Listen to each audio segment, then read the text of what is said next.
This boy just mocks professional boxers despite starting boxing 2 weeks ago. No one can match Ryu's speed and agility. Even older and experienced boxers don't stand a chance against him. Ryu impresses the local coach so much that he invites a world-famous coach called Kei, who trained 5 of the world's top boxers, and now travels in search of his last disciple. Kei looks at this boy and evaluates his every movement. He clearly sees that his God-given talent surpasses everyone he trained before. All his movements are natural, and he has his own style. Basically, Ryu has everything to become the next champion. But still, his love for showing off and lack of training don't allow him to defeat a much older and stronger opponent, who wins in the end. That's when Kei hears some noise from outside. When he looks out the window, he sees a bunch of bullies beating a lonely, gloomy guy who doesn't even try to fight back. He just takes punch after punch, and then Kei notices one thing that shocks him to the core. He just can't believe his eyes. This boy saw every punch from the bullies clearly, but just didn't want to dodge. So Kei comes down, and while the bullies take some punishment from the local coach, Kei asks only one question. Why didn't this boy dodge those punches? He simply replies that he couldn't be bothered, and walks away like nothing just happened. That's when Kei decides to test this boy to be sure. He rushes forward and tries to land his best and fastest punch, but this boy sees the punch clearly and dodges it like it's nothing. Coach Kei is shocked by how easily the boy dodged his punch. Although he's old now, no one has ever dodged it before, and the fact that this boy did it so effortlessly means he has true God-tier talent. Coach Kei just can't miss such limitless potential and offers to teach him how to box. But the gloomy boy seems not interested at all and wonders if it's even fun hitting people. Coach Kei realizes that this boy lacks the innate human hunger for dominance, a complete contrast to the white-haired, talented punk he saw in the gym. Coach Kei answers that it's indeed fun to hit other people. Hitting another human being creates a sense of meaning, and everyone wants to reach that height. Then Coach Kei shows the boy his very first boxing lesson with a simple 1-2 jab, and gives him a time limit of 30 days to accept his offer. The gloomy kid just shrugs it off and walks away. The local coach just can't understand what on earth Kei noticed in that boy. So Kei explains that he used to believe his gut feelings. He had the same feeling about all 5 previous champions he trained, as well as about Ryu. But this gloomy kid, he's a whole other animal. Just one look at him was enough to send shivers down Kei's spine. Shivers from fear. Kei's still trembling after their encounter. That look and those eyes. He looked bored while a bunch of bullies were beating him. So Kei tested him by throwing his strongest punch from behind. Yet that kid had already seen his fist coming and slipped it. He didn't dodge by some miracle or animal-like instinct. He moved with precision and grace as if he'd already known it was coming. Kei has seen too many geniuses to count in his lifetime, but never someone like that kid. You may think it means he's just a fast reactor, but hell no. The way he dodged Kei's fist means that time flows at an entirely different speed in his world. Basically, he's not human. He's a monster.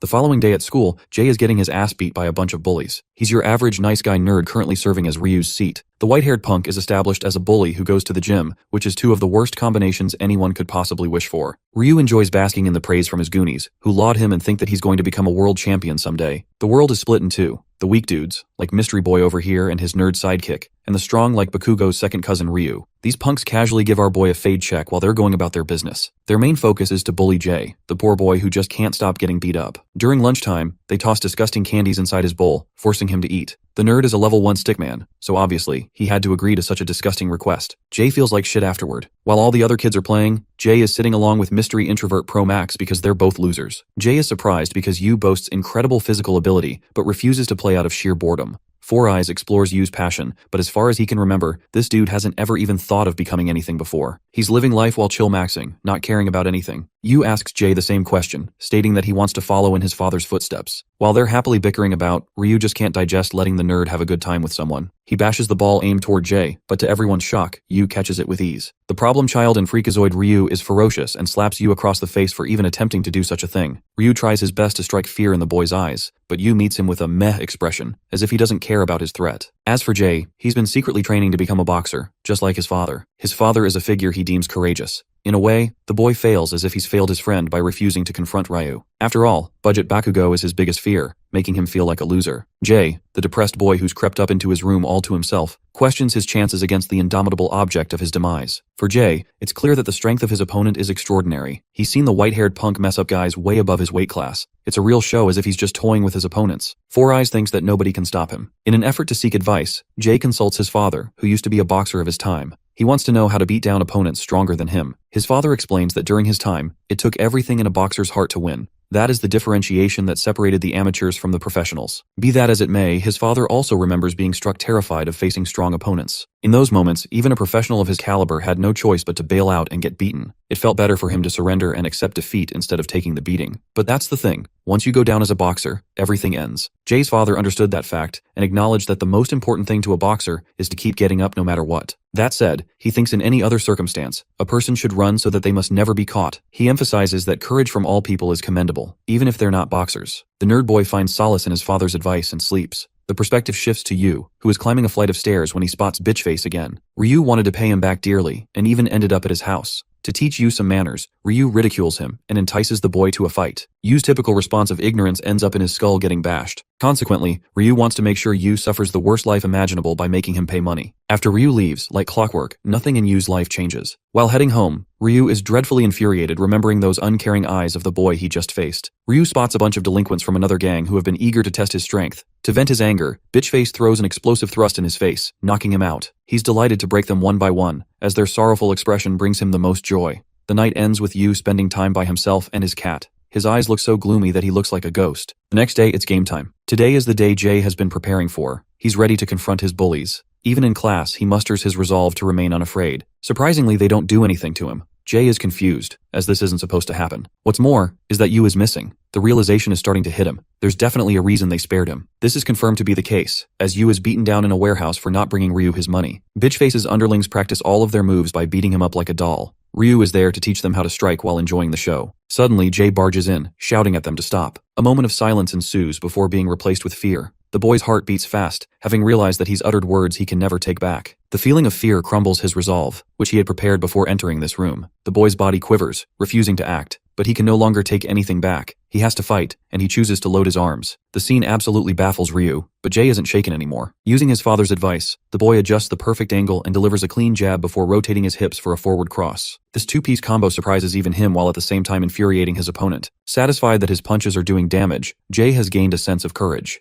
This time, his opponent is the one who is shaking from fear. But that's enough because Ryu's here to end it all. He's here to make sure Jay remembers this humiliation. Even his underlings think it's unfair the nerd got sent straight to the final boss after one victory. Ryu edges him to strike him down, while Four Eyes is convinced that his real battle has finally begun. Bugface Bakugo provokes Little Jay to attack him. Lil Jay is having the confidence of a newbie, thinking that he can best him. Jay whips a forward punch that easily gets dodged. I'm a hater, but this dude Ryu is actually going full Ultra Instinct mode in dodging his attacks. Jay is fully concentrated on landing just one attack, just one strike that could destroy Ryu. But the poor guy is running out of gas, to the point even Ryu is making fun of him. The dude bitch slaps his opponent across the face, gives him a cut so hard he is starting to lose hope. The fear of defeat settles in, as Ryu provokes him to attack. Jay gets slammed in the face, putting him in a damn daze. Dude is traumatized realizing that he's fighting an actual monster. Jay is breathless, and knows that he fucked up in real time by challenging this guy. Ryu's hater squad are adding to the trash talk. Ryu comes over to ask Lil Jay if he's already giving up. But no. Jay channels his inner Rocky Balboa and stands up. He's ready to catch some smoke, even after knowing he's outclassed. His new strategy is to wear his opponent out, but Ryu's in the mood to toy around with his food, and takes a one-armed stance. But even with a single arm, he's able to dish out blows that cut straight through Jay's guard. Ryu floods him with a river of devastating punches while Jay tries to stand his ground. He receives a heavy punch in the gut while his psychopathic opponent is relishing the feeling of violence. The nerd is realizing that this is what fights in the streets actually feel like. But he's still not giving up. He's gonna tank that shit until he wins. Ryu seems to know Jay's strategy and entertains him with agile punches all across his body. Jay endures attacks from every angle. Even the hater squad thinks this is the definition of getting one's ass whooped. Jay is taking this beating all so that he could secure one momentous strike. And then, something happens. Ryu reaches to charge a heavy fist, allowing Jay just the opportunity to react with a single uppercut.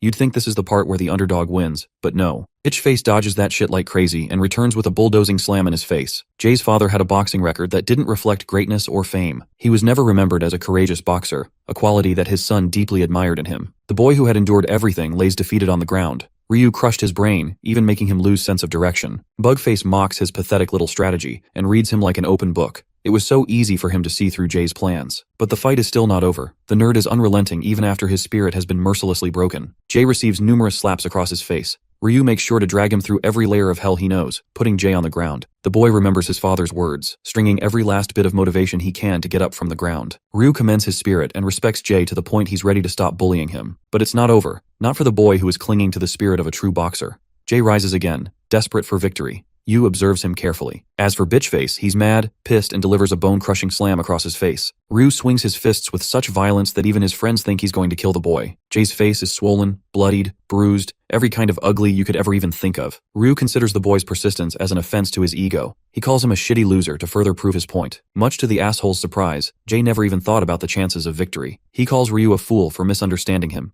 As a result of this courageous act, Jay has transformed his being into a new, stronger person. He doesn't care about petty titles like Bakugo's cousin over here. Jay's spirit roars as he declares he will become a boxer. Such words resonate with Yu but infuriate Ryu. A contrast. prompting Ryu to punch him more and more up. Then, a penetrating question from Yu silences the room. Yu asks the same question he asked Coach K regarding beating other people and gaining enjoyment from it. The scene switches to Coach K, who explains that he trusted his gut intuition when he saw the gloomy boy. It has always been about a natural feeling to him when he coached world champions. But something about the boy was different. Returning to Yu's sudden stand against Ryu, his underlings act tough and shit. The introvert excellently recalls the movements of Coach K and delivers a 1-2 that rocks the shit out of the punk. Coach K summarizes that he shuddered in excitement upon meeting the boy. Yu's punches have caused deafening silence in the room. One by one, they approach him only to get smashed into pieces. Ryu observes the scene as if his soul is leaving his body. Coach K adds that the boy's eyes welcomed the fists to strike his face, as if nothing in the world ever entertained Yu to gain his attention. This unusual behavior was something Coach K had to test for himself. He launched a nuclear fist aimed to squash the boy's face.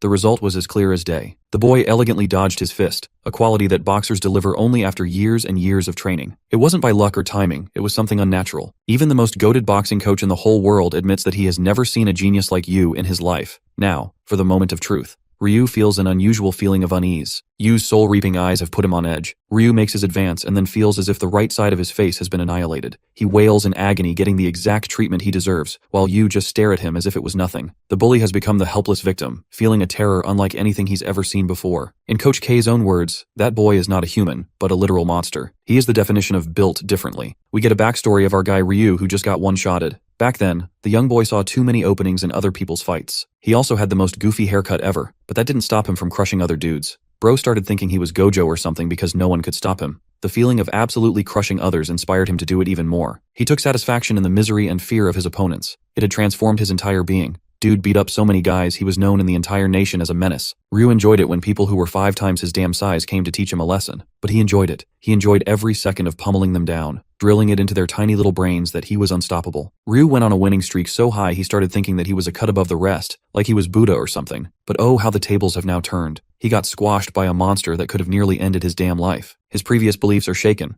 but it's no worry for Ryu after all. He thinks it's just a fluke, and he must have slipped. The idiot tries to give it his best shot to make sure he defeats Yu. He wonders what kind of approach would suit best for returning his carnage. Ryu decides to charge his fist with every fiber in his body. He sees Yu ducking for the incoming attack, but Bitchface had already anticipated that move. He outmaneuvers Yu and aims right for his head. It's impossible for anyone to dodge so close. But impossible isn't in Yu's dictionary. He freaking dodges it. Ryu's soul literally disappears because he knows he fucked up. Yu gets up with a sledgehammer of a jab, before unleashing a flurry of jabs all over his body. Ryu's self-proclaimed God-given talent proves worthless against an opponent that is outside his field of vision. This monster creeps up from behind and proves that every prey has its predator. After getting his shit tossed, Ryu wakes up screaming in the hospital room, experiencing a nightmare. Seconds passed as he realized every bone in his body had been obliterated. Ryu faced a feeling completely foreign to him, a feeling of loss and fear, along with despair. He had experienced failure, and just like a small child whining after losing the game, Ryu bawled in the face of defeat. Meanwhile, Coach K is laser-focused on setting his sights with his newest obsession. He only wants one kid on the roster. He has never wanted for someone to join him so badly. The man is so damn obsessed he's ready to kidnap Yu's dumbass. Interestingly, while they were expecting Ryu to show up to the gym, Yu turned up instead like, I beat your boy to a pulp fashion. Coach K is ecstatic that Yu's here to learn how to fight. Yu accepts his terms but has a condition of his own. He requests money to pay the bills for the hospital. Coach K realizes what happened and happily asks if Ryu gave him a fun challenge. But shocking everyone, my dude calls Ryu boring. That's how easy it was. Coach K laughs and is ready to spend his fortune to buy the entire hospital if it took for Yu to join the gym.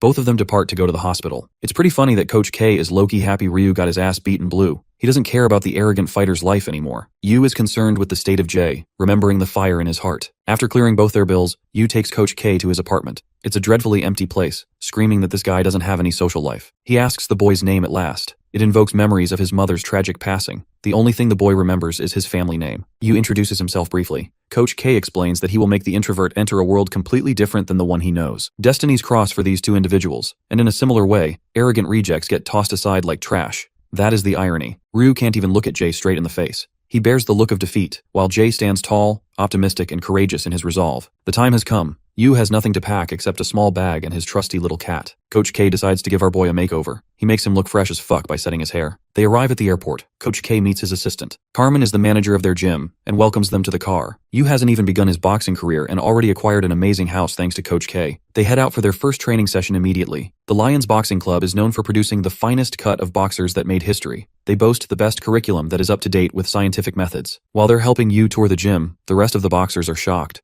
The boy looks tiny and weak in their eyes. Carmen explains that only a handful of boxers ever get to be trained by Kay's supervision. She tells him to take pride in being selected, but our boy is so chill that he just doesn't care. Carmen gets a little pissy with his attitude. Yu is introduced to Arnold, but his attention is fixated on the portraits of world champions. Tide is his best and most masterful piece of them all. The coach wants him to experience the thrill of watching a fight up close, so he tells Carmen to book them a few seats to a title match. Coach K wants to allow Yu the chance to learn about monsters just like him. In the cheering crowd, there was a ring made for two fighters. The reigning world champion obliterates his opponent one blow after the other. Each of his strikes delivered heavy shocks to his opponent until an inevitable knockout punch finished the battle. Aaron has emerged as the victor and maintains his title as the heavyweight world champion. Coach K advises Yu to listen to the cheers of the crowd, as he will also become someone of Aaron's caliber. With his assistance, the lonely introvert will soon sit at the top of the world with his own title. And that is when Kay's desire will be realized. He is excited for Yu. The boy vividly remembers the radiant figure entering his life. He woke up in his new room, still as empty as ever. At the Lions Boxing Club, a certain fighter piqued Kay's curiosity. Orangehead wants to be trained directly under the coach, but his claim is so ridiculous that Kay thinks that he'll never even touch Yu. And if he does, he promises to make him world champion. The talks of Josh's fight against Yu spread across the gym. Josh isn't an easy opponent. He's been training day in and out to get to his level. But despite winning last year's youth event and defeating many boxers in this professional gym,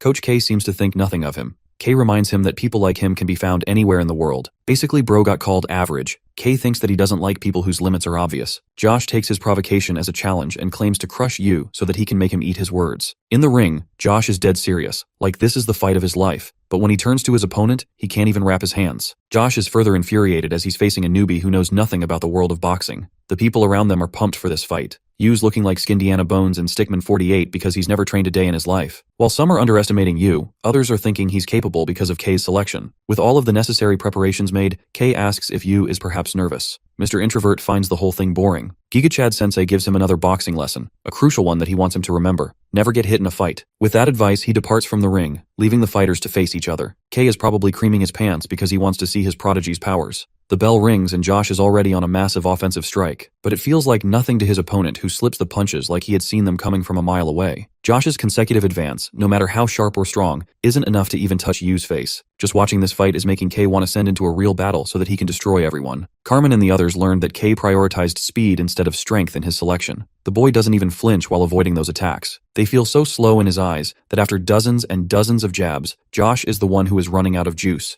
He can't believe that he couldn't even touch the skinny punk in front of him. Coach K's harsh words send this poor boy into the trauma lane, and he now knows that he wasn't just provoking him. To Orangehead, it feels as if he's going up against an indestructible wall. However, Josh isn't so easy to bite the dust. He wants to shake things up a little. His new strategy is to confuse Yu with a bunch of feints mixed in with his attacks. Swerving elegantly against all his attacks, Yu still hasn't flinched while Josh is on the edge. A flashback into his training career is how we learn that Josh thought he was the hardest worker in the entire gym. He trained every day for hours for many years, looking up to the greats and hoping that one day he would become like them. But now only anger remains in his heart. Kay thinks it's unfair that while many people are good boxers as a result of their training, they still have their limits. And at this point, Josh was beginning to realize his own. Against an opponent with divine talent, those hours of hard work would prove to be useless. Kay thinks that boxers like him shouldn't also be discouraged as they got to this level by their own efforts. The first round concludes as the referee separates both fighters. Josh is left with an exhaustive face, while Kay coaches Mr. Can't Touch Me to strike a person right on their chin for a finishing knockout. Yu has only learned 2 lessons, striking and dodging. This is because Kay thinks that geniuses like him are born with a natural ability to create a personal style that optimizes movements. He doesn't want Yu to learn generic techniques and prefers that he prioritize goals. Kay is confident that he has never seen talent like him. Dude is glazing him so hard, going as far as to admit that he's the incarnation of boxing itself. Anyway, round 2 is about to begin, and things are not looking good for Orangehead. Orangehead admits that his opponent has excellent reflexes, but at the same time, he's certain that even people like Yu must have problems with endurance as that only comes with training. His goal is to exhaust him with slower attacks and maintain the pressure. Josh is confident in his strategy, but the second the round begins, my boy gets destroyed with a single strike, losing his consciousness. When he wakes up, Josh notes that everyone has left. The realization hits him. He was knocked the hell out, until Yu offers him a chance for another round. Josh thinks it's pointless because he's completely on another level, but something about him reminds Yu of Jay's spirit and determination. As he's leaving, Josh questions if he could have defeated the other talented guy that Kay picked while selecting his candidates. Yu thinks for a moment, and instead of seeing bitchface Ryu, he sees the undying persistence of Jay, who would have gotten up to fight him again. That's why Yu thinks of him as stronger, leaving Josh to sulk on his own. 2 years have passed since that fight. A blonde guy who looks like Escanor from an alternate universe is trying to dig up information about Kay's new boxers. It's been difficult learning much about Yu, Yu. But one thing is clear, he's going hard in endurance training only. Yu jogs until he's completely exhausted, then he returns home for a shower. The skinny boy is now a shredded behemoth thanks to his training. At the gym, John Taker, a lightweight with a record of 9 wins and 7 losses, is supposed to be his opponent. This psychopath-looking fuckface is known for crushing rookies and stealing their debut spotlight. He loves cornering boxers because he's a rat. Carmen thinks that it won't be much of a problem for their star, but there are problems. Carmen especially believes that Yu's only been training by watching title matches and running. Coach K is in a crutch thinking about it. John Taker, the bald dude wearing Sukuna's tattoos, is just straight up crushing the punching bag. John loves playing with hooks and then grabs his opponents for a finisher killing move. It's called the headlock hook and has earned a notorious name in the boxing community. John's handler introduces him to Peter Kent, a reporter. This cartoon-looking motherfucker is baffled that he's getting interviewed. He knows the media is looking for a fitting headline. They want John to annihilate K's secret boxer. Escanor over here seems well-versed about the game and wants to spice things up. John admits that the gifted and the talented are just trash. They're pumped up so much and he enjoys the pleasure of crushing their spirits. It gets this creepy fuck excited. The worst part is, he thinks he's doing a good job of reminding the talented folks that they're dumb as hell. All he has to do is knock his opponents out no matter how foul he plays. The reporter gets called a pussy because John hates wimps who play by the rules. The element of surprise comes when John forgets the rules and shocks the newbies. He utters his rogue philosophy, reminding Peter of the middleweight world champion Fabrizio Santorino. Baldnut admires the Santorino brothers and considers them the greatest fighters around. John leaves a message for K and his newest obsession, stating that he will destroy K's talent. After the interview, John is seriously wondering if he is going to win against Yu. How ironic, isn't it? All that trash talk and his handler has to be the one to tell him to be confident. On the flip side, Yu is getting all the media attention for being an outboxer who relies on his footwork and chips points from his opponents. Carmen handles them like a boss lady and slams the door shut. John wonders what's causing so much fuss on the other side. He's looking to destroy the rookie even more. It's finally time for him to embrace the spotlight. John's crazy haters are dissing this guy left and right. The commentators are excited for today's lightweight competition. Everyone is curious to see Yu's talent as K's final protege. Meanwhile, John is happy that he gets to crush K's talent and bring them a look of disappointment. The average height 5'9" fighter emerges with his team. Coach K helps him get up. The dude looks like the definition of drip as he basks in the spotlight before him. Peter's all the more curious about Yu as he's only been focused on endurance training. John is fed this information so that he can get a few hits in close combat. Coach K has already instructed Yu on how to fight. He's going to stick to their plan. The commentators are riling up the fight expecting stellar accomplishments from Yu. Even John has to admit that our boy's got that icy steel composure in him. He's ready to bring him a world of pain after the match begins. With all eyes set on two fighters, the battle finally begins. Being the dirty little rat he is, John's first gesture is to give him a respectful tap to sneak a punch, but he shudders in actual fear when he sees Yu just staring down at him. It was as if John had been placed in front of a gun, ready to shoot him down against any of his tricks. John's composure is shaken like hell. Then something crazy happens. Yu delivers a clean punch right across his cheek, grazing him while shocking everyone. The scene cuts back to K's comment before the fight. It seems that K was always confident in Yu's ability and was thinking of ways to shock the crowd. John's eyes are as wide as the earth. The dude is shaken, but Yu's not letting him go easily. He's mowing him down with a river of punches, aimed precisely to miss around the edge. Coach K wants this opportunity to be a learning experience for the world.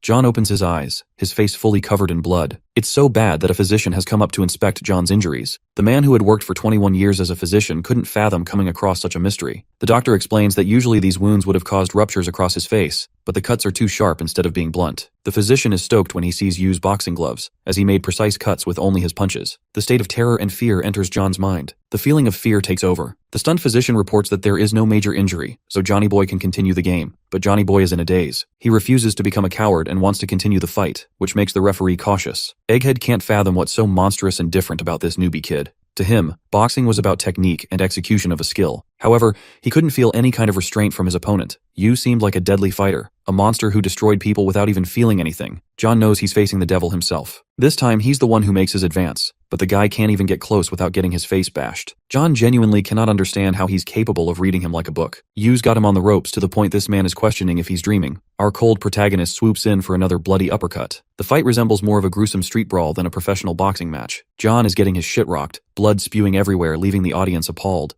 Everyone knows who the winner of this battle would have been. Even Egghead's coach admits that Yu is merely playing around with his opponent. Poor John can't block a punch without feeling the weight pushing through him. The guy keeps getting smashed more and more. The fear of death succumbs to him. This feeling of indomitable violence stirs the crowd. From mortified expressions comes the feeling of joy. They're excited for the monster Coach K has helped create. The silenced crowd roars in enjoyment, the kind of cheer that K wanted. John is convinced that Yu could straight up body a dude without even feeling anything. He goes for a dirty tactic to crush Yu's foot, but the cheater gets shit on with Yu outplays him, seeing through each and every one of his attacks. The crowd calls him a lousy cheap shot who failed to win despite being a cockroach. Yu throws his razor-sharp jabs, But something is different now. John's coach thinks that Yu is starting to expose his weak points after coming in John's reach. He's confident in John's ability to deploy his headlock attack and defeat him. However, the weight of the world crushed him. His face bloodied, his boxing style humiliated. The voices of the crowds filled his head with madness, freezing him on the stage. Before his career-defining moments, John was an amateur fighter who was constantly discarded. John's coach thought his hooks were his strongest points. His coach told him about his next opponent, but Isis Dresner was someone who dominated and won even the Olympic gold medal. The dude turned to professional boxing. John accepted that he was getting destroyed in his fight against Dresner's debut boxing match.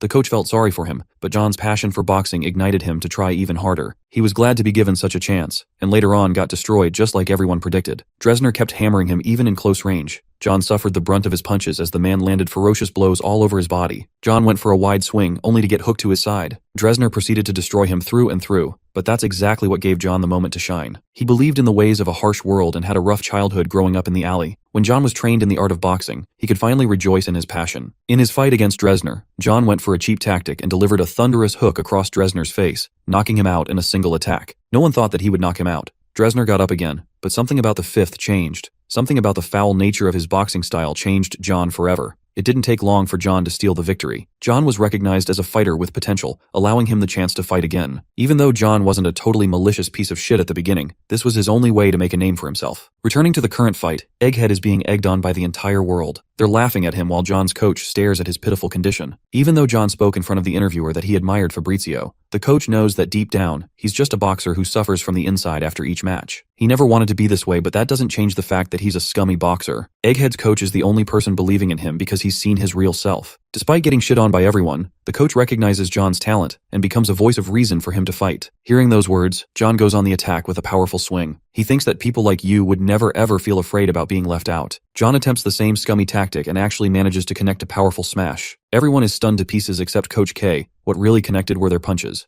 John put everything in his strike and ended up shattering his fingers. You saw this as the opportunity to deliver a decisive slam, the kind of ending that Kay was hoping for. After the bloodbath, John crumbles as he is knocked out. The crowd continues to dog him even after his defeat. John's coach begs him to stand back up. He feels guilty for being unable to guide his protege. Unfortunately, the man did not boast the ability to keep encouraging John. Seeing his pathetic face makes John maintain his stand. He's still in the game. He's still ready to fight the monster in front of him. John is prepared to win. He wanted to become a boxer like his inspiration. But then his resolve crumbles as he realizes his mistakes. The match concludes in Yu's victory. The conclusion of the match yields Yu as the ruthless devil who has made his debut into the boxing world. The cheers of the crowd are at an all-time high. The reporter Peter is utterly stunned how John's scummy headlock technique was demolished by a counterhook. Even then, it was John who took damage instead of Yu. It's clear as day that Yu possesses capabilities that test the limits of human growth. Coach K has finally found the one he was looking for. 6. A monster who toys with his opponents. Peter thinks that the strongest boxers around must be excited. Josh was one of the people who was watching this fight go down, but instead of excitement, he accepted his fate. He realizes that he could never become the world champion and went down a path of becoming a bartender. Josh's spirit has been fully crushed all because of Yu's existence. Back at the boxing club, Steele is doing reps with Jay, who is filled with amazement after Yu's phenomenal win. He always had faith in his powers. Egghead number 2 wants him to calm down because he's never reaching Yu's level. Even then, Jay hopes to impress him someday and ramps up his training speed even more. His sheer belief in his strength makes the both of them train hard as hell. While this has inspired Jay, there are others who are plotting Yu's demise. Bitchface Bakugo is now a gentleman, but he still gets mad and pissed every time he sees Yu's face. Remembering those eyes filled with boredom is enough to make him jealous. The scene switches to a conversation involving Gene, the current lightweight world champion. Even as strong as he is, Gene has been filled with a sense of admiration by Yu's fight. And then there is this one fatty who is a glutton. Bro is Gorlock the Destroyer and thinks of our boy as someone average. This fat ass thinks he's going to be the rookie of the year in the lightweight division, but I think he's forgetting the word light in his weight class. The reporter guesses that the fans will be most excited about fights happening in the lightweight division because of Yu. After all, Kay has brought a monster that has incredible crowd potential, as well as the skills of a killer. Interestingly enough, there is one fighter who exceeded Yu's celebrity status. Qasim, the grandson of the head of the global conglomerate called the Jihad Group,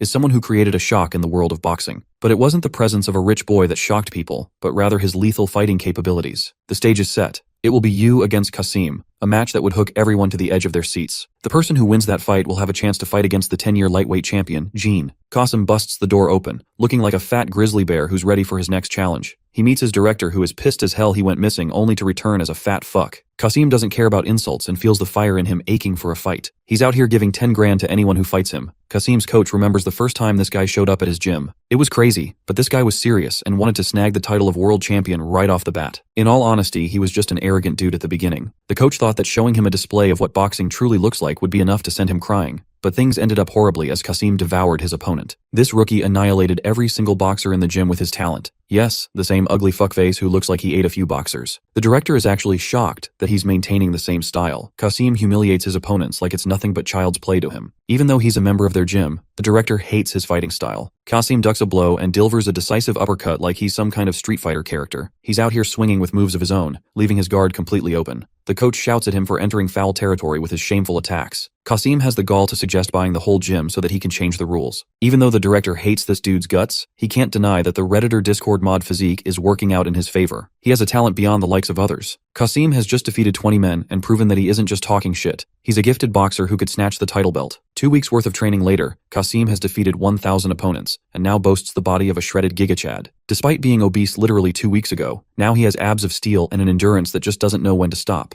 Kasim is like an animal who eats and sleeps whenever he wants. He's the kind of person that challenges the idea of human limitations, so much so that his coach can't see anyone winning against him. Leaving a pile of bodies defeated in the gym, Kasim is being built up as the perfect challenge to defeat the lightweight champion. James is a fighter who can't even afford a proper meal for his son. As a father, he didn't have much money and only fed his child potato soup. But the boy never complained. After all, his father had so many expenses in his mind to think about, just like us in this damned inflation. He wanted to get a win bonus from his next match to ensure they get a delicious meal. The day before the match, Kasim was nowhere to be found. This is because he kicks his way inside Yu's gym, demanding him to be revealed. No one in the gym had seen Kasim before. Even Coach K is surprised to see Tomato Hair show up in this place. K goes all freaky and holds his legs, inspecting his body. K concludes that this man is a perfect blend of strong and crazy. He's nothing like Aaron, but this guy is packing a punch. Coach K is looking forward to Yu absolutely demolishing this freak show. Redhead says he wants to visit Yu before their inevitable match. K tells him that he's busy doing his endurance training and implores the guy to chase after him. The scene cuts to Yu, who is busy doing his training when he is suddenly attacked by Kasim. Yu retaliates with a strike, but impressively, Kasim blocks his punch. The Looney Tunes-looking loser introduces himself as the man who will destroy Yu and stand atop of the lightweight division. But Yu's lack of a care for his existence agitates him. Before leaving, Tomato Hair reminds Yu that he'll never be able to defeat him in the ring. Saying those words, he runs off like a clown, leaving even Yu to wonder just what the F happened. In the ring, Kasim is a beast who is demolishing his opponent. He confuses his opponent by initially going for an uppercut, but then knocking him with heavy blows. Every punch shakes this man's entire being all the way until he's completely on his knees. Coach K observed his fight with the rest of his staff. He finds him an entertaining and unorthodox fighter. There's a reason boxers never fight like Kasim, as he uses inefficient and awkward moves. However, it is his monstrous physical ability that allows him to use such stunts and easily get away with them. His athletic ability is the reason he's at the top of his game. James, who is Kasim's opponent, made a fatal mistake of his life by getting back up. The crazy fighter has more in store for him. James is not getting a good feeling, but he's prepared to launch a counterpunch that would hopefully dismantle Kasim's forward strike. Boxing technique versus insane movement. The conclusion is moments away. Kasim lunges forth like a torpedo and dodges James' one and only chance of victory. A flash of red appears before his eyes as James is sent down on his knees before crumbling to the floor. Kasim enjoys the praise of the crowd, thinking the fight is over. But no, James is not done. He's got more fight in him. After all, he's made a promise to his child. He tries to advise Kasim to maintain the integrity of the sport. Unfortunately, it spells the end for James, while his animalistic opponent remains unaffected by the loser's words. Then comes our boy's fight. All he has to do is take one forward advance and victory is his. The same goes for Kasim, who toyed with his opponents and won. He thought of himself as indestructible. Both of them are people who are shredding their competition to pieces. They grow closer and closer to obtain the world championship title. Yu prioritizes sharp and mechanical movements, while Kasim enjoys dominating his opponents with unorthodox moves. Kasim has the mentality of a 10-year-old boy who keeps reminding the world that he's going to be at the top soon. Bro takes his trash talk to the public and calls out Yu, stating that he will crush him like everyone else. Kasim's victories are a movement to create an era of unorthodox boxing. The reporter is impressed that Kasim is the first one to make a move. Hearing this message, Kay laughs as hard as he possibly can. He's so glad that he gets to be the one who shakes Kasim's resolve. The crowd is roaring and cheering for him as they've become fans of Kasim's unique style. His very existence divided the world of boxing fans. There were those who accepted the unorthodox style, and then there were people who mocked him for acting like a damn clown instead of using traditional arts. Kasim's popularity soars in the news where many have discussed what the future holds for him. He doesn't care for anyone's opinion and only does what he wants.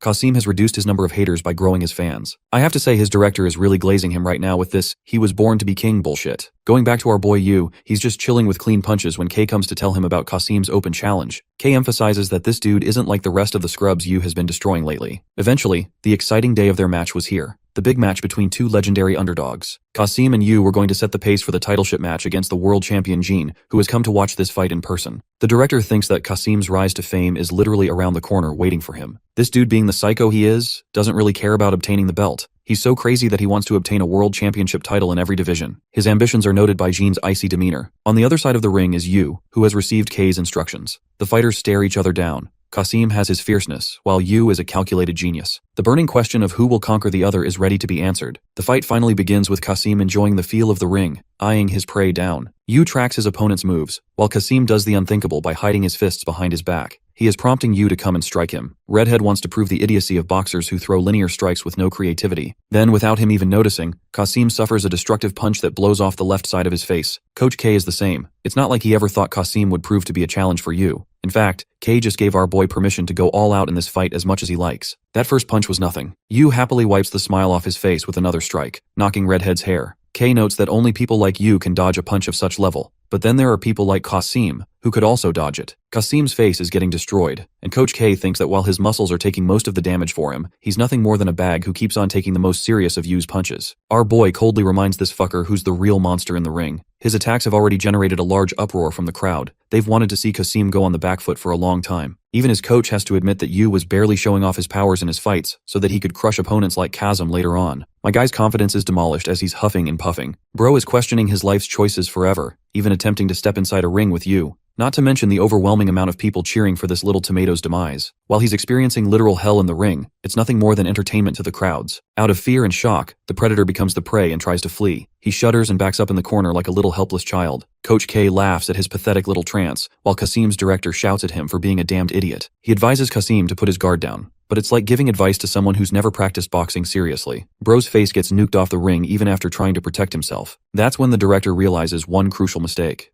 He never taught Kasim the art of boxing, as he had always catered to his own style. Kasim is in a desperate and hopeless dilemma, flailing his arms to use confusion. Our boy rocks his world with another punch, infuriating Kasim's coach. The incompetent coach was so deluded by Kasim's rise to the top that he never focused on giving him bare minimum training. He contemplates giving up, but then the idea of Kasim fighting like hell with all he's got pushes the coach to encourage him. He wants Kasim to endure just one round. However, that won't ever happen, because this scaredy cat is already trying to run off the ring like a pathetic fighter. Even the referee is stunned because he's never seen anything like this. The coach gets up in his face and gives Kasim a scolding. He erupts in front of his coach, stating that he's crazy, but not that crazy to fight a monster like Yu. Bro's fighting career ended before it even began. The coach is pissed because all this time, Kasim treated this elite sport like a game. He gets bitch slapped across his ugly ass face and admits that Yu could be the strongest of everyone in the entire world, but it doesn't matter. It's foolish logic to assume he would only go up against weak opponents. Not gonna lie, the coach earned my respect with this speech as he is encouraging this naive crybaby to wear the spirit of a true boxer. Then, Kasim remembers his own memorable words, which come to haunt him with thousands of eyes staring him down. He thought he could win the championship title if he could have some fun.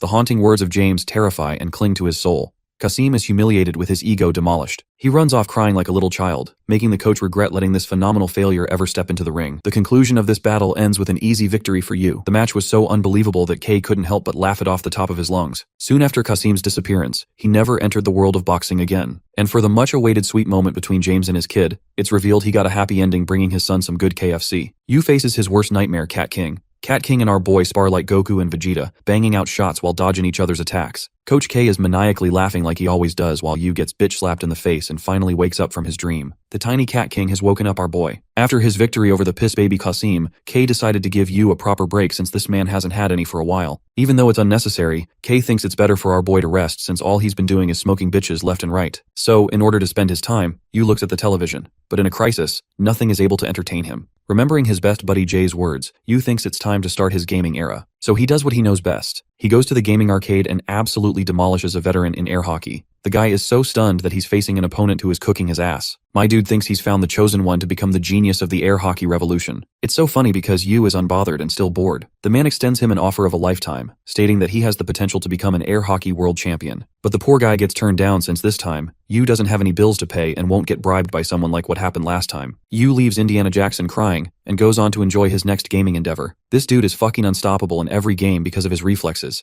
Even in fighting games, Yu is just destroying his opponents. The guy has spent his entire evening playing games, but he's yet to be excited by any one of them. This man is suffering from success. Yu decides to sit in a park while enjoying a family spend time together. He glances to his left and spots a boy, dazzled as if he's spotted a famous person. The boy claims to have seen the underdog boxer's fights. He wants to snatch the opportunity of a lifetime by asking for his autograph. Unfortunately, Yu doesn't even know how to sign and just writes his name in the most generic font ever. The little guy admires Yu's boxing strengths. Meanwhile, his idol is channeling "I hate kids" energy. The boy has firm belief that Yu will become the world champion and therefore become the strongest. He says that he wants to follow in Yu's footsteps to become strong. Interestingly, Yu doesn't have an optimistic opinion of strong people. He thinks they're useless because a Glock a day keeps all your problems at bay. Yu believes that almost every strong person will die, even if they took on unrealistic challenges. Bro is out here dishing lifetime trauma to this kid, even telling him that his parents will die. Yu summarizes that he doesn't see the glamour in becoming a strong person. He's confused because the boy seems to be affected and runs off whining. Returning home, the shadow of a broken, miserable past version of Yu follows him, as if to imply that he's haunted by his life. Our boy comes back to Cat King, also known as the best boxer, and hopes that his little one lives a long life despite the coming of death. He sleeps by his best friend, like he always has. Jean has finished meditating as he prepares for his final match. Sitting across a table with his partner, Jean refuses to eat food, causing upset to his chick. Something is bothering him greatly. The shadow of the cold boxer Yu. The scene shifts to Carmen, who's just done some of her work and sees Yu hard at work.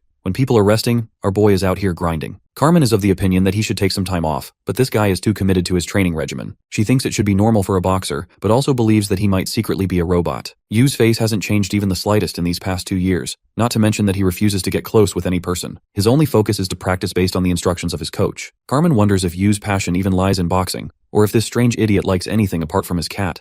Jean is summed up to become a gargantuan challenge for him. She thinks that they're similar in a way, but Yu is still uncaring. He doesn't even care if he won the championship title or feeling proud of himself for it. The perspective returns to Jean, who has been concentrating on his meditation cycles more often than usual. Even his coach knows that Jean's mind is preoccupied by his inevitable opponent. Jean reports that he's feeling well for his match, but even that might prove to cut short when facing his opponent. He's furious and wants to perform above the level of excellence. Coach K shares a strategy meeting with Yu to observe Jean's game. The title match between Till Schneider and the world champion of the lightweight division. Kay explains that there are 5 monsters in the realm of boxing. Junior welterweight Yuto Takeda, middleweight champion Fabrizio Santorino, cruiserweight champion Viktor Grigorievich, heavyweight Aaron Tide, and finally the man himself, lightweight champion Jean-Pierre Manuel. This guy won all of his fights, most of them by decisive knockouts. He's an incredible fighter who has yet to be defeated. Jean boasts a unique advantage when it comes to boxing techniques. This is noted in the stretching of his punches, hovering close to the opponent's eyes. Jean uses this stance to block his opponent's field of vision. He has to do very little in taking down his opponent because of his incredible reach. It's a fact that his reach is even greater than Yu. The coach even acknowledges that Jean's reach isn't the only thing, as the thunderous speed of his jabs leaves people dazed. He can go in and out at incredible speeds, destroying every boxer that comes his way. The coach even claims that Jean's jabs are comparable to straights. He possesses the perfect rapier, piercing his opponent from top to bottom and stripping them of their defenses.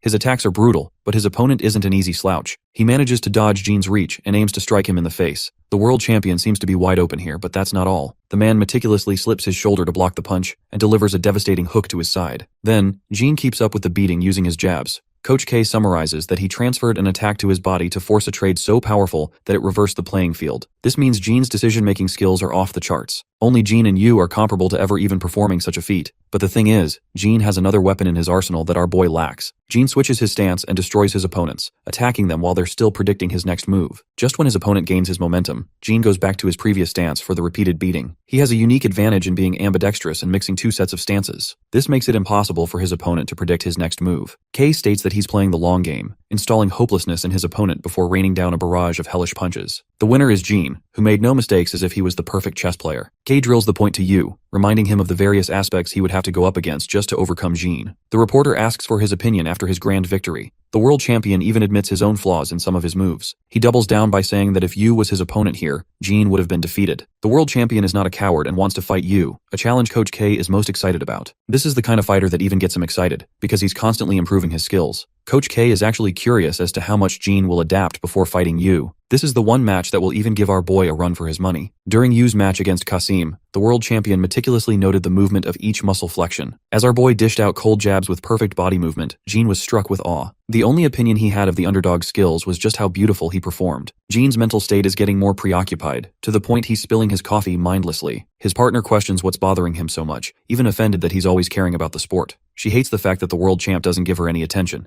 Jean is not a simp, and straight up calls the bitch annoying. Jean's coach gives an interview regarding the world champion's fighting skills. He describes him beautifully as an artist who spent his life perfecting each technique. It's as if he's a painter chasing the mastery of his art. Jean is meditating during Peter's coverage. He interviewed another punk in the same gym, who boasted that Jean is another level of crazy. His first step of training is to meditate before going in the ring. Bro is fighting demons in his head for an hour before entering the ring. The punk notes that Gene is an eccentric who does the weirdest shit ever. He stands still and then changes his position after a while. Then another long while passes and he's adjusted his position. The punk finally realized what the world champ was doing. Gene was training to throw a simple jab, precisely cutting each motion in a delicate manner. Long story short, he's insane, which is why he gets insane results. Peter doesn't believe this bullshit because this level of training strikes odd to him. The coach argues that Gene never relaxes in his meditation and instead sharpens every sense. This level of concentration makes the world around him go silent. Peter's at a loss since he can't bother the world champ during his meditation. He tries to meditate alongside him. The coach gives him instructions. Sitting across the legendary lightweight fighter, Peter is shook by his immense aura. He enters a state of calm and divulges in the present moment.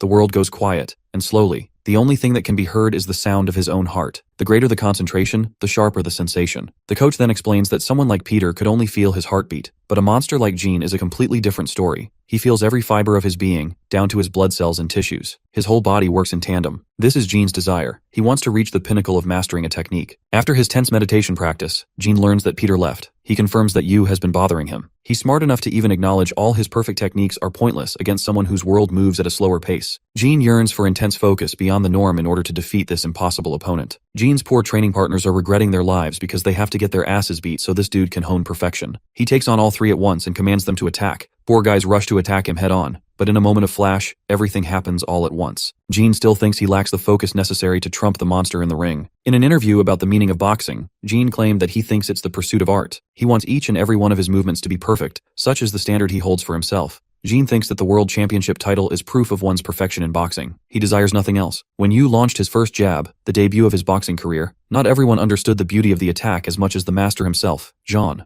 On a rainy day, police officers are investigating a bunch of street thugs in the hood. There have been rumors of a dude showing up and beating them black and blue. You have your guesses correct? It's your boy Gene, who's out here looking to slam people in the hood if it gets him more training time. What's suspicious is that Gene has been carefully extracting their blood. Back at home, this creepy fuck is implied to be painting with the blood of his victims, and yet even then he can't find perfection. The following day, Gene's rapid and aggressive shadowboxing movements come as a shock to even his instructor. He doesn't know what happened, and what leads to such imprecise movements from a calm man. Gene is imagining actively fighting Yu's shadow, a monster that manages to outclass him every time. The coach is stunned by Gene's improvement rate even though it shouldn't make sense. He's worried what measures Gene had to take to achieve this level of strength. Concluding their training session, the world champion is about to leave when his coach confronts him about his recent exhausted state. After a pause, he mutters with a maniacal smile that he's been feeling top tier instead. Gene's coach advises the freak show to cut some corners with himself. But this is the world champion who has a kink for boxing, so of course he's just going to show up in the hood again, just to pull off a 5 versus 1. Gene takes notice of each weapon armed around him. Bro thinks they're trash for using weapons. The leader reaches for his weapon, but our boy's bicep guns are faster and knock him out. He expertly follows through with an attack on his second opponent and feels pride in his movement. Gene navigates to his third victim, calmly calculating each of his strikes as he follows through.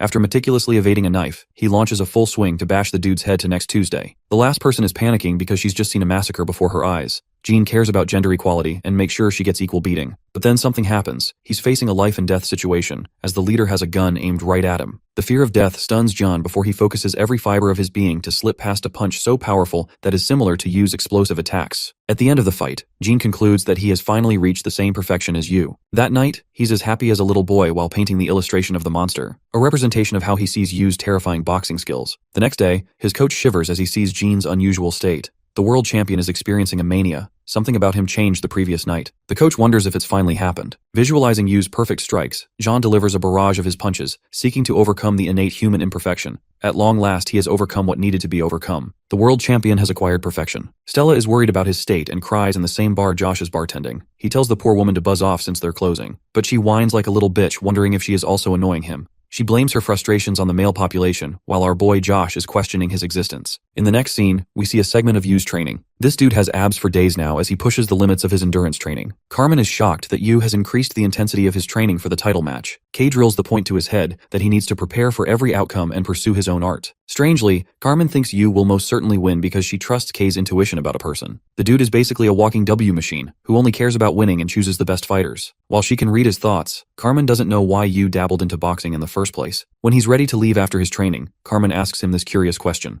After a brief pause, Yu confesses having seen a light of hope. Chad remembers Jay's undying spirit and wanted to pursue boxing because of it. Carmen doesn't understand his ambiguous words, while Yu states that even he is unsure of his answer. She ponders on his words for a moment, questioning if he'll ever be able to find something like that in the world of boxing. Funnily, she's also surprised he's softer than he acts. Every person who stepped into the boxing ring had strong reasons to fight, whether it be wealth, power, or self-interest. The two boxers that are destined to face each other are the best of the best in their category. In their interview, Jean's heart is racing as he's excited to fight Yu. Bonus points for our boy looking fresh as fuck in a suit. Later that day, Jean makes an unreasonable request to his coach. This man does not want the match to stop even if he dies. That's how much he cares about fighting Yu. The day of the match was here. The world champion had evolved into a higher being. He could feel the smallest of sensations, whether he brushed, changed his clothes, or even do something as little as walking. He had accessed a world of strength where everything felt connected. Jean smiles, realizing this is how Yu has spent his life. Jean, the unrivaled champion from a decade ago, is now facing the undefeated contender with the highest win rate. It's all or nothing. All eyes are set on this match. Kay emphasizes that Yu is going to achieve the world championship belt. Not just one, but every single one of them soon. Yu isn't really excited and stands like a bot. On the other side of the ring, Jean's coach tells him that he surpassed his previous benchmarks. This is his best chance to prove his standards to himself. This is the fulfillment of Jean's ultimate goal. The fighters square up to face each other. The aching question of who will become the world champion will be answered soon. Even the fans, including me and all of you, are excited as hell for this fight. As soon as the fight begins, Yu faces difficulty dodging Jean's machine gun jabs. The champion is going full speed on the offensive, impressing even Coach K with his level of perfection achieved in a short time. Before their epic fight, the scene shifts to the manga creator's personal experience. Yes, you heard that right. The creator was a sports person obsessed with becoming a basketball player.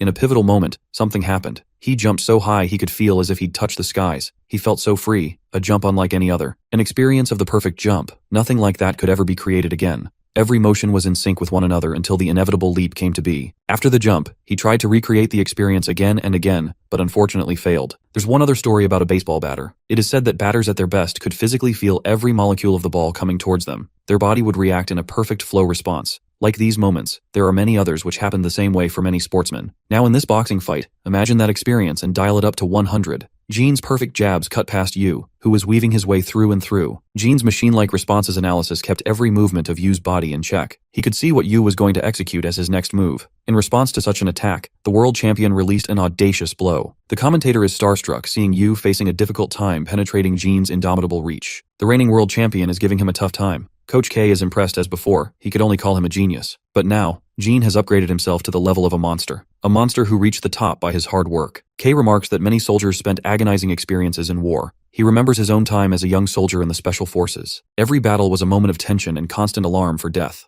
K is one of those few people who experienced mastery and perfection. He burst through the gunfire, feeling every fraction of a second as the bullet crossed him. K is a believer in the extremes of human potential. He knows that these monsters are both beings who have far surpassed what human limitations they had. Jean's best skill is arguably his full control of his body, feeling the smallest of his tissues relaxing and contracting with perfect timing. Such ability is the reason why world records maintain their status. Jean's ability to perfect the technique made him what he is as a champion. K had been eager, and he wants you to have a taste of what boxing truly is. It's a sport of comparing two individuals with their strengths. K is ecstatic and wants to uncover just how far Jean challenged the concept of human limitations for this fight. Yu swerves the jabs and narrows their range with every motion. He's close enough to maintain an offensive posture on Jean. The crowd is going wild as both fighters are doubling down on ultra instinct with their insane reflexes. Coach K is curious for Yu, questioning how he will overcome the world champion's reach. Yu remembers his conversation with him yesterday. K had instructed him to watch title matches of the world champions daily. Strangely, Yu thought the purpose was to imitate their moves, but K replied he should have felt another feeling. He advised him to remember their movements well but never initiate their imperfections. K's only advice for Yu is to focus on the match using his own body. So this monster enters a stance unlike any other, bewildering the spectators. Jean feels the weight of his opponent's sudden shift in posture.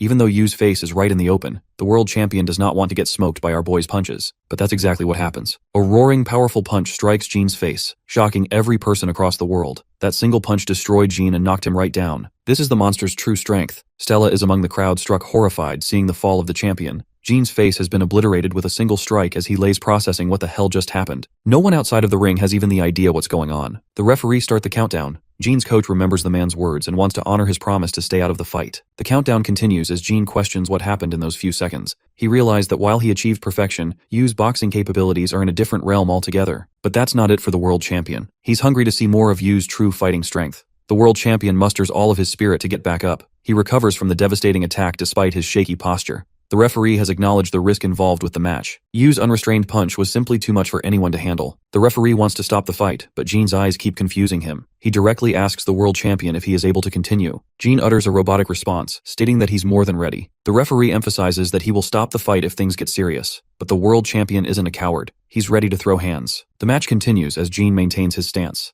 Yu, without any hesitation, enters his previous posture that destroyed the world champion. Jin is thinking that if he fails to catch Yu's attack, then he's going to face total obliteration. Yu prepares his movement ready to strike while the champion is busy reading his next move. The time has come, and both fighters are ready for a second brawl. Yu dashes with terrifying speeds to launch the same attack, but his opponent is already prepared. It seems that our boy is about to suffer a smack to the face, but no. This man ducks at impossible speeds and manages to connect the punch right across Jin's face. Kei observed the excellent technique Jin deployed to minimize the damage by turning his head. But even so, it's obvious he's just a few punches away from being defeated. Jin is stricken with such powerful blows he is forced to keep his guard up. But then our boy bashes him with hooks around his body. Even Jin's coach acknowledges that he's not one built for endurance against attacks. It was a phenomenal feat for the world champ to get up after eating Yu's deadliest attack. The world champion ponders even in the midst of a brutal beatdown. Yu is merciless in his strikes and rains down a river of punches all over him. He's going faster and faster. Jin learns that Yu don't have the desire to win, or even a hesitation of nervousness. All he cares about is robotically executing the technique. Jin gets obliterated a second time, but it's an experience he is most enjoying.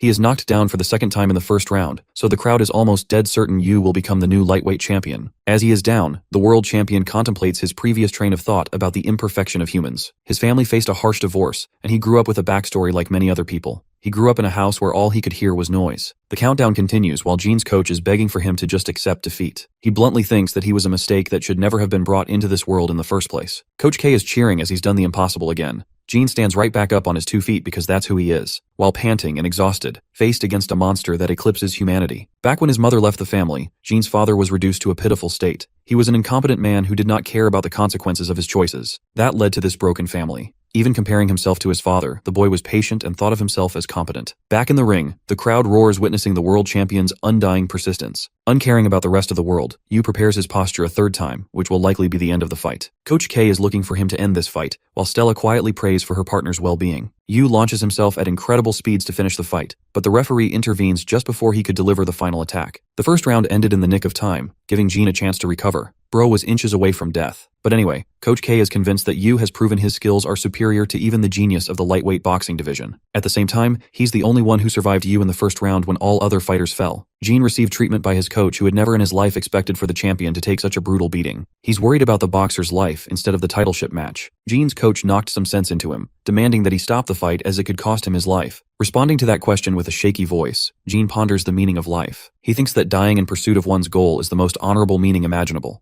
Of course, his coach is rebellious to this insane mindset. Jin declares that he must realize his existence in this fight and once again demands that no interruptions must come his way. The world champion is ready for round 2 as he enters the ring. The question of whether he can survive more of Yu's devastating attacks in the second round is up in the air. In his life's most extreme fight, he remembers how his father left him in the middle of nowhere. The little boy could read his father like an open book, pitying him even. He didn't even feel sadness for being abandoned. Instead, he felt disappointed by his dad's shitty performance who was about to leave for the milk store for 1,000 years. The boy restrained his emotions and walked his own path. He refused to follow in the footsteps of his father and strive to pursue perfection. What he sees right in front of him is the ideal, the perfection that he's been yearning for this entire time. Jin enters a similar state to Yu, preparing to complete his life in this final fight. His coach thinks he's lost his damn mind, but it's already too late. Jin grapples with the same monstrous technique after seeing Yu. His coach is unfortunately considerate of his health and wants to throw in the towel. He is the one who fostered his talent for boxing. He doesn't want Jin to reject his humanity and instead embrace slowness and meaning in life. Even Stella feels like she's about to get widowed because this man's really on a suicide mission right now. The final clash is set in stone, but before he could make his advance, Stella's annoying voice came barging. She begged for him to stay and care for his life. Suddenly, a flush of emotions gushed through him. Back then, despite the boy's icy composure, he felt sad. He shivered and felt scared that his father had just abandoned him. Stella finally reveals that she's pregnant with his baby. Bro's life flashes before his eyes as he realizes that he's conflicted between two ideals. The ideal of chasing monstrous perfection or remaining human, accepting the parts of him that he rejected all this time. Jin recalls that it was his coach who gave him a home after he was lost. It is beautifully depicted that Jin, just like his father, ended up leading himself astray. Instead of pursuing the fight, Jin forcefully exits the ring and loses the match by disqualification. The rest of the people think that he's just running away like the coward Qasim. Coach K is infuriated to the point this man might evaporate. Jin personally hands Yu the title belt, stating that he earned it. Coach K is pissed because he basically stole our boy's glory by quitting like that. After 10 years of his reign, Jin is succeeded by Yu, who has become the new lightweight champion with incomparable strength. His total boxing record has become the most impressive portfolio ever. After the fight, Jin is taken care of for his injuries. He asks his coach if he will be a good father. Stella enters the room with her tear-filled eyes. She hugs him, giving this man even more pain in his body. Jin's boxing record concluded in a near-excellent performance, proving that he is still one of the greatest boxers of all time. For the rest of the world was cheering him on, all you could hear was pointless noise. His athletic abilities are considered insane, to the point even the junior welterweight champion Yudo is concerned. On the flip side, bitch-face Ryu is nowhere to be found because he's handling some business. He is facing a gang member called the Butcher. Ryu doesn't know what he's doing, wasting his time with trash like them. When his people catch up to him, they're shocked to see that he's already destroyed everyone, including the main guy. Ryu remembers Yu's face and gets hella mad.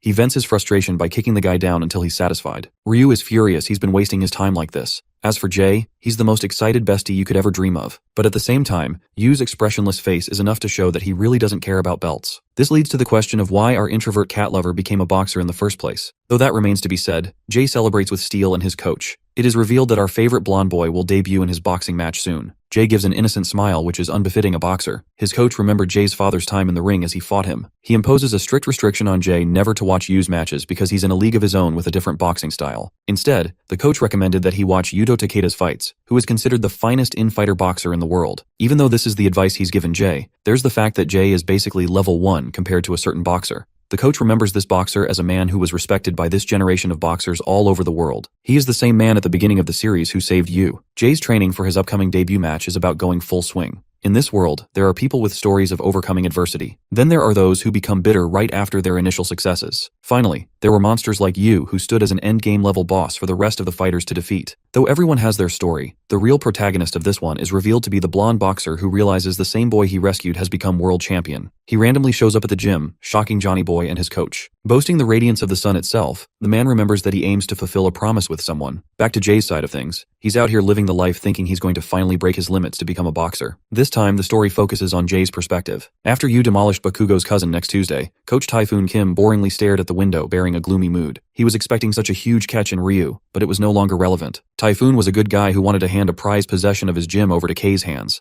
Well, that's what he thought, at least in his Delulu Island. Everything changed because an even bigger diamond crushed the old diamond to pieces. He felt unrewarded when Ryu quit boxing altogether. But then, instead of him, someone else came. Jay and his father made an appearance at the gym, confusing him greatly. The blonde boy paced to his fastest to move the heavy weight. Jay boasted a big weakness when it came to his eyesight. Jay's father has acknowledged his son's passion for the sport. Typhoon and him were rivals in their prime. While he did boast an impressive record in total, Jay's father outdid him in their personal fights. Back then, Typhoon looked like a damn model who knew how to throw heavy punches. Though he was a technical boxer prepared to give himself up for the sport, Jay's father was a thick wall who endured the brunt of his punches. Jay's father admits that his son's eyes are a real issue. When he was a little kid, he nearly went blind because of an injury. Because of that, broccoli boys have a hard time with distance. At his current level, Typhoon is forcing intense training upon Jay, so that he does not miss a single aspect of his training. The man emphasizes that Jay's one and only strategy in the ring is to tank as many punches as he can. It's the only way he'll clear an opening for himself. But distance is not everything. Jay gets uppercutted the shit out of his face because he lacks power behind his strikes.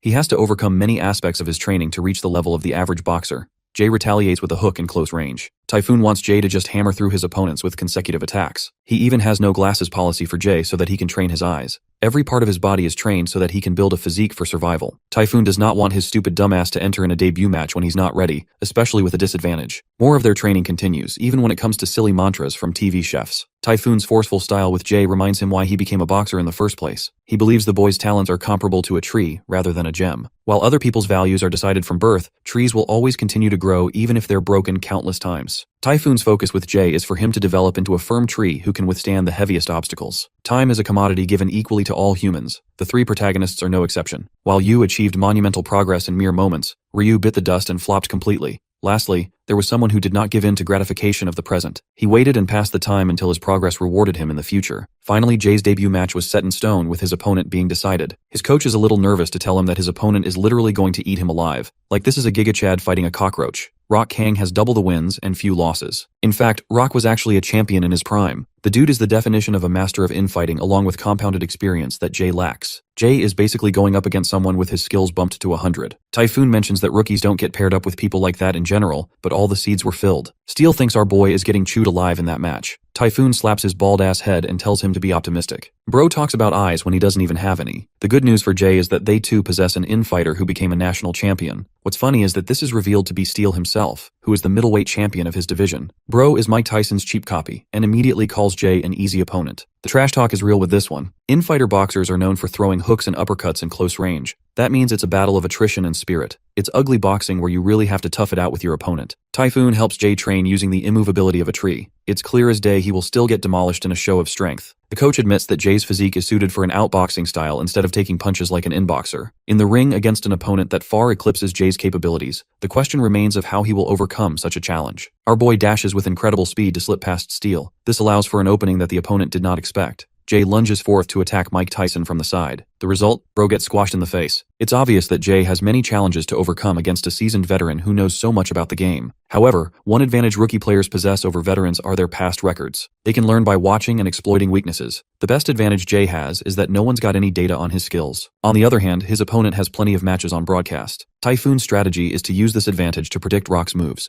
They've analyzed the way he fights by prioritizing hooks and uppercuts in the first round. He loves throwing straights, and will immediately exploit openings. Typhoon concludes that a liver shot would be devastating for the champion, as it directly exploits his weakness. Liver shots are impossible to sustain as they cause extreme pain. He wants Jay to create fake openings for the former champion, allowing him to think that he has the upper hand. But that's exactly when they will take advantage of the opportunity and strike him down. Nerd Boy's training continues fiercely, giving his 100% in each exercise. By the end of it all, Jay has acquired an impressive physique with a baby face on top. The night before his match, his heart is pacing heavily. His father learns that Jay is gone from his bedroom. That's because he's out here grinding and training in shadowboxing. His father observes Jay's impressive improvement. The scared fighter states that he's up against a tough opponent. The thoughts of losing in his first match haunt him, as he will be classified as a failure of a boxer. Understanding his son's feelings, Jay's father consoles him by sharing his rookie experience. Becoming a professional boxer comes down to making it through each fight. Though that is important in boxing, Jay's father thinks that something is even more important than the outcome of a match. He remembers watching a boxer so radiant that the outcome of his matches did not matter. He departs his son with the advice to find meaning in his boxing. Jay contemplates on his father's words and concentrates his full focus on his opponent, aiming to give it his all. His debut match is finally here, and the boy's body is shivering from the nerves. Steel thinks it's logical for him to feel like he is weak, because he is. Sigma coach over here rats out Steel being so nervous on his debut that he was shitting bricks. Jay walks as he is prepared to meet the big stage. His father is one of his supporters in the crowd, rooting for his son.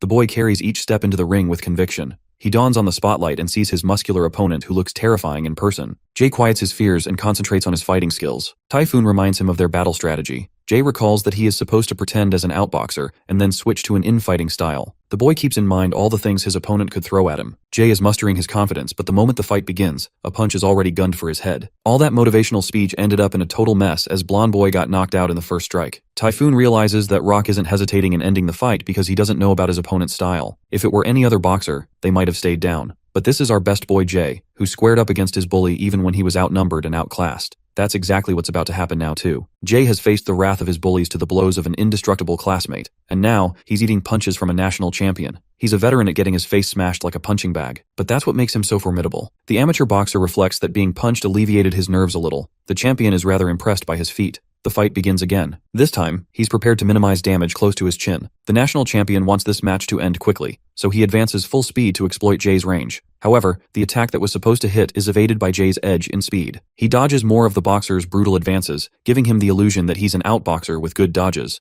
Rock thinks he's going to overwhelm Jay with his sheer might. He concentrates the effectiveness of his attacks by closing the range. The cat-and-mouse chase to catch the supposed outboxer has begun. The second he makes his advance, Jay shocks the national champion by slipping past and delivering a thunderous uppercut on his chin. The first prominent blow knocks him down immediately. The former champion is shocked that he was outplayed with a perfect uppercut. He is starting to realize that he just got played by his opponent, who is actually an infighter. Typhoon believes the real match will now begin, since both of them have gotten a taste of each other's strengths. The battle resumes with both fighters egging each other in close range. The battle of fortitude begins as Jay fortifies his feet into the ring. Rock is pretty impressed by the rookie's strength. The both of them strike each other with equal pace. Typhoon remembers that the boy in the ring is someone who possesses zero talent or strength compared to the big dogs of the boxing world. But still, there is something special that separates him. It can't be hard work as every boxer does his best to achieve their goals. The feeling is unusual, but alas, the coach firmly believes there is specialty to the boy's skills. The champion seconds this as he thinks Jay is more advanced than typical rookies. At the same time, he's just a rookie who receives a flurry of punches from the overwhelming opponent. Compared to Steel, his current opponent is even more aggressive. Jay activates speed to his advantage, deploying a sidestep to exploit openings. Then he whacks Egghead with a bunch of jabs, but they're so weak he doesn't feel anything. The fight is going just as it was in training against Steel. The same motions are repeated, only this time Jay is faster in reacting. They firmly believe in the boy's abilities, who is currently cornering Rock and dodging his every move. After all, Jay has already experienced the weight of even finer punches. This allows him the experience to evade and match his opponent. Typhoon is impressed that his student is coming through, to the point where he can spot a future where Jay wins this fight. The round comes to an end. His coach gives him sound advice to maintain the lead in the scoreboard in the second round. As for Rock Kang, he is clearly impressed by his rookie opponent's strengths. It's almost unfair because Jay would have outclassed the typical rookie fighter with his excellent dodging skills. His sharp evasive maneuvers feel as if they are influenced by a greater fighter than Jay himself. Hint, his name is Bitchface. With all that said, Rock thinks Jay is still behind when it comes to the bottom line. Meanwhile, Jay's father is starting to realize the gravity of the situation. In the second round of their fight, Jay is the green and confident fighter. Every move of his is being realized as he dashes and rains a flurry of punches down on his opponent, gaining the advantage. This is a good way for him to acquire more points, so the delusion of winning is within sight for him now. Rock throws a hook that misses our boy's body. He's trying to stay light on his feet because even one move could be the end of him. As for what is troubling Jay's father, he hopes Typhoon sees what he sees. However, the coach is far too busy admiring the boy's improvement in the fight and thinks that he'll win for certain. Surviving past the second round, the coach advises Jay to maintain his endurance so he doesn't run out of gas. It's clear to anyone that Rock is going to try and swing for a finishing move to rack points. Then something hits him. Jay is unusually exhausted, too exhausted despite his intense stamina training. Typhoon immediately realizes what's going on as he turns to the boxer that is his opponent. Jay's father has been concerned the entire time about the pressure of the fight building up as fatigue to a newbie fighter. This psychological fight has been a spiral of punches that are enough to jab at a boxer's fortified mentality. It's anything unlike a fight performed with training. Jay couldn't handle how to deal with the pressure, so while he did pull off amazing punches here and there, it has gotten him tired. Rock knows this weakness and has been exploiting him as the stage he has to control. Typhoon knows that if he continues with this trajectory, Jay is getting obliterated without a doubt. He calculates the Rock's next move and chooses to entrust in the boy's abilities to outperform the veteran opponent. In a show of courage and motivation, he tells his disciple to do as he always performed. Thus began the third round of the fight. As always, it became a battle of attrition first. Something about this clash is different from the previous, as his opponent had been saving strength while Jay wasted his juice. Little boy Jay's speed has taken a huge hit and he's barely able to avoid punches now. It's visible to anyone how Jay's momentum has trapped him on the back foot. The unfortunate rookie boxer is being pressured as more and more of his opponent's punches penetrate through his defense. He does get a hit in here and there, but it does nothing. Typhoon is worried for Jay, who is bent on keeping his opponent tied. He manages to dodge an insane left hook, impressing the former champion. Regardless of his attempt, unfortunately Jay loses his guard and eats a powerful hook right to his face.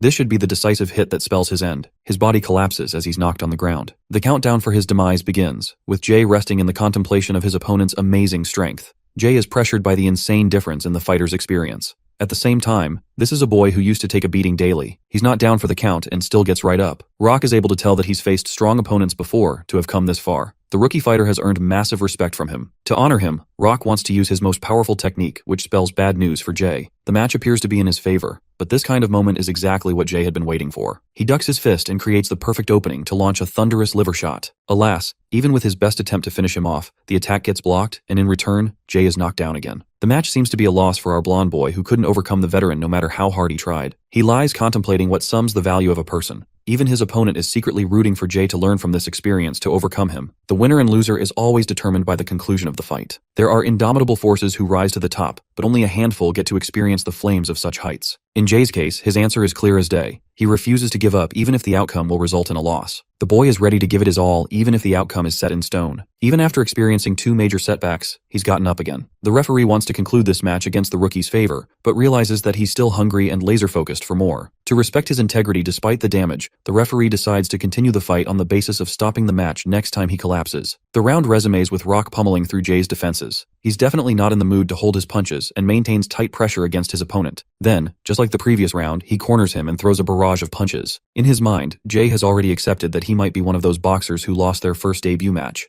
but that doesn't matter to him. He did not learn how to box to show he's better than others. He began boxing to discover the beautiful meaning of true strength. Despite getting slammed in the face, Jay's fighting spirit screams to continue. Rock is impressed to have been pushed back even at the rookie's exhaustive state. Our blonde boy knows he doesn't have much gas left in him, so this battle will be decided with another clash. Rock admits the rookie's superiority against other fighters of his league. Jay's father supports him while his coach reflects the impossible odds the boy has had to overcome to make it this far. Typhoon saw something in the boy, so he accepted the match. Bro signed his student's own death. He wants to realize the answer through Jay's actions. Rock's punches keep on becoming even more powerful instead of losing their force. It comes to a point Jay is barely supported by the ring. The powerful straight shook the boy as he's never faced anything like this before. Instead of feeling jealousy or hatred against his opponent, our glorious blonde boy has come to respect his opponent's incredible hard work and years of perfection. Their boxing is the result of the lives they've led up until this moment. It's a communication between two fighters, both backed by different stories about how they became such people. The outcome shrinks to the point of irrelevancy, and within the same ring, Jay learns to appreciate the joy of boxing. The final attack is upon him, Rock's most powerful straight punch. Even though he commands his legs to move, his body is too rigid. Jay musters every ounce of energy he has left in his body and manages to evade the strike. This time his opening is sitting there waiting for him. He has the chance to execute the liver shot, but unfortunately, he just doesn't have the stamina to attack anymore. Jay accepts his inevitable defeat when he suddenly remembers Ryu's devastating recoil punch from his battle. He executes the same move in a fraction of a second and delivers the paralyzing liver shot, followed by a powerful right hook to the face. Rock is down and this man is not getting up. After putting blood, sweat, and tears into this impossible fight, Jay has emerged the winner. Meanwhile, bitchface Bakugo's life is probably going in the worst possible direction right now. He's been sentenced to a whopping 6 years in prison. Contrasting him, the boy who chose to accept growth has just won his first debut match. Jay is stumped while Steel is beyond impressed. Coach Typhoon is glad that he followed his feeling and allowed Jay to shine. The boy's father is the proudest he's ever been. And his opponent, Rock, didn't even know he had the willpower to manage a bunch of reactionary strikes at the last moment. Those were the moves of a professional boxer. Rock admits that he's never had so much fun against an opponent. He's become our boy's #1 fan and wants to support him. Jay is a clumsy fool apart from his boxing, but his courage speaks volumes and adds a testament to his training. It's clear to the veteran that this boy is bound to have a bright future ahead of him and will eventually become a champion contender for the belt. However, he's afraid of the boy's inevitable fight with the champion, who is a force to be reckoned with. After his fight, Jay rests on his bed, being unable to sleep. The scene of the fight refuses to leave his mind. The accomplishment of finally becoming a professional boxer hits him. The boy remembers a memory lane of difficult experiences, the obstacles that he faced and how much he had to overcome to produce this result. He smiles like the jolliest kid in the whole world, kicking his legs and shit. The only reason he was even able to make it in time is because of Ryu's influence. That night, instead of resting, he decides to shadowbox against his previous nemesis. He tries to dodge and recreate the moment from the fight. Only this time he is struck by a powerful blow. That means the blonde boy survived by the skin of his teeth in the previous fight. Jay expects to meet Ryu in the ring someday, but the poor guy doesn't know he's rotting in jail right now.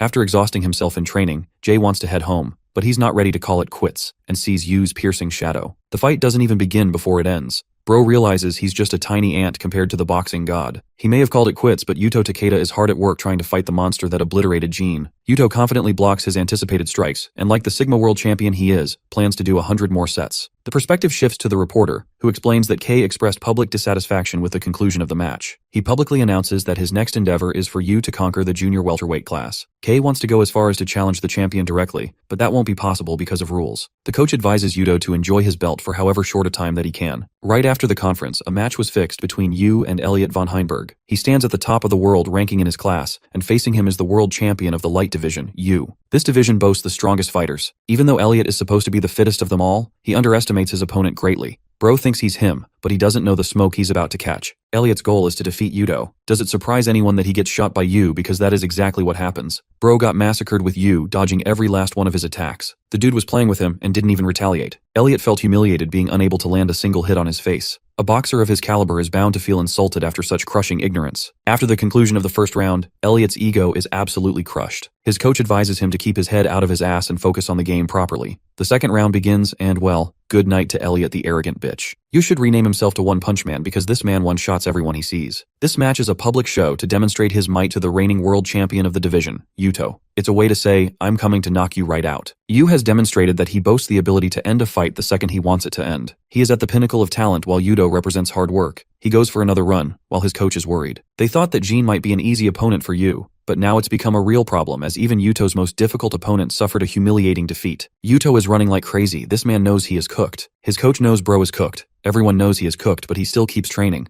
Yuto returns home and rests, remembering those dead eyes. He wonders if he can really defeat his opponent, admitting that he's afraid of what is to come. In order to understand the kind of fighter and person the junior welterweight champion is, his coach believes they should be termed hard workers. Peter harshly puts that people who work very hard are losers, and he's right on the money. Takeda's coach states that boxers are beings of prideful nature who boast about the hours they invested in hard work. But she thinks it's all a load of crap, as one cannot differentiate world-class boxers from normal ones based on hard work alone. She states that every boxer works hard, but the greatest are there merely because of talent. There is no other way to the top aside from talent and hard work. Their intensive routine doesn't matter as much. She despises such words because if someone boasts they're working hard, it really means that the boxer has nothing special about them. And then comes our blue boy Yuto, who is a clear exception to whatever philosophy she just spewed. Observing him train ruthlessly every day, she can guarantee there is no boxer who works half as hard as he does. She recalls his first day at the gym. Ordinary, talentless monkey just like the others. He was a little boy when his father recommended that he learn self-defense. Of course, the coach wasn't best pleased with the idea and recommended that Yuto's father teach him judo instead. In the end, the little guy's father decided to leave the milk store, which I'm starting to think is a recurring trend with all boxers. After that, in their first training session, Yuto learned the ways of boxing. The people who boasted high athletic ability could ensure a flow in their movement, but this little guy was probably the shittiest candidate to ever become a pro boxer. He would tremble and fall like a pipsqueak. In other words, from way back then, Yuto was deemed a talentless, ordinary individual. But that same boy is now a world champion of a major division. When she asked about Miho, who was the boy's mother, she learned that her condition is getting stable. These three were actually childhood friends. Miho, Hiroto would always play together. Miho was always the clumsy and weak child of the bunch. She needed the assistance of others. Without long, they experienced their youthful lives. By that point, Misaki invested a good number of hours into boxing, while Hiroto steered in the direction of judo. He would always boast a happy smile when he began dating Miho, but that complicated their friend group. She wasn't surprised they would end up together, and felt crushed in the end and couldn't say anything. The three of them still enjoyed happy times together. Misaki valued their relationship and chose to support her friends, grateful for the moments they spent together. Despite her best wishes, Hiroto suddenly passed while Miho's condition worsened. Before his passing, Hiroto had begun experiencing so much stress and contemplated quitting his job. As a cop, he couldn't ignore a bunch of bullies just hammering down on a stranger. His sense of righteousness evoked as he fought the men who he deemed as worthless cowards. He instilled an important philosophy upon his son, that strong people are unafraid of fear and inspire through courage. He fought tooth and nail to save the innocent, but unfortunately because of his wounds, could not survive after the fight. Misaki received a sudden phone call from him, immediately startling her. She felt that something was incredibly wrong. Hiroto's voice acted as he shared his final wishes for Yuto. On that day, that boy's father passed, and Miho's condition worsened. Unfortunately, Misaki had to bear a heavy hurt as she relayed the news of Hiroto's passing. She broke down, begging for her to wake up. In her most fragile moments, Misaki confessed her love for her friends. Even after everything she said, Miho passed shortly after Hiroto's passing as a consequence of her illness. This pain left her completely shattered, to the point she contemplated the point of living. Remembering his father's words, Yuto voiced that he must not fear and instill courage in others. That's his reason to become strong. The boy who did not boast a sliver of natural talent was instead gifted with mental strength. Misaki questioned if he wanted to keep on boxing. She reminded him of his inevitable fate, of how many times he would have to take the fall. But the boy did not care. No. This tiny specimen just wanted to follow in the footsteps of his father. The relationship between the teacher and the student confirmed. Her only desire was to dedicate her teachings upon Yuto. She had nothing else, and made the boy her reason to keep on living. It isn't a surprise to anyone, but this dude was literally trash even after all the glazing. He couldn't even learn the most basic of punches for a month. He lacked so much flow in his movements that it was like memorizing each problem instead of understanding the formula behind the technique. Many years went in the making of this formidable force of nature.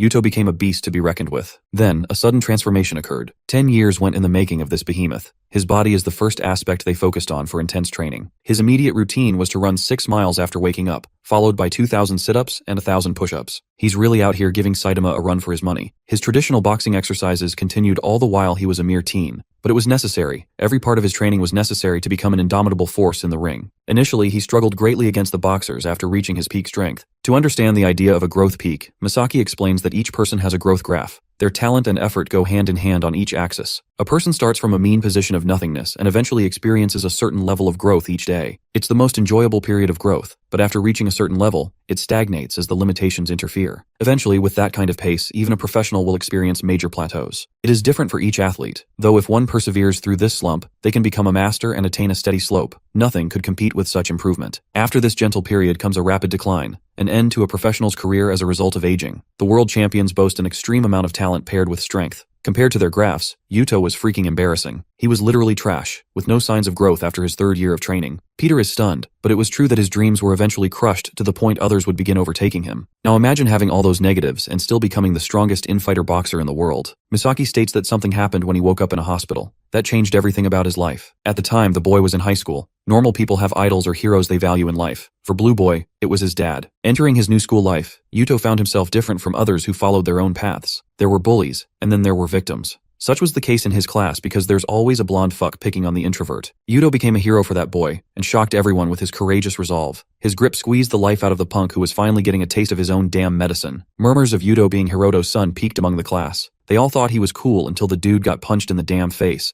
The bully exhausted his strength punching him, but this guy was cold as fuck being unfazed. He didn't even care, and made him look like a weak embarrassment. The punk ran away while Yuto amassed a great reputation among his peers. The students were expecting him to destroy the bully. Unfortunately for the dipshit that was the class bully, he still remained the same. Hero of Justice arrived to save the day. The punk tried acting like he was some hot shit and attacked Yuto mindlessly, but only with a single punch. He knocked the living daylights out of this idiot. The differences in their skills were night and day. After knocking his ass out, he instilled a belief in others that hopeful figures exist in this world. On their way back, the boy apologized for always being dependent on him. The weak boy praised his strength, even though Yuto didn't think much of himself and thought he only trained hard. Yuto decided to drag this weakling to his coach. Misaki wasn't really pleased because she hadn't gotten a customer in a long time. She was fueled with the flames of teaching Yamaguchi. Misaki explained she's an Olympic gold medalist and wanted to carve a champion out of him. She even gave him a discount on the membership because that's how desperate she was. Yuto suddenly realizes that he's been receiving free training his entire life. This idiot should be grateful. In their training session, Yamaguchi observed the level of intensity Yuto trained every day. Misaki emphasized that he's nothing to worry about since his talent is crippled compared to pro boxers. The boy was shocked that even someone as strong as him couldn't measure up to real fighters. Misaki told him to observe his training, as effort is bound to help people become stronger despite the hardships they will endure. On his way back, Yamaguchi was so happy and motivated with the idea of change. In this world, you could never choose the circumstances you were born with. However, certain environments developed people, and others made them live through hell. Yamaguchi had the case of a mother suffering from her addiction. She abused him for even believing that an idiot like him could have friends. Yamaguchi's mother ended up getting dumped by a dude and only lives with the boy for that spicy child support. Hesitating, he asked his mother if he could learn boxing. She called him a piece of crap, not sparing him a moment of kindness. The scene switches to the bully who is mad pissed after getting his ass beat. His gang was eager to explore the dude's fighting capabilities. After all, they recently found a boxer who was training to become world champion too. Returning to Yamaguchi's life, he boasted the spirit to change, so he turned up to come train with Yuto during his run. Blue Boy was thrilled to have him as a partner, and recommended that he run at a slow pace. Unfortunately, Yamaguchi got wasted like hell while the person in front of him kept dashing into the distance. His respect for Yuto increased massively since they were both the same age, and yet he trained so hard. Yamaguchi was fueled with a reason to change, despite his environment rebelling against his growth. At the end of their run, Yuto was so proud of him for making it this far without stopping. He expressed his admiration for the beautiful sunrise. A unique sense of euphoria engulfed him after the workout. Happiness and freedom, the miserable boy felt at last. The night before school, the bully learned that the knight-errant just wants to brawl with the worst of the worst. This guy crushed actual killers in combat. He's crazy levels of crazy. He's all the more curious to fight strong guys, which is why his next target is Yuto. The kind gentleman even asks the class bully to share lunch. He couldn't understand his nature at all. Even after beating him up, the punk woke up to a note of apology from Yuto. But then this kindness is sometimes a sign of humiliation. Pissboy brushed his offer and furiously ran away. He found himself extremely annoyed and was made fun of by other people now that he couldn't bully them. Their lives continued with the bully disappearing off to nowhere. Yuto's training with Yamaguchi continued as the boy began catching up. One fateful night, Kazu called Yuto. He had captured his dear friend Yamaguchi and introduced himself as the anti-hero in the superhero trope. Bro thinks he's edgy. Mr. Anti-Hero over here is acting like a real villain and even threatens to subdue Yamaguchi if the police get called. Yuto arrives quickly and immediately questions this psycho. Kazu is one of those people who loves playing games with people. He hasn't been enjoying things because he gets to squash punks that are nowhere near his level. Since Yuto's name became a popular hit, he's on the hunt for him. Yuto is angered that all of this happened because of a petty reason. He rushes to attack Kazu, who dodges it like it's nothing. The psychopath even praises Yuto's skills, but literally plays with him like he's a toy. Even the bully thinks it's impossible for him to defeat a fighter like Kazu, who destroyed every single gang in the area. The dude is a monster, but something about his opponent seems to strike him odd. He realizes that there is nothing special about Yuto, that he's just a ball of emptiness with no talent. He repeats the same moves like a damn NPC with the easiest fighting moves. Kazu realizes that a coach had to sculpt this talentless fuck from the ground up so that he could obtain this strength. Kazu bashes him with a hook, proving the point that he's on a different level. He remarks that Yuto's fighting ability is based on simplicity, while Kazu is a genius in the art of boxing. He finds the fight incredibly boring and delivers a powerful smash. Yuto fidgets as he questions why someone so powerful is wasting his time being selfish instead of helping others. But this dude basically gives him a "who asked" face and continued to beat the ever-living shit out of him. It was a merciless beating until Yuto was smashed to the ground.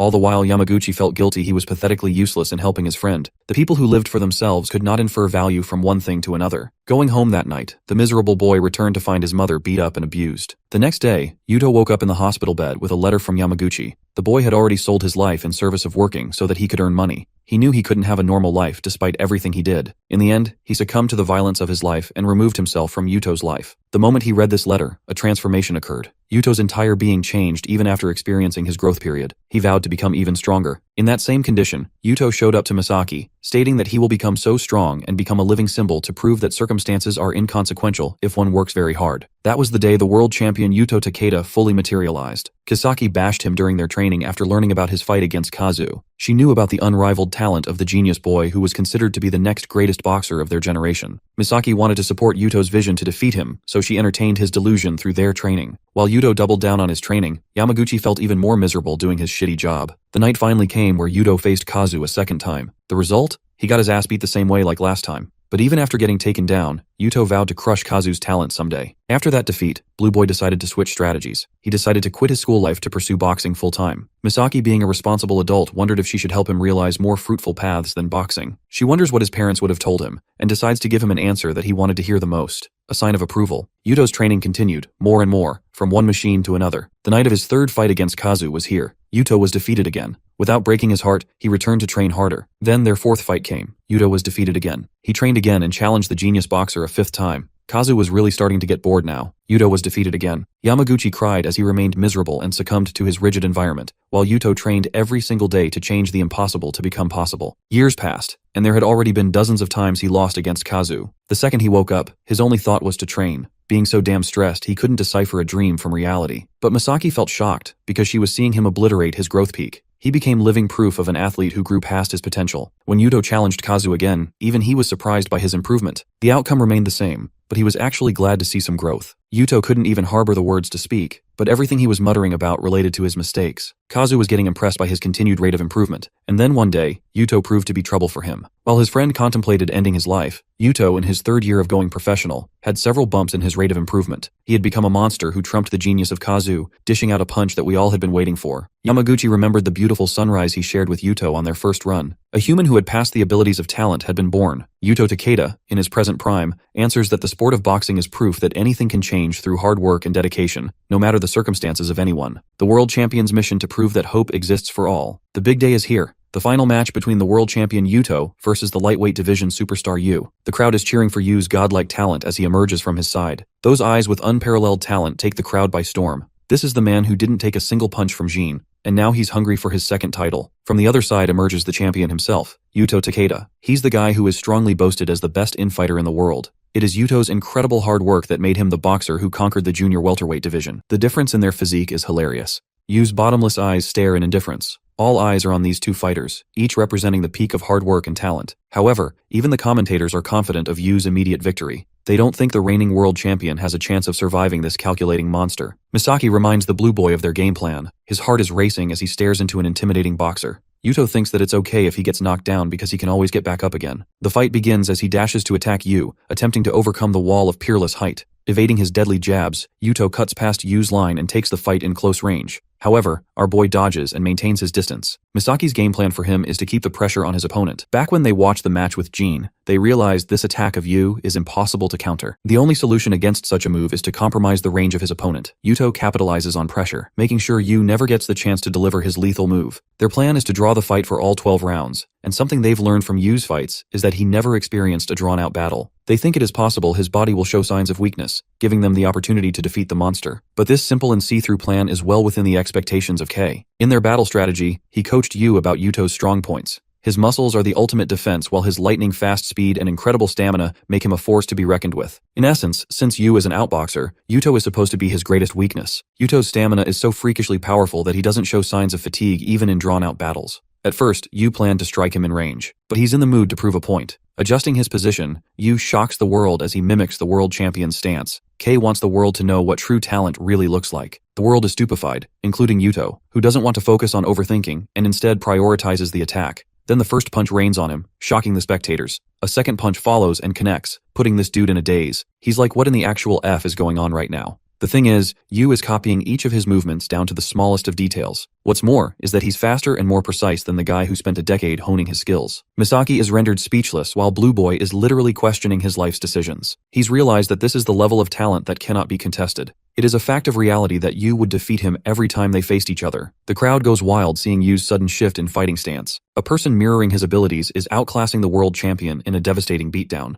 Yu refuses to hold back, and even feints are ineffective. When Yuto tries to go heavy on the guard, he gets slammed from the side. Just like how he would rain down a barrage of punches against his opponents, Yu is doing the same to him. Misaki realizes he's in a serious pinch, and hopes that he survives the first round so they can discuss a way out. The first round does come to an end along with Yuto Takeda's confidence. My guy's face looks like he's seen a ghost or something. Misaki brings this fool back to reality, stating that it's no time for him to zone out. The poor guy is at a loss for words as he sees no competition to Yu's powers. Misaki argues that there has to be a weakness that even Yu is victim to. She wants to exploit such a weakness in the upcoming rounds. As for Kei, he's just chilling with the easiest job of his lives. Yu initially has an unimpressive opinion of Yuto, but Kei emphasizes that this guy is a late bloomer and grows greater in response to the challenge he faces. It's fully possible for him to keep Yu on edge, but our board protagonist legit couldn't care less. After the first round, the commentators believe that Yuto has some kind of strategy in the upcoming rounds. The second round begins with Yuto advancing, only to receive a brutal fist in his face. However, he retaliates almost instantly. Misaki's advice to Yuto is to keep on exchanging blows with the monster to remember and ignite his fighting spirit. So that's what he does. Even though he suffers blows one after the other, Yuto is beginning to materialize his hope. He thinks that all beings have hope no matter how big or small. Yuto's ferocity has increased and he already expects to eat a dozen attacks from his opponents. His goal is to stand his feet no matter how hard he eats a punch. It's Yu who is on the back foot now, impressing even Kei with his comeback strategy. Bob Ross's duplicate over here believes that Yu is mocking the world champion with how little he has showed of his true powers. The atmosphere of the ring changes when Yu dashes to increase the distance. Yuto was expecting to narrow the distance, but his hope began turning to despair as he was furiously slammed against a mountain of blows. All of his openings were closed as the monster unveiled a sliver of his true strength. With his guard being wide open, Yuto suffers a cataclysmic punch through his gut, knocking the world champion on his knees. The adversity that he was expecting had yet to present itself. The boxer Yu is there to destroy the world champion as the world watches. Among the crowd sits a boy. It is Yamaguchi who is rooting for Yuto's success. The author brings an interesting point regarding effort, as it is always portrayed to be exciting to watch.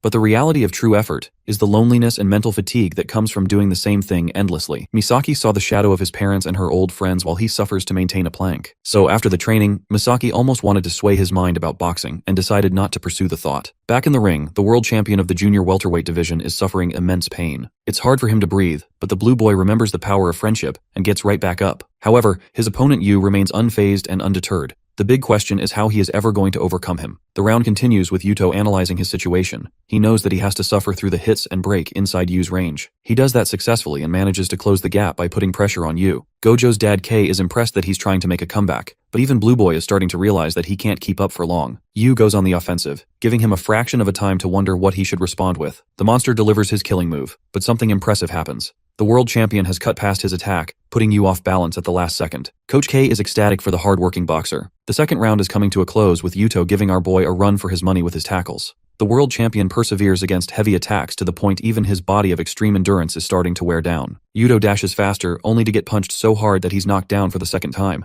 Misaki is contemplating surrender, while Blue Boy is out for days. Bro looks depressed, but then he remembers what he is fighting for and gets back up again. Becoming the embodiment of his words, Yuto Takeda takes the crowd by storm. He no longer possesses signs of consciousness in his eyes. That much is even clear to the referee who is keeping a watchful eye on him. Poor Yamaguchi realizes that Yuto is fighting so hard to show the people around the world that there is hope. He is the one who made him start over and overcome the hardships of his life. Even his mother is getting treated for her addiction. The world champion suffers a harsh blow but keeps on fighting. Even though he shouldn't, he still keeps on fighting. Yamaguchi begs for him to just stay down. The round ends as Yuto officially becomes the only fighter to have made it into the third round against Yu. His coach scolds him, but the blue boy is so defeated he can't do anything but narrow their range. His mind has entered a state of dizziness. Misaki encourages him to hang on until he can close an opportunity to strike. She wonders what her old friends would have thought of her. Misaki deeply regrets that she wasn't able to allow him the chance to enjoy a comfortable life. The third round begins with an acceptance of her faults. Yuto is immediately paraded with tons of brutal attacks. Despite the champion's despair, Kei is impressed by Yuto's potential, who only continues to improve in each round. He's like a textbook comic hero who just keeps on getting better and better to defeat the villain. Kei thinks it'll be a healthy experience for Yu, as his final opponent will be his toughest, the heavyweight world champion Eren. Round 4 until 6, Yuto's undying spirit and stamina perseveres. He's received countless attacks and is hoping to create a miracle against his opponent. Coach K wonders how our boy is feeling in this fight. It's clear that he is starting to feel exhausted. So now that he's in a pinch, Coach K wonders what he will do. Yuto suffers another brutal knockdown. No one wants him to get up. No one except the man himself. He tries, but his body gives out as his dead eyes lay resting before Moisaki. He remembers a conversation they shared under the night sky. She thought he worked way over than what he should. So as a lesson, she told him about the harsh truths of reality and how he would overcome them. There is a bleak risk of being shattered after working hard. Misaki feared this outcome the most for Yuto. She wants him to treasure life as she's lost precious friends too, but the fact she could experience such incredible people made her life fulfilling enough. She thinks that Yuto should treasure the same gift of life by resting his heavy burden once and for all. The world champion? No. The boy she brought up from a young age became her greatest gift. Yuto Takeda, fueled with passionate eyes, gets back up again. His light reminds you of Jay's persistence. The round begins with Yu dodging a heavy attack. It's getting harder and harder to evade this boxer's attacks. Yuto Takeda has taken the center stage with an incredible lead. His coach is stunned because the most exceptional thing happened. Yuto Takeda lacked the flow of movement that geniuses like Yu possessed. But now, in the midst of this fight, he has acquired that flow. The talentless boy entered the domain of peak talent, evolving and skyrocketing in growth. This monster is unstoppable, until he gets bashed with 3 critical attacks from his opponent. Yuto's body gives out. The monster's strength goes out of hand as the battle ends. Coach K out here bawling like he's seen heaven or some shit. During the moment Yu went on the extreme offensive, Coach K saw what he wanted to see. The awakening of the monster left the junior welterweight champion in critical health. Misaki gets damn pissed and tries to slap Yu, but Kei is there to stop the bitch. Misaki boasts that she didn't see boxing in that ring. She sees Yu and his coach as monsters. Meanwhile, the man himself, Aaron Tide, has his eyes set sharp on the boxer who will eventually challenge him someday. Yuto's condition is terrible, to the point he's shattered his jaw and may never be able to box again. Misaki ends up sitting to the side, regretting that she didn't throw in the towel sooner. She is regretting ever having taught him how to box. Misaki weeps thinking she's failed both her friends, but Yuto utters a sincere thank you for everything. Misaki remembers all the memories they shared together and is indebted to the boy who gave her life meaning. We get to see a fruit basket attached to a note from Yamaguchi who wants his big bro to recover soon. After a while, Yuto manages to speed up recovery and is on track to be discharged very soon. The doctor also tells them they have a patient who is a big fan of Blue Boy. This little guy received continued donations from Yuto for his treatment of a rare disease. He fights for his life every day, and there is no sign of recovery. However, seeing the champion fight on the big screen gave him the courage he needed, just like Yuto, who got back up many times. The little boy expresses that he too wants to become strong like his idol. His words remind the former junior welterweight champion of his father. Yuto breaks down hoping that he fulfilled his father's expectations of a strong person. He finally receives a moment to become fragile after his impressive run in the boxing world. The scene switches to a nasty duo of brothers. Middleweight world champion Fabrizio Santorino has just seen the newcomer obliterate 2 champions back-to-back. His brother and trainer Marco Santorino knows that they're next on the line. The staggering defeat of Yuto Takeda led to not just 1, but the fall of 2 more champions. Yu became the champion of 4 divisions and racked up an audience grossing comparable to Fabrizio Santorino. With Yu demolishing numerous weight classes without a problem, his next target is the one and only scoundrel of the boxing world. Fabrizio makes a sudden appearance on stage, shocking everyone. This guy receives a ton of backlash from the audience thanks to his shoddy reputation. Fabrizio doesn't give a fuck and impressively praises Yu for not receiving a single hit in any of his fights. To give the world a show, Fabrizio pops open a handgun, as if to challenge Yu to dodge a bullet. The crowd goes even more wild seeing this maniac pull up something threatening right in the champion's face. Our cold protagonist doesn't even entertain the idea of fear, while Fabrizio slowly pulls the trigger. It turns out to be a prank to scare the world, which is in tune with Fabrizio's mischievous nature. The audience doesn't like him for pulling up with such a nasty idea of a joke. That is, until Fabrizio uses the same gun to shoot real shots in the air, silencing them all. He declares that he'll annihilate his opponent in the ring instead. The scene shifts to Carmen, who's just popped up at our boy's place. She's brought a bunch of her men, much to Yu's confusion. They begin inspecting every quarter inch of the house on behalf of Kay's orders. The fact that cameras were discovered inside means something is definitely not right. Carmen handles unknown packages and discovers another one of Fabrizio's pranks. He sent our boy the corpse of a headless cat so that he could scare the man. She tells her men to handle the situation and explains that both of the Santorino brothers are a little fucked up in the head. Marco does everything in his power to intimidate and scare Fabrizio's opponents before they even enter the ring. They're like pigs, but Kay's team can handle a bunch of pigs. Carmen is put in charge of inspecting everything that Yu is to come in contact with.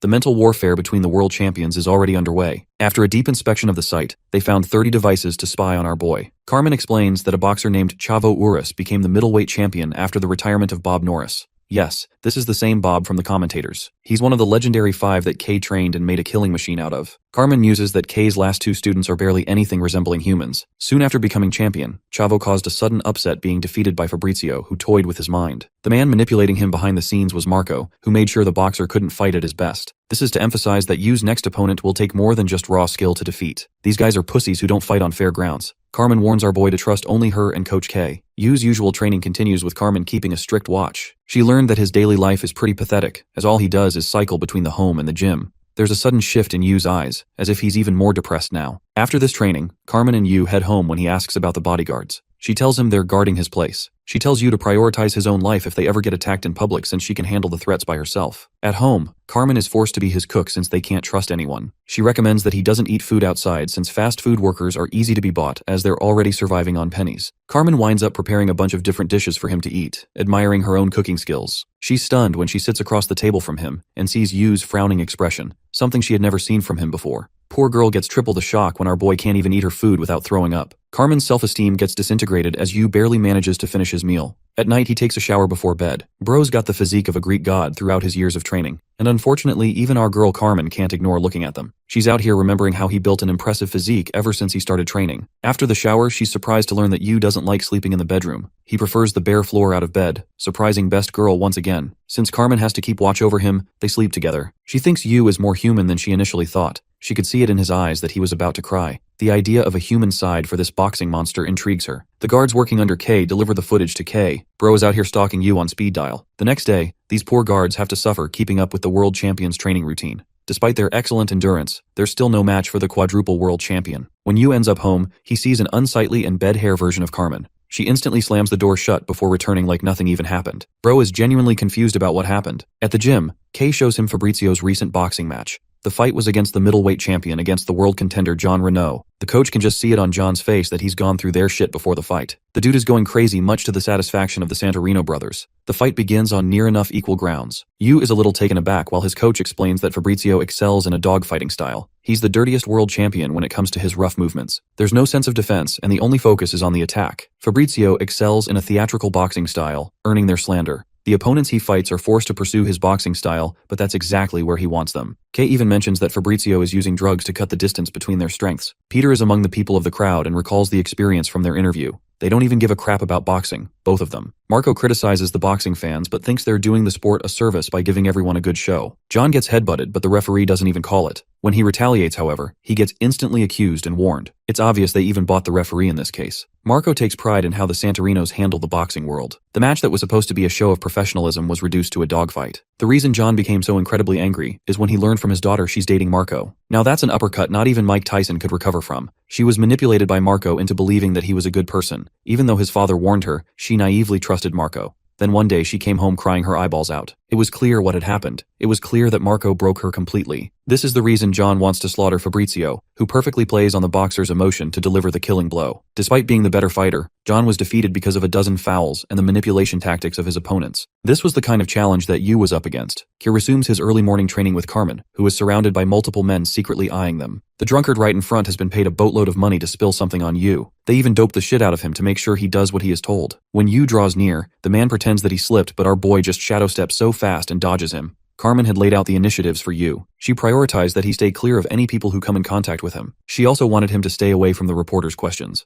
Marco's out here spilling hundreds of nasty rumors about our boy. Carmen knew they were going to try and manipulate the media, but she's happy to give them something in return. She sneaked in spies of her own among Santorino's men. So the next day, he's the one who swims in hot waters being flooded by the media. Instead of annoyance, he's impressed. In this game, money prevails and Kay's got an endless amount thanks to his gym. Everything is going well except for our boy's food, which is apparently dreadful. The packages he receives are all being burned for his safety. She can't ever leave his side or use any electronic devices. But that's nothing to worry about since this guy is a super introvert who doesn't use anything. Carmen drills into his head that while Fabrizio won't lay a finger on him, Yu's cat is another thing. She prefers that he stay on his guard to protect his meow. Bro, the coach is staring at the cat like crazy. He is definitely cooking something. It's been half a decade since Yu's appearance at her gym. The high school student had now gone on to conquer 4 weight divisions. She thinks it's no shock he will win his upcoming fight and wonders if Kay's ultimate goal is to make him defeat Aaron. But even after defeating the legendary boxer, she fears our boy disappearing into nothingness just like the others. Just when she's having these thoughts, their group gets approached by a bunch of thugs. She's surprised and wonders if she miscalculated the thugs in the area. Carmen prioritizes Yu's safety, but our boy is already busy taking care of the threat. He literally grabs the gun and shoots their ankles. The boxer is about to end their lives when Carmen stops him at the last second. She realizes that he was actually about to kill these people. It was the same as Jean or Yuto when he stopped holding back. Despite this monstrous and uncaring side of his, our girl is a believer in his humanity and desperately hopes there is something human underneath his skin. To figure that out, she suddenly asks our boy on a date. The quadruple world champion is a mega virgin who doesn't know what to do on a date. Carmen explains the basics, and Yu accepts. So on their next off day, Yu receives her looking all dressed up and amazing, but she's a little disappointed disappointed since our boy is planning to go out wearing the most default man outfit ever. Carmen gives him a hairdo and learns that Kay recommended his spiky hairstyle for the ring. With his hair done, she wants them to go shopping to get our boy some drip. Carmen pulls out the flashiest shit for him to wear. The duo looks so embarrassed, but the best girl makes him wear the outfit anyway. Yu is definitely not feeling it while Carmen is eating it up on his embarrassment. They go through a bunch of different outfits, all of which make her laugh. Then Bro pulls up with a classic suit that makes him look like a model. Carmen gives him the green signal and proceeds to check out. They go to an amusement park. The roller coaster doesn't even amuse our boy, but at least it's entertaining for his girl and his cat. They explore a bunch of different enjoyments together. Bro even has a balloon of his own cat, such as Sigma Male. Through their photographs, Carmen finds annoyance with Yu's blank expression. She tasks him to follow a technique she is going to use. Carmen meticulously crafts the most beautiful smile while Yu looks like an abomination. Their next muse is a haunted house. This girl is out here fantasizing about their couple life like crazy. The plan is to draw closer to him when she gets scared. She reminds him not to attack people in the presence of ghosts. But this hypocrite is scared so badly that she bashes the hell out of the zombie. Girl ends up neutralizing the threat for real. Carmen is starting to realize that she just might have feelings for our boy. More haunted than any of the mannequins is Jean's dead face. Both of their girls scare each other while the men stare in confusion. Carmen is surprised to meet the former world champion in such a location. She's suspicious of him first, but remembers that this guy has honor and won't flinch in the presence of money. Stella openly despises Yu because the guy sent her man to the afterlife in their fight. But Carmen is no slouch. She's out here dishing out some real verbal retorts. They share a table together with Stella and Carmen on rough grounds while Jean is surprised to see him at such a location.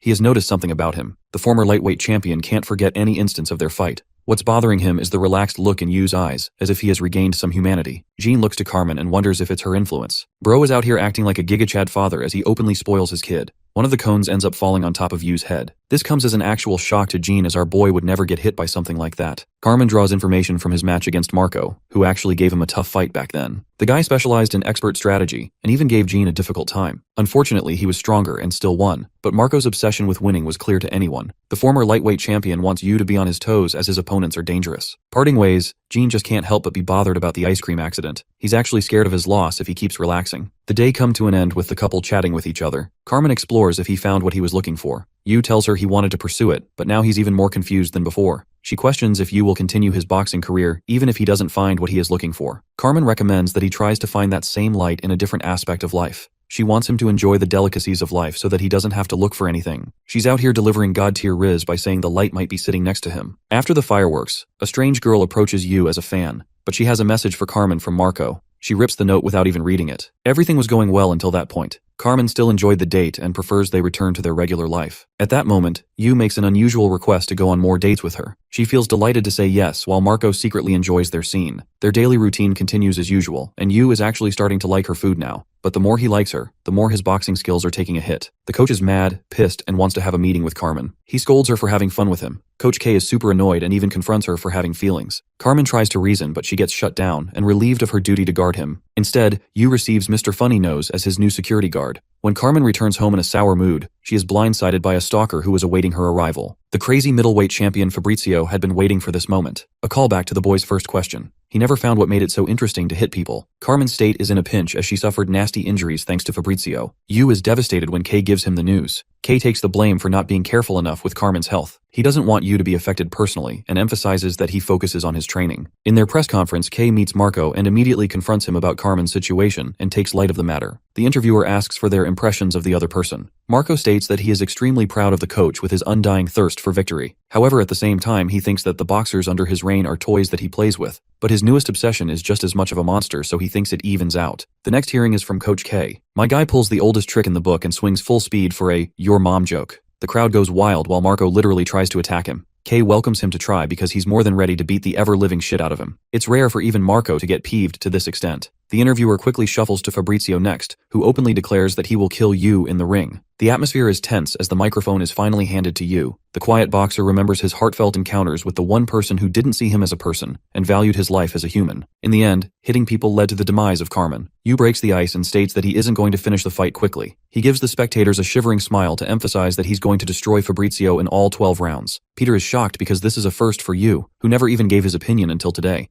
After the conference, Marco vents off his frustration while Fabrizio is juicing the hell out of his body. It's necessary for him to take full doses because of Yu's insane abilities. Carmen wakes up the day of the fight. The crowd is going wild, especially for Yu's impressive track record of conquering divisions. Emerging from the side, Yu approaches the ring, causing the entire arena to go crazy and cheer for him. However, for his opponent, the faces of celebration quickly turn to expressions of anger. This man is met with no praise and instead receives the crowd with incredible hate. The Santorino brothers could not give a flying fuck about these guys, and straight up hit them with double the middle fingers. Fabrizio's hands are wrapped by the referee to prevent cheating, but Peter thinks it's actually a performance for the audience. Bob Norris believes that the fight is in Yu's favor since he survived the emotional turmoil already. At the same time, Fabrizio is looking juiced the hell up. This dude's abs look like they have abs. Coach K is aware of their doping and openly tells Yu to do whatever he pleases in this fight. The fight is about to begin with Yu not even showing a hint of expression. This monster is out for blood as the tension rises between the two fighters. The fight begins with Fabrizio lunging forth to attack. This kind of speed is on par with Yu's reflexive capabilities. This is thanks to Marco's genius plan, which involves Fabrizio becoming a monster so that they can defeat him. The middleweight maniac is still keeping pressure. Marco has planned for this fight to end up in psychological warfare. Knowing his impressive track record of never being hit even once, Marco has determined that Yu has a kind of phobia of receiving attacks. So Fabrizio pulls up a dirty little low kick, an illegal move. A normal fighter would take the hit, but Yu would always dodge because of his godlike reflexes. Dodging in an unusual manner would expose his weak point, allowing Fabrizio to cave in and attack him just like Yu's debut match. To his shock, our boy slips the punch by reading the movements of Fabrizio's shadow. He follows with a raging slam that flips Fabrizio's entire body in one shot. The whole world is shocked as the cheater goes down in one attack. More than that, Yu's body is pulsing in an abnormal manner. Coach K wanted to play by their rules and received an enhancement drug of his own. He's enjoying the show, while the effects of the drug massively increase Yu's performance. Carmen senses that something is not right. Fabrizio somehow gets up after that vicious punch. The round continues while Marco reflects that he intentionally hit him in the face instead of knocking him out in full. After all, it was Yu's promise to the Santorino brothers that he will annihilate them for 12 rounds. The scene shifts to Carmen, who remembers being captured by Fabrizio. Her oldest memory of her childhood is when her family was captured by terrorists.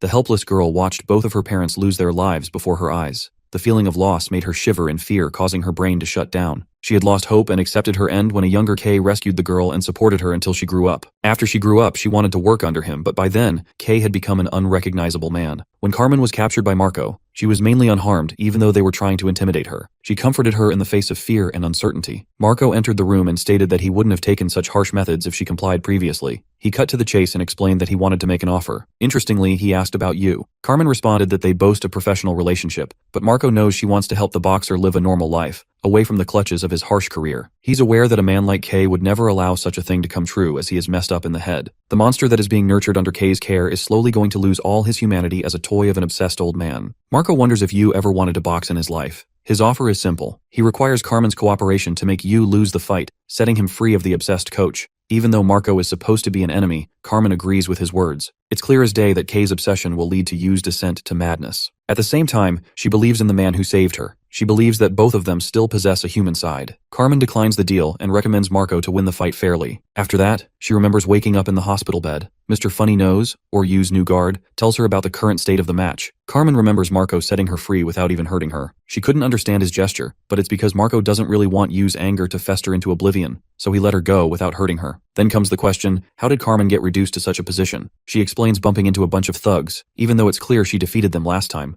In the ring, Yu is delivering a slaughterfest before the audience's eyes. They're seeing the hated middleweight champion get annihilated by his own medicine. The commentator Bob believes that Yu would have easily won the fight without the drugs. But this is Kay we are talking about. He wanted to prove a point, making it clear to anyone who dared to challenge them. He is the one manipulating people and beating them at their own game. He contemplated unaliving our boy's cat and even used Carmen's condition as the perfect catalyst for Yu's performance. After John Renault lost the fight, he learned from his daughter the truth of the matter. Marco didn't do anything to her and was only trying to scare her away. She begged her father to stop fighting them as they didn't cause her any harm. This paints the Santorino brothers in a different picture. They're not actually villains or malicious people like the rumors claim, but that doesn't matter to Yu, who is demolishing them in this match without a hint of remorse. Carmen, even in her compromised condition, wants to do something, but Funny Nose recommends that she doesn't try. It's because the lengths Kay is willing to cross are boundless. Funny Nose reminds her that Kay is a ruthless man who has taken countless lives in his time. He urges Carmen to stand down. In the ring, Fabrizio has suffered a mountain of injuries. Before the fight, Marco told his brother to remember Yu's game plan. Since he wanted to draw this fight out, it's a confirmation he will make sure to bash him for all 12 rounds. Fabrizio knew from then that it would be impossible to get the better of his opponent. The good thing about this fight is that Yu isn't interested in a quick victory. Coming as a shock to the commentators, Fabrizio drops his guard completely. He has assumed the stance of a grappler who is ready to use his reach to his advantage. But the monster Yu is not to be underestimated as he lunges forth and disappears into thin air. Reappearing from behind, Yu violently delivers dozens of punches all over the man's body with his superhuman speed.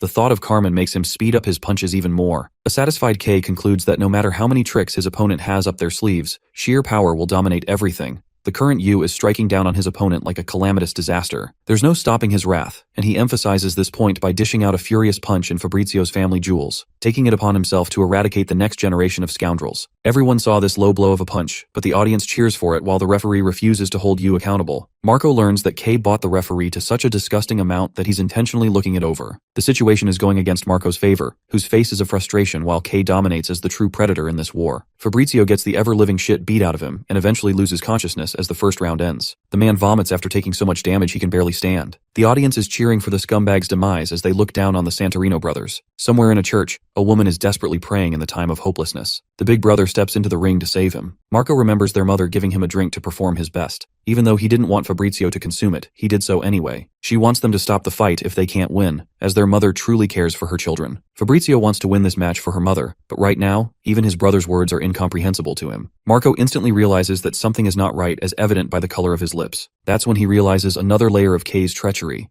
This man delivered spiked milk for Fabrizio to drink right before the match. Their poor mother is basically the definition of a retarding person. The three siblings boasted different hair colors because their mother tried to pay off the debt their papa left them. Marco didn't despise being poor and thought this was just the way things are, but then he could see her mother struggling to pay rent. When leaving for school, Fabrizio and Marco never spent a day in class. They couldn't go to school but wanted to earn money so that Julia could. Marco was the intelligent one of the group and led the operations. He busied people with conversations while Fabrizio snatched their money. That's how they went around collecting cash. But their mother became desperate and didn't have the money to pay. She went out late and returned by morning. The poor brothers understood her pain and wanted to collect enough money to save her from this pain. The world was cruel to all, even if they were the rich or the poor, nothing mattered. The boys living in the slums were no exception to the rule. They were beaten down by a man who confronted their mother for stealing. He was threatening to report them to the police station if she didn't do as he said. She returned home the next morning to confront her kids. The boys had no words and ended up receiving their mother's beating. They knew that stealing was bad, but seeing their mother's condition, Marco couldn't sit around. He didn't accept the world who had treated his mother with such violence despite her disability. To them, evil is the way of the world. She even cried after beating them up, apologizing for being an irresponsible adult. Marco couldn't accept this world and sought revenge as his only salvation. The young boy sought his brother's guidance to read. Marco and Fabrizio learned at a young age that world champions make a disgusting amount of money and eat good food. The match resumes in a bloodbath with Fabrizio getting annihilated. Back then, the boys wondered if they should continue school and ask the teacher's help.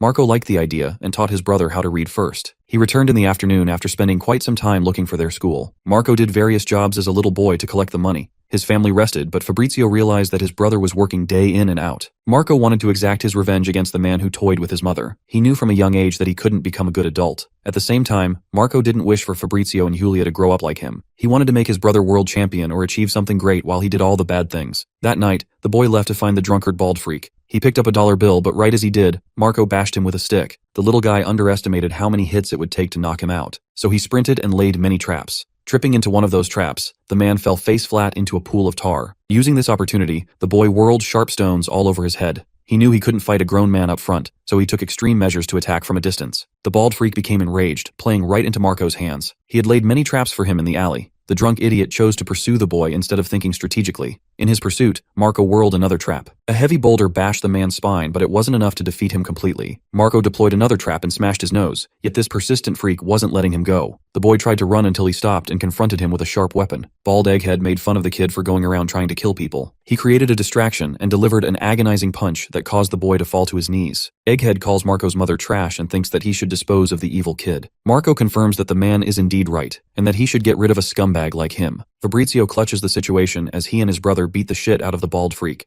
The two brothers took down the man and collected his money. To make an example out of him, Marco took measures to make sure he never did anyone wrong again. After the fight, his brother confessed that he didn't want to go to school. Instead, he wanted to follow in his brother's footsteps. Marco wanted to learn how to box and become world champions so that no one could look down on them. The following day, the paralyzed man was discovered after receiving a brutal takedown by the two boys. They even made their mother happy with the meat they bought with the money. Even though the meat pie was terrible in taste, it was enough for the happiness of the Santorino family. Marco's mother liked Sundays because she got to pray and enjoyed family time with her children. Marco and Fabrizio's next venture was to learn how to box. Unfortunately, a boxing gym didn't exist in their village, and illegal clubs were the only thing they knew. One day, an old drunkard offered them a chance to learn how to box. Luciano Mondi introduced himself, but really he's just a nobody to the boys. This old man happened to be at the scene of the crime and saw everything. Marco threatened him back. The old man saw the vigor in their eyes and offered to teach them how to box. This is how they met their first master. He wanted them to beat the shit out of each other without really teaching them anything. Fabrizio and Marco started punching each other while Luciano observed their abilities. He could see that Fabrizio is a natural fighter who is handling his older brother without much of a problem. But when it comes to good decision making, Marco is the one who is the better of the two. He has determined strategy and knows how to plan for a good future. Luciano tells them about the two aspects involved in boxing, both mental and physical. Each of them has been blessed by one. The brothers confess their desire to become world champions.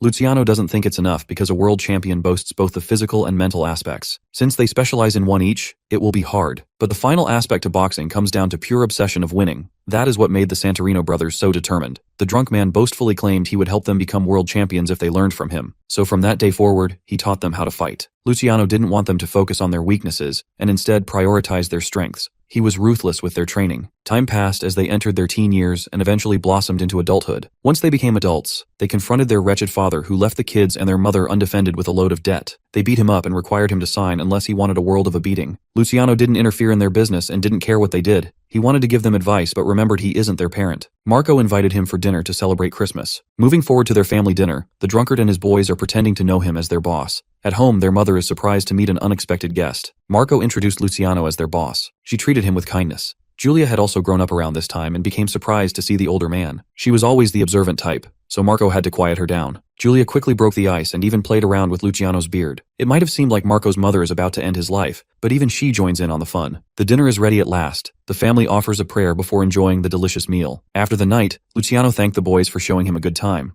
Marco offered him to come live with them, but the drunkard thought that his only place was in the gutter. Luciano parted them with sound advice. He didn't want them to become arrogant, as there were stronger and more violent people in the world. He advised them to stray from the path of crime and become good people. Fabrizio shifted the conversation topic to a snowball fight. The boomer receives a snowball on his face. Playing with him in the snow, they felt like children and enjoyed the moment. Marco stated that they're still going to become world champions after clearing the village of crime. He has accepted his life as a criminal. Marco just wants to become the necessary evil to take out the trash. He harbors good intentions for the world in his own way, and doesn't mind receiving the weight of punishment when he dies. Luciano doesn't hold them accountable for their sins as he thinks everyone is the same. He wished the best for them, before saddeningly losing his life to the mafia. Julia was chatting up her mother about Luciano when suddenly, tragedy struck. Their mother's health declined. Maria prays for the safety of her children. But nothing goes her way with Yu pummeling Fabrizio in the ring. Julia comes to receive her mother, who is still not feeling her best. Her son is experiencing a world of pain though, and still asking for more. The match has suddenly turned into a boxing bloodbath. Even Bob is confused why the doctor and the referee has not interfered in the fight yet. Normally it would be stopped at once, but Marco knows that the association requires the Santorino brothers to stop the fight themselves. After all, the crowd is going wild with the entertainment and cheering of brutality. Coach K has played his cards perfectly. The round concludes, but it's only been 4 out of 12 so far. Marco recommends stopping the match as even after losing the title, they will still have plenty of opportunity to collect money. But his brother is surprised and doesn't want to stop in the middle of a fight. He's frustrated at the thought of humiliation.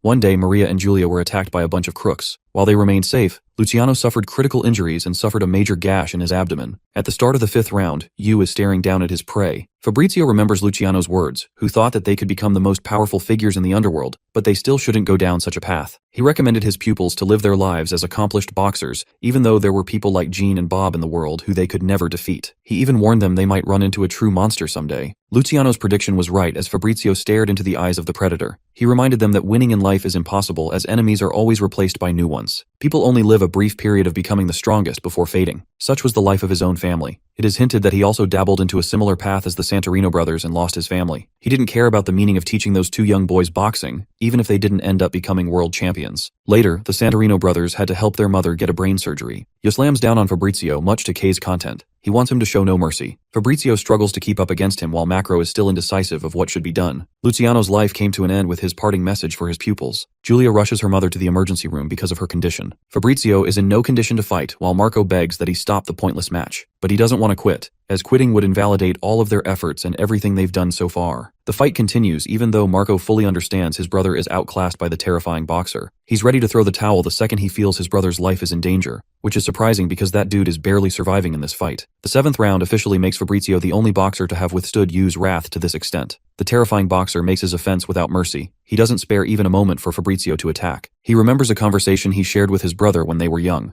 At the beginning of round 8, people started questioning the meaning of continuing the fight. Fabrizio doesn't want to succumb to this fight even if it breaks him. Round 9 starts off with Yu still demolishing this guy. He has probably hit him like 300 punches at least. Bro is eating that shit and questioning life. At the start of round 10, Fabrizio bears a hatred for the world. He hates that people have to struggle so much to live such normal lives. Round 11, the ring is tainted with the blood of the middleweight world champion. Finally, round 12, the final round. Having survived up until this point, Fabrizio's face looks like it's going to need plastic surgery. Marco is about to surrender when the men of the association forcefully stop him. The concept of right and wrong is fragile and malleable. While Julia is begging for her mother's health, Marco is worried for his brother's life. What the world is bearing witness to is a public execution before their eyes. Marco begs Fabrizio to run. Yu demolishes his face with a brutal punch, one after the other. This time, Yu isn't holding back as he tears apart Fabrizio's body. The middleweight champion has already lost consciousness, and Yu is still going on and on without stopping. Fabrizio's condition is critical to the point he's lost his sense of hearing. All he sees is a monster that's tearing him apart. Fabrizio tries to punch him and prepares for a final bout. He embodies his philosophy and refuses to run from the ring.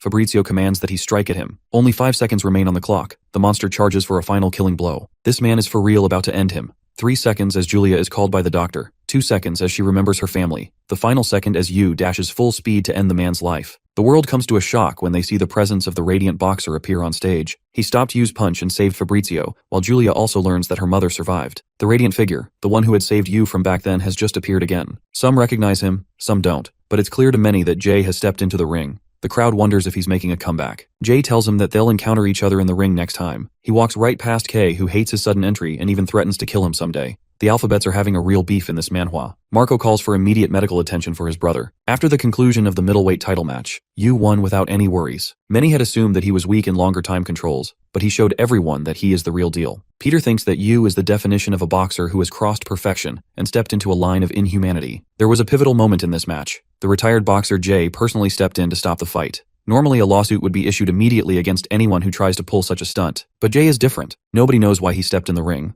Peter knows that Yu has created a monster who continues to grow to terrifying strengths. Both Jean and Stella watch the match unfold. His wife is worried like hell, but the former lightweight world champion thinks it's Kay who they should be really worried about. He desperately hopes that Yu gets saved by someone someday. Yuto Takeda watched the fight too. His new girlfriend noticed that he looked sad. Yuto seconds her opinion because he remembers his dear old friend having a similar expression. The scene cuts to Steel, who realizes Yu has become too strong. Even though Jay should be proud of his friend's achievements, he doesn't like the direction where Yu is headed. Typhoon tells him to stop worrying as he has his own match to worry about. Jay has acquired impressive success in his weight division too, and approaches the title match soon. Fabrizio wakes up next to his brother, shocked that he's still in one piece after the fight. Marco tells him about Jay's interference, which comes as a confusion to them both. He apologizes for putting Fabrizio to such lengths. Instead of insulting his brother, the former middleweight world champion thinks they've lightened their load a little. The both of them begin to cry as they were just abused children who were trying to make money for their mother. After his recovery, they go and meet her, completing their happy and loving family. In the end, they're still the same, and that's the conclusion for the Santorino family, who accepted their meaning in life. With their chapter closed, now comes Yu's next opponent. His trainer, Andrei Vlashenko, is pumped to finally meet a contender who can defeat Victor. The emptiness of Yu. The boxer had a million questions rained down on him by the interviewers. They were even asking about Jay, but it's nothing Yu cares about. He asked for Carmen's return as his object of interest. Kay informed him she had quit as there were people like the Santorinos who could appear again. He felt pity for Yu, who grew attached to her, and remembered the various moments they shared together. Kay recommended that he take a week's worth of rest.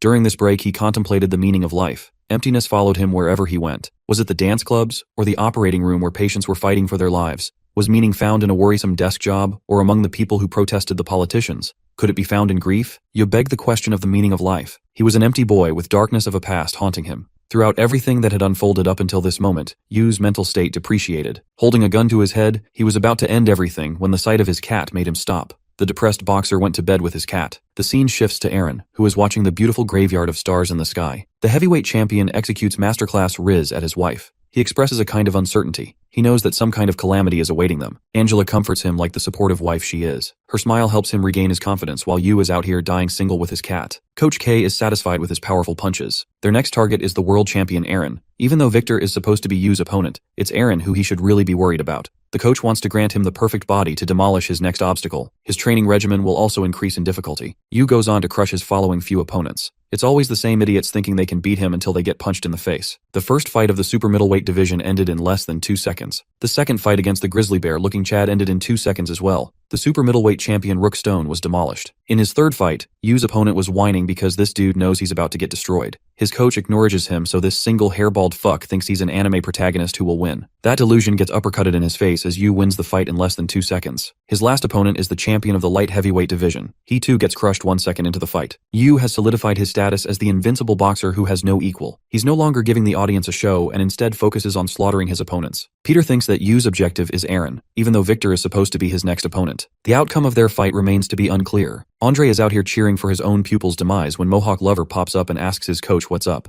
The cruiserweight world champion doesn't think much of Yu's strength. Andre emphasizes that he won't be able to defeat someone like him. Victor nearly punches his own coach in the face. Bro has a kink for mohawks and believes no one without one has a chance against him. What's more is that this dude literally has an entire cult of mohawk men. It's not a surprise his own coach is fed up with him. Peter leaves his junior reporter Tommy to handle the interview with Victor. You might be questioning why, and the answer is quickly revealed when the young boy pops up at the gym. The gym looks like the opposite of what it should be. The punks pick on the scrawny-looking kid as he introduces himself. They bully and scare him shirtless while the poor boy apologizes. The interview begins with his coach Andre, who is straight up dissing his own boxer. He doesn't even have any remorse for the man, and straight up shit talks the ever-living crap out of his pupil. Andre explains that he became a trainer 8 years ago to pursue a traditional style. He wanted to become someone like Jean. At the time, his gym prioritized hard work. That is until one dude with a mohawk turned up. This dude looked goofy as hell, but he still had ferocious punching power. Victor impressed the coach with his powerfully charged punches. Andre introduced himself as the head coach and wanted him to pull for the world championship spot. Victor was fueled by the flames of excitement. But for Andre, it was the worst decision he ever made in his life. Because when he asked the dude to clean up, Victor boasted his obsession for mohawks. Andre realized that this guy is basically a dumbass with a lot of talent. He tried teaching him how to throw jabs, but this man thought it was insulting to throw such a punch. Andre decided to let him do as he pleases. He even placed a bet to do anything Victor wanted when he became world champion. The day of Victor's debut match, he wasn't doing anything but crazily throwing hooks. Of course, that left a lot of openings, and he got nuked in the face for it. His coach thought that it was pointless to have a single move as their specialty, but something happened in the 4th round. His opponent had grown too confident, but unfortunately slipped and received a devastating punch. It was a total knockout, and a first victory for the behemoth. Andre understood that luck played a huge role in this fight, so he hoped for his next opponent to teach him a lesson. But then Victor knocked him over too. The same thing happened and his lucky punch ended many boxers. Andre couldn't comprehend what was going on. Even though the boxer boasted an incredibly powerful punch, it was ridiculous to accept that a single move landed him a fight against the cruiserweight world champion himself. Mohawk Man had already acquired many supporters by then. Before entering the fight, Victor reminded his dear coach that he's going to make him get a mohawk after he wins. And that was the day Andre knew his life was over. Everyone's heard the famous quote from Bruce Lee about practicing one move. Mohawk Man is basically the definition of that quote. This guy spams only one attack, and that led him to contend for the title. In his match against Gilbert Einstein, even the commentator Bob Norris acknowledged the trash skills of the crazy boxer. But it's indisputable that he still won all his fights. Victor is the first champion to break every boxing convention and still win. The fight begins and this dude Einstein is legit throwing Newtonian punches out here. Bro is calculating everything as he tosses Victor's shit around. It's basically a smooth brain versus Einstein if he was buff. Victor got taken down, and quite unusual for a coach, Andre was actually cheering for his demise. Mohawk Man realized that he was up against a genius of boxing, but with the power of, I am angry therefore I am stronger, he pulled up again. Bro proceeded to get his shit tossed for 12 whole rounds until he was a mess. Even Andre was pissed that all his previous opponents were getting hit by something so flashy and losing to Victor. Bro is out here cheering for Einstein who's throwing punches all Saitama style. Victor retaliated, but it wasn't any use. The genius decided to stop for one moment before delivering his revolutionary energy equation punch. What a phenomenal display as Victor gets taken down again. People thought it was the end for him, while Einstein urged that he acknowledge the difference in their might. But that's exactly the kind of remark that would awaken Mohawk Man's spirit. The dude's parents had mohawks too. Dude is a big ball of nothing. He's an animal without a mind who refuses to give up. Victor tells goofy Einstein that he doesn't care about the future like intellectual people do. Bro gets called a one-brain-celled organism. Einstein is ending his career figuratively and literally. He rushes to finish his opponent, but tragedy strikes as even the famous Einstein slips and receives Victor's wrath in full. The fight ends with Victor's victory. Andre's fate was sealed as a new cruiserweight world champion was born. And that's how they got here. Andre emphasizes that the secret to Victor's success lies in his extreme natural luck. Andre emphasizes that luck is the only factor that contributed to the man's success. In fact, his disciple's very existence is an insult to boxing. Tommy Boy is filled with admiration because he's more than just excited for his match with Victor. His coach emphasizes that Yu's conditioning is for his battle against Eren. His coach deems it impossible for the lucky fool to win again. Mohawk Man barges inside and doesn't give 2 cents about the interview. All he cares about is a special training session. Tommy doesn't know what's going on and gets excited when Victor tells him about his oh-so-powerful monologue about becoming the strongest creature on Earth. Dude just wanted to become a man who could wear his mohawk with pride. The solution was simple: defeat big and strong guys and become strong himself. So this dude went out in the wild and fought against boars, bulls, kangaroos, you name it, and he did it.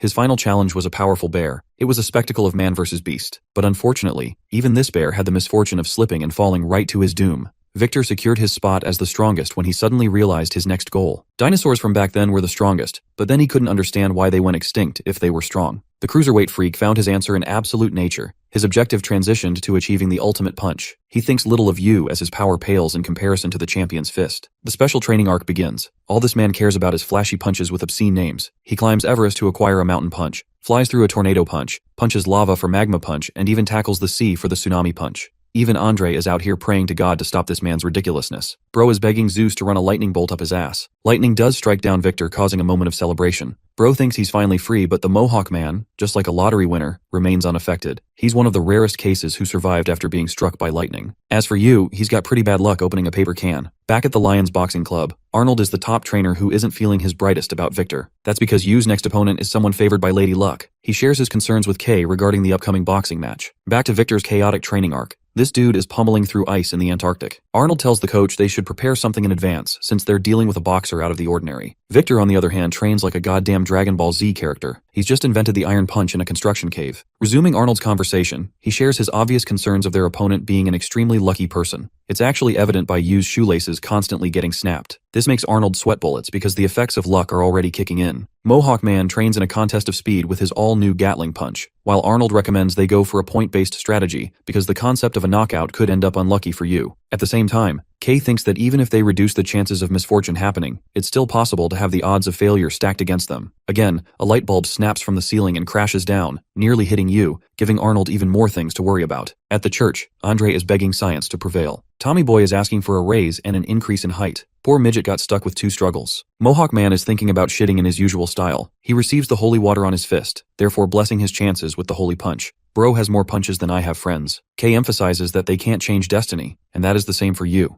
He doesn't even entertain the idea of him losing, as that's just impossible. The day of the match eventually arrived. 2 boxers of prestige were about to go head-to-head and make history once again. On one hand is Yu, an invincible fighter with the ambitious goal of conquering 8 weight classes. On the other side we have the cruiserweight world champion himself. The outcome of the match is unknown to everyone. Bob Norris, being our boy's #1 fan, thinks that he'll win no matter what. Such is the gap between their abilities. So in this fight, the odds are stacked against Mohawk Man. But he doesn't care because all he cares about is punishing spiky-looking dudes with sleepy eyes. Andre encourages him to become the strongest in the world. Victor roars like a wild beast, earning the praise and excitement of the crowd. Even Tommy Boy has been converted to a Mohawk stan. Aaron is watching this fight like everyone. The fight begins with both fighters lunging right at each other. Oddly enough, Yu's foot slips right at the beginning of the match, shocking Andre and Kay at the same time. Incredibly low odds somehow seem too easy for Victor to accomplish, as evident by his daring adventures and survivability. Victor launches a crushing knockout and our boy gets launched. The entire world is shocked as the referee deems Victor the champion. But this upsetting outcome is just a prank by the author, who damn near changes the story title to The Mohawk. After this match,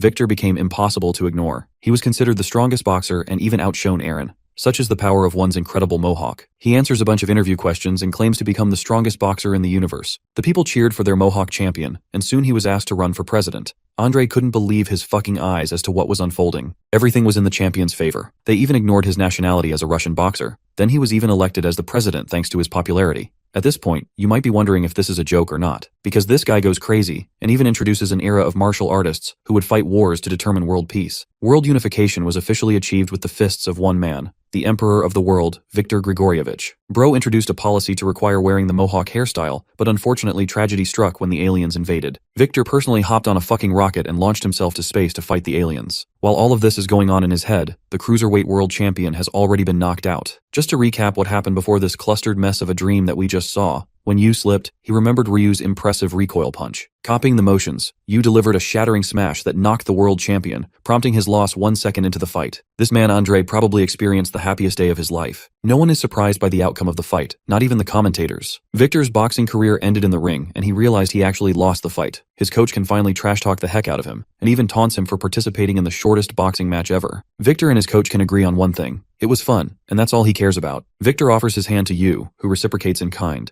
The cruiserweight world champion is shocked that such a tiny hand could throw a monstrous punch like that. Sensing his unease with boxing, Victor tried to persuade Yu to stop boxing. Kay, being a cockroach, intervened and called him a damn loser. Obviously it would spoil his plans, but that's how the cruiserweight world title match ended. Yu has taken down 4 world champions who excelled at their class. Peter believes there is more to Victor's boxing than just luck, such as his excellent defense and endurance. It also goes to show for his trainer Andre. who refined his student to become the ultimate machine. If Victor didn't behave like a dumbass, he would have boasted the strength to contend against Aaron. But this buffoon lost to K's newest monster. The final fight between the two monsters of boxing is right around the corner. Coach K is physically pumped as he had been waiting for so long to get to this moment. The legendary boxer Aaron observes the fight and intends to hold a press conference. He's a loving man at home who really loves his kids. The following day, Aaron makes a speech that shocks the boxing world. He speaks directly of his retirement, refusing to become a toy of the old man who trained him. The announcement comes as a shock to K. Aaron's news causes a sudden upset in the boxing world, but he answers with a cold certainty that there's nothing in it for him to gain anymore. He doesn't want to become a showpiece to the world of entertainment. Coach K accepts his challenge and decides to exploit the world champion's weakness. K is ruthless in his resolve to prove Yu's superiority. When Bob Norris understood K's insanity, he refused to box under his name and switched his profession. The idea of boxing had become pointless to him. The same happened with Jason Freddy, as every boxer K trains becomes a crazy behemoth who eventually quits. Coach K went on a world trip to find his fifth protege. Even though he was looking for talent, K sought something that exceeded talent.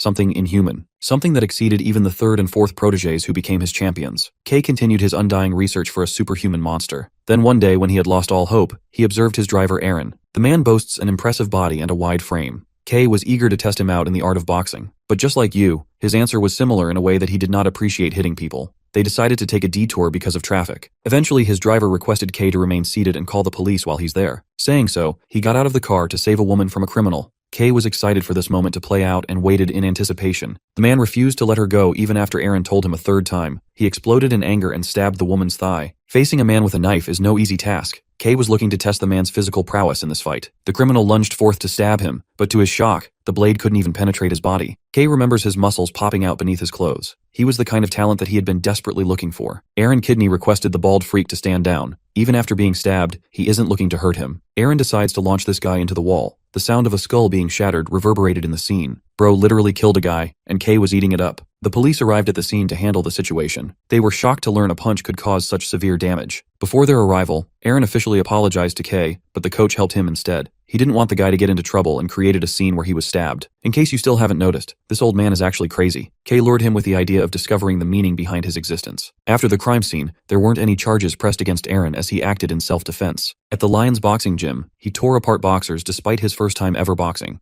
K wanted to bring out the extent of his power. Just then, one of the old boxers he trained turned up to exact revenge. K thought he was the perfect plaything to test his new subject. He called the mad dog a piece of trash and didn't even look at him. K entertained the idea of taking him back as long as he could defeat the newbie. Pumped and excited, he enters the ring not knowing the consequences of his actions. Frederick Jason is a former world champion who dominated 4 divisions. He was the 4th student who became the strongest boxer around. Jason was the definition of fear. He relied on a raw psychological factor translated into brute strength that terrified his opponents. He was the kind of guy that could also be classified as a monster. His only weakness was his madness, which prevented him from becoming the strongest boxer in the world. The fight begins, and almost at once Aaron gets flooded by a tsunami of disastrous blows. But he stands there with his impenetrable body of armor, while his opponent tired himself out. This behemoth caused a fear into the former world champion. Towering over him as he gently comforts him with words, Aaron prepares to attack. Jason was picked up by K when he offered him a chance to see a whole new world. But now, he was nothing more than a tool to his previous master. Aaron lands his punch, sending this dude right to the hospital. K wanted to drill victory inside Aaron's head.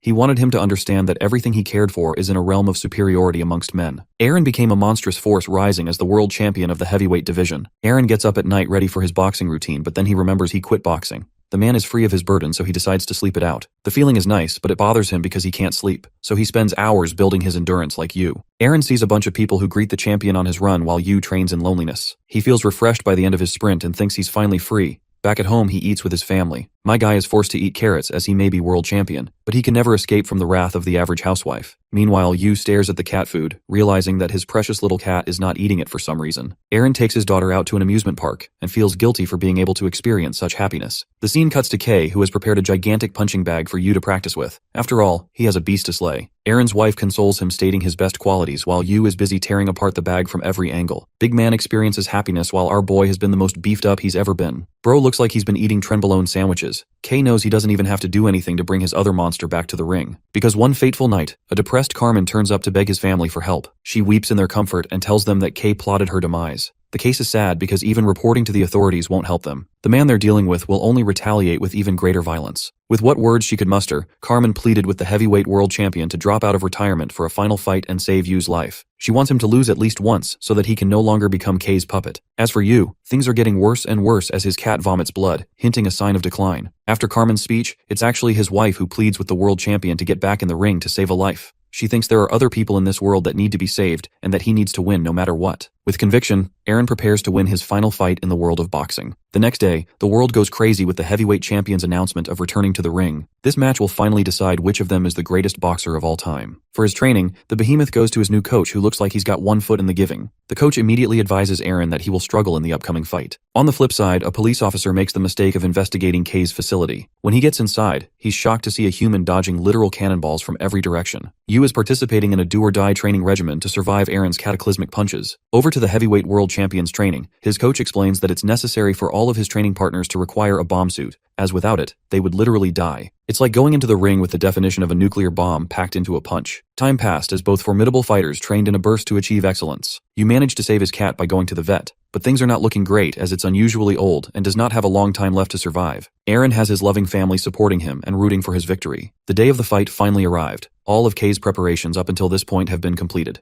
Kei reminds him of the first advice he gave our boy about boxing. He better channel that ultra instinct level of dodging, or he's gonna die. There's no way he's going to survive the ring if even a single punch lands on his body. Kei's only instruction for Yu is to kill the world champion before he's able to get a solid hit in. Instead of worrying about the match, Yu tells his coach to take care of his cat if he dies fighting Aaron. The coach accepts, and they head out to the ring. The cheering of the crowd is on another level, as this is the boxing fight of the ages. All eyes are set on these two folks who are legitimately the strongest boxers. Aaron is hell-bent on shattering Kei's expectations by defeating Yu. The match to decide the strongest monster begins now. The heavyweight champion senses the emptiness in his opponent's eyes and desires that he live his life as a human. He adopts a savior role for Yu and immediately lunges to attack him as soon as the fight begins. Our boy begins his dodging streak while Yu charges the same punch that destroyed many world champions before. The result is shocking as it doesn't even dent the impenetrable wall standing before him. He dashes away before his opponent is able to get a solid punch in. Our boy survives his opponent's wrath with such insane speeds that even the crowd can barely see what's going on. Before the fight, Kei advised Yu to bust out everything in his arsenal for this one match. For Aaron, he boasts a number of athletic advantages that could overwhelm Yu if he isn't careful. His training was nothing in comparison to the real deal. The heavyweight world champion's coach advised the same to his student. He outlined Yu's monstrous reflexes and speed that he will need to look out for. Yu presses his punches against the man's body, but they're barely even moving him.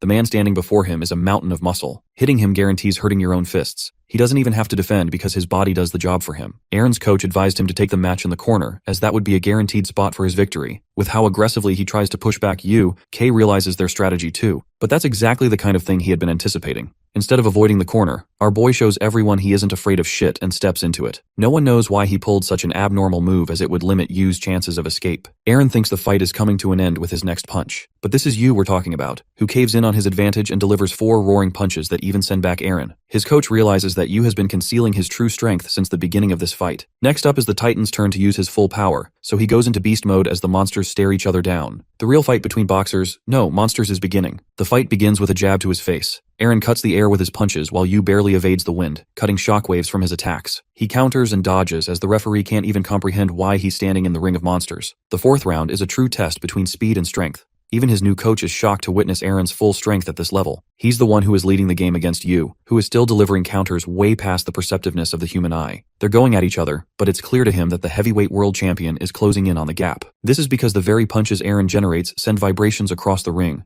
Yu has to account for the wind and the impact generated as he dodges each attack. While he has been evading them so far, it would be impossible to keep up this momentum. Pressure is creeping up on him as the ring is a battlefield of war. A single strike from Aaron implies death, so our boy's body is working overtime to make sure he doesn't get obliterated from this world. Kei still thinks Aaron is holding back and wants the monster to reveal even greater strength. He's the symbol of fear and victory, a man who is superior to all. He defeated boxers in the most prominent era of boxing and became the greatest heavyweight champion of all time. His opponents came from many approaches, but such emotions were trampled in the face of this monster, who stood at the top to represent the peak of boxing. Peter remembers questioning what boxing meant to the legendary champion. He wanted to learn the meaning of life, but he is no longer sure of what it means. It's just a sport that gives people honor and money for crushing others. Then for the first time, the heavyweight world champion delivers a sharp punch that chips the flesh off of Yu's ear. The invincible boxer who had never been hurt in a fight receives his first wound. The 4th round concludes as the scene shifts to Peter's conversation with Aaron's coach. They talked about the concept of geniuses and how people with incredible ability don't feel the sense of superiority that many others believe. Instead, because of their isolating talent and strength, they feel insane fear and loneliness. The coach advises Eren to maintain his guard because their opponent isn't going down too easy. Kay observes Yu's chipped ear and draws a blank expression. The fight continues in round 5, and only Bob from the commentators has noticed the power imbalance between the two fighters. Yu is being overpowered in this fight, while Eren is glad to have met someone who could understand his pain and loneliness. He met many boxers who spent countless hours training to achieve a goal. They did all of that to get crushed by him without remorse. He thinks Yu feels a similar way and states that they're not boxing but repeating a bunch of pointless movements. The geniuses, the monsters that people revere, aren't blessed by God-given talent, but instead they're cursed. Yu is slowly overpowered as more of his flesh is chipped from his shoulders. He can't perfectly evade the monster's punches anymore. Eren wants to save Yu from the real monster that is Kay, but then something happens. The heavyweight world champion freezes before coughing a pool of blood. Kay reflects that simple fear could never move a human like Yu, who had only known emptiness as his closest family. What's more is that despite his body of steel, Kay had been mercilessly training Yu to rupture Eren's gut. From the day he started boxing to up until now, that's what his training has all been about. The damage accumulated is sure to affect him. Kay thinks his foolish old protege should reject finding meaning in boxing and focus on surviving. Yu doesn't let him down easily as he delivers agonizing blows all over his body. The emptiness of the boy symbolizing the coming of death strikes fear in Eren's heart. Eren coughs out blood as the same strength which became his strength is now becoming his downfall. Kay once confronted him about his hesitation in finishing off his opponents. He was the kind of person who didn't possess fear, even though violence incites fear. Each act of sin is committed because it is rooted in the fear of loss. But that fear translates into strength for every human except the heavyweight monster. He was a being that far surpassed such notion as his strength trumped his fears. But his hesitation was a foul, making him an incomplete monster. He defended against his title matches and soon confronted Kay that he didn't feel any meaning in boxing. Kay told him that he has yet to accept his place at the top of the food chain as the strongest instead of finding meaning. Eren didn't like that explanation and figured he was dealing with a nutcase, so he left. Coach thought his dream had been an impossible ideal, as even brute strength became its own limitation. He had given up all hope until he found his greatest protege, a being that trumps and transcends humanity. Eren feels a unique emptiness, a kind of pain that he never experienced in his life.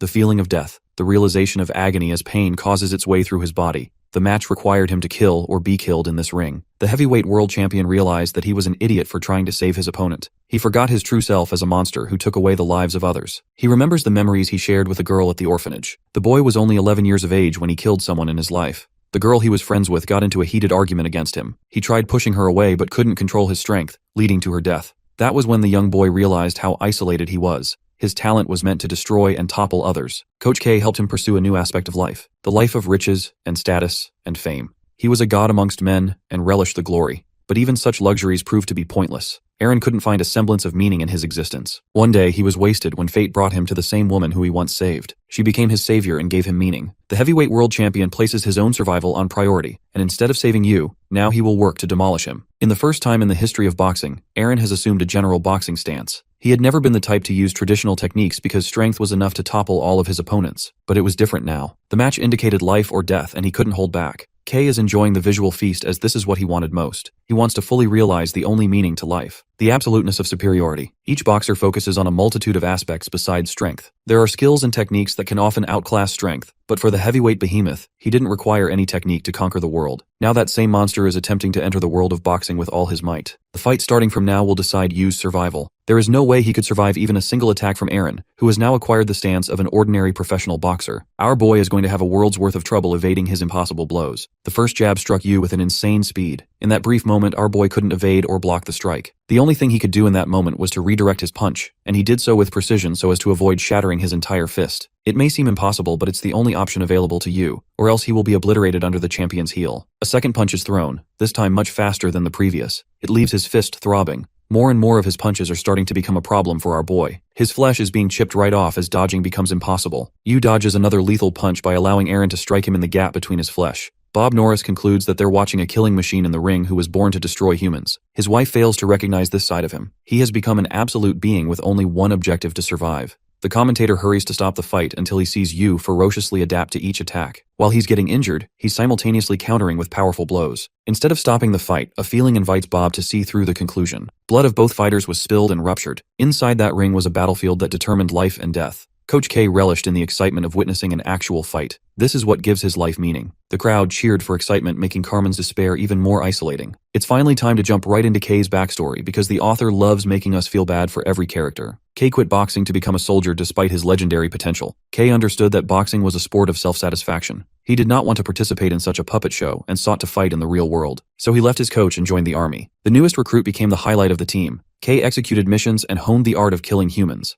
Having killed a human for the first time, he removed the feelings of guilt. He was acting in accordance with his training and fought to preserve the ideals of justice and peace. K even rescued a boy, let's call him Pumpkin Hair for now. After completing the operation, he was considered a talented soldier who was bound to rise up the ranks. The boy he saved made him a small toy and expressed wanting to become a soldier just like him. K felt amazed and fueled Pumpkin Hair's ideal. He felt meaning that he didn't have before. After completing more operations on behalf of his team, he became the leader and an expert soldier. K had a wife and son at home and participated in a hellground fighting against mercenaries. This is around the time he felt a unique flow state and cleared a path for his team. They found one of their men bleeding to death as he pleaded with them to run. K immediately understood what he meant and told his team to take cover. They survived the impact at the cost of one casualty. K judged that there was at least one formidable mercenary in the opposing team who was giving them an extreme challenge in this fight. He did not want to compromise the lives of his men for the operation. K took charge in a solo advance and rushed to barge inside. He could sense that there was at least one enemy inside while another was setting up a bomb. Both soldiers boasted the conviction of survival. The bomb went off as K burst inside. In a twist of fate, the mercenary who was fighting against him is Pumpkin Hair. Experiencing bursts of hesitation as he remembered the boy's precious smile, K pulled the trigger. That was the day life chose to don its true colors upon him. K returned, having completed his solo mission. His face evoked sadness, but he pretended to be fine. Returning to his normal life, he always had trouble comprehending the balance between the two worlds he was a part of. One required a kill or be killed mindset, while the other didn't have such elements. From the hellish battlefield, he returned to his normal life. A hollow feeling from his insides began to swallow him whole. He was reunited with his boy, but traumatized by what he had done. K's mental state took a hit as he woke up from a terrifying nightmare where he shot his own child, a representation of what he had done in war. He told his wife about the gruesome mission he had to become a part of, how he killed the boy he saved. K remembers how the world froze until the bullet pierced his head, exterminating his existence. The feeling makes his considerate wife cry as she feels sorry on his behalf. His wife had been a gem who always cared about him. She was scared that one day she would receive the news of his death. K promised her that he needs to complete one final mission and then spend his life as normal. Everything went to hell as when K went to complete his mission, he received news of his family's sudden passing. A truck driver killed them by accident while they were at the market. The man was sentenced to probation as the matter wasn't entirely his fault. That was the day everything changed for K. He kidnapped the driver and was prepared to put him through a world of pain if he failed to answer his questions. K had been at the lowest point in his life and was ready to kill anyone. The driver told him that he had to make a decision between saving them or many lives at once. It's the classic trolley problem, and unfortunately, K's family had to make the sacrifice to save other people. The driver begged and apologized as K held a gun to his head. He promised not to do anything to his family. The man begged for his life as he wanted to show up to his daughter's birthday. But K soon accepted that people die all the same just like his family did, so he mercilessly pulls the trigger, ending the man's life. The scene reminded him of his grandfather's passing, who bore the look of sadness before his final breath. That was the first time he experienced loss and came to terms with another person's absence.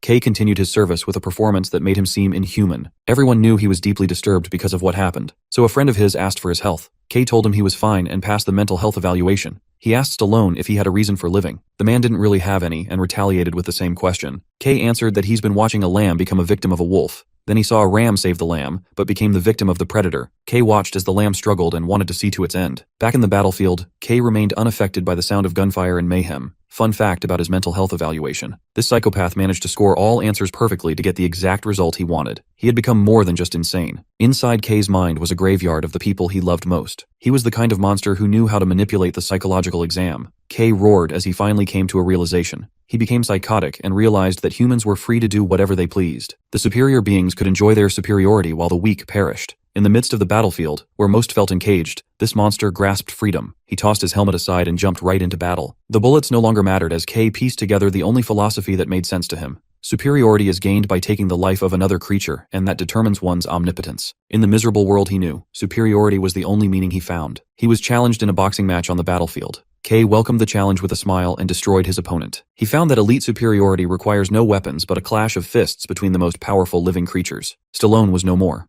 K had embraced the insanity inside his head. he had cultivated a desire to confirm the peak of superiority. That brings us to the present with this gruesome fight unfolding in front of the masses. Carmen senses the outlash of the madness while Aaron's wife is begging for him to stop. Both monsters of the same coach are now battling it out to become God, possessing power of life and death. The round ends with Aaron's coach explaining that he's still in the advantage due to having more blood in his body. It's destined for you to lose this fight as his wounds are getting deeper with each round. Kay knows this spells doom for his fighter. He reminds him that this is going to be the deciding round as you will be defeated after. Kay will finally show the world the birth of a new god. The heavyweight monster fights for his survival, treasuring the life of his family. He suffers a number of agonizing blows until one of his punches dislocates Yu's left shoulder. With one arm out of commission, and his right fist bleeding from the inside, it's only a matter of time for this fight to come to an end. Apart from the world of boxing, Aaron wanted to explore the meaning of life. His wife gave him an easy explanation. She wanted to give him a clear answer instead of something vague. Yu's posture in the ring is starting to collapse. He's on the back foot as he can no longer drag the fight. It's the 11th hour, the deciding factor between life and death. One of them is the ultimate killing machine, while the other is cold indifference. The boxers lunge forth for a final advance. Aaron has aimed his hook to smash Yu's brain while Yu goes from a powerful straight to crush his heart. The moment draws near as their punches nearly reach the other person's body. Aaron's wife reveals the beauty and meaning of life is in loving other people. Aaron awakens his humanity at the last second. Both boxers were just children who struggled with loneliness. A loud boom follows as the emperor of the heavyweight division falls to the ground.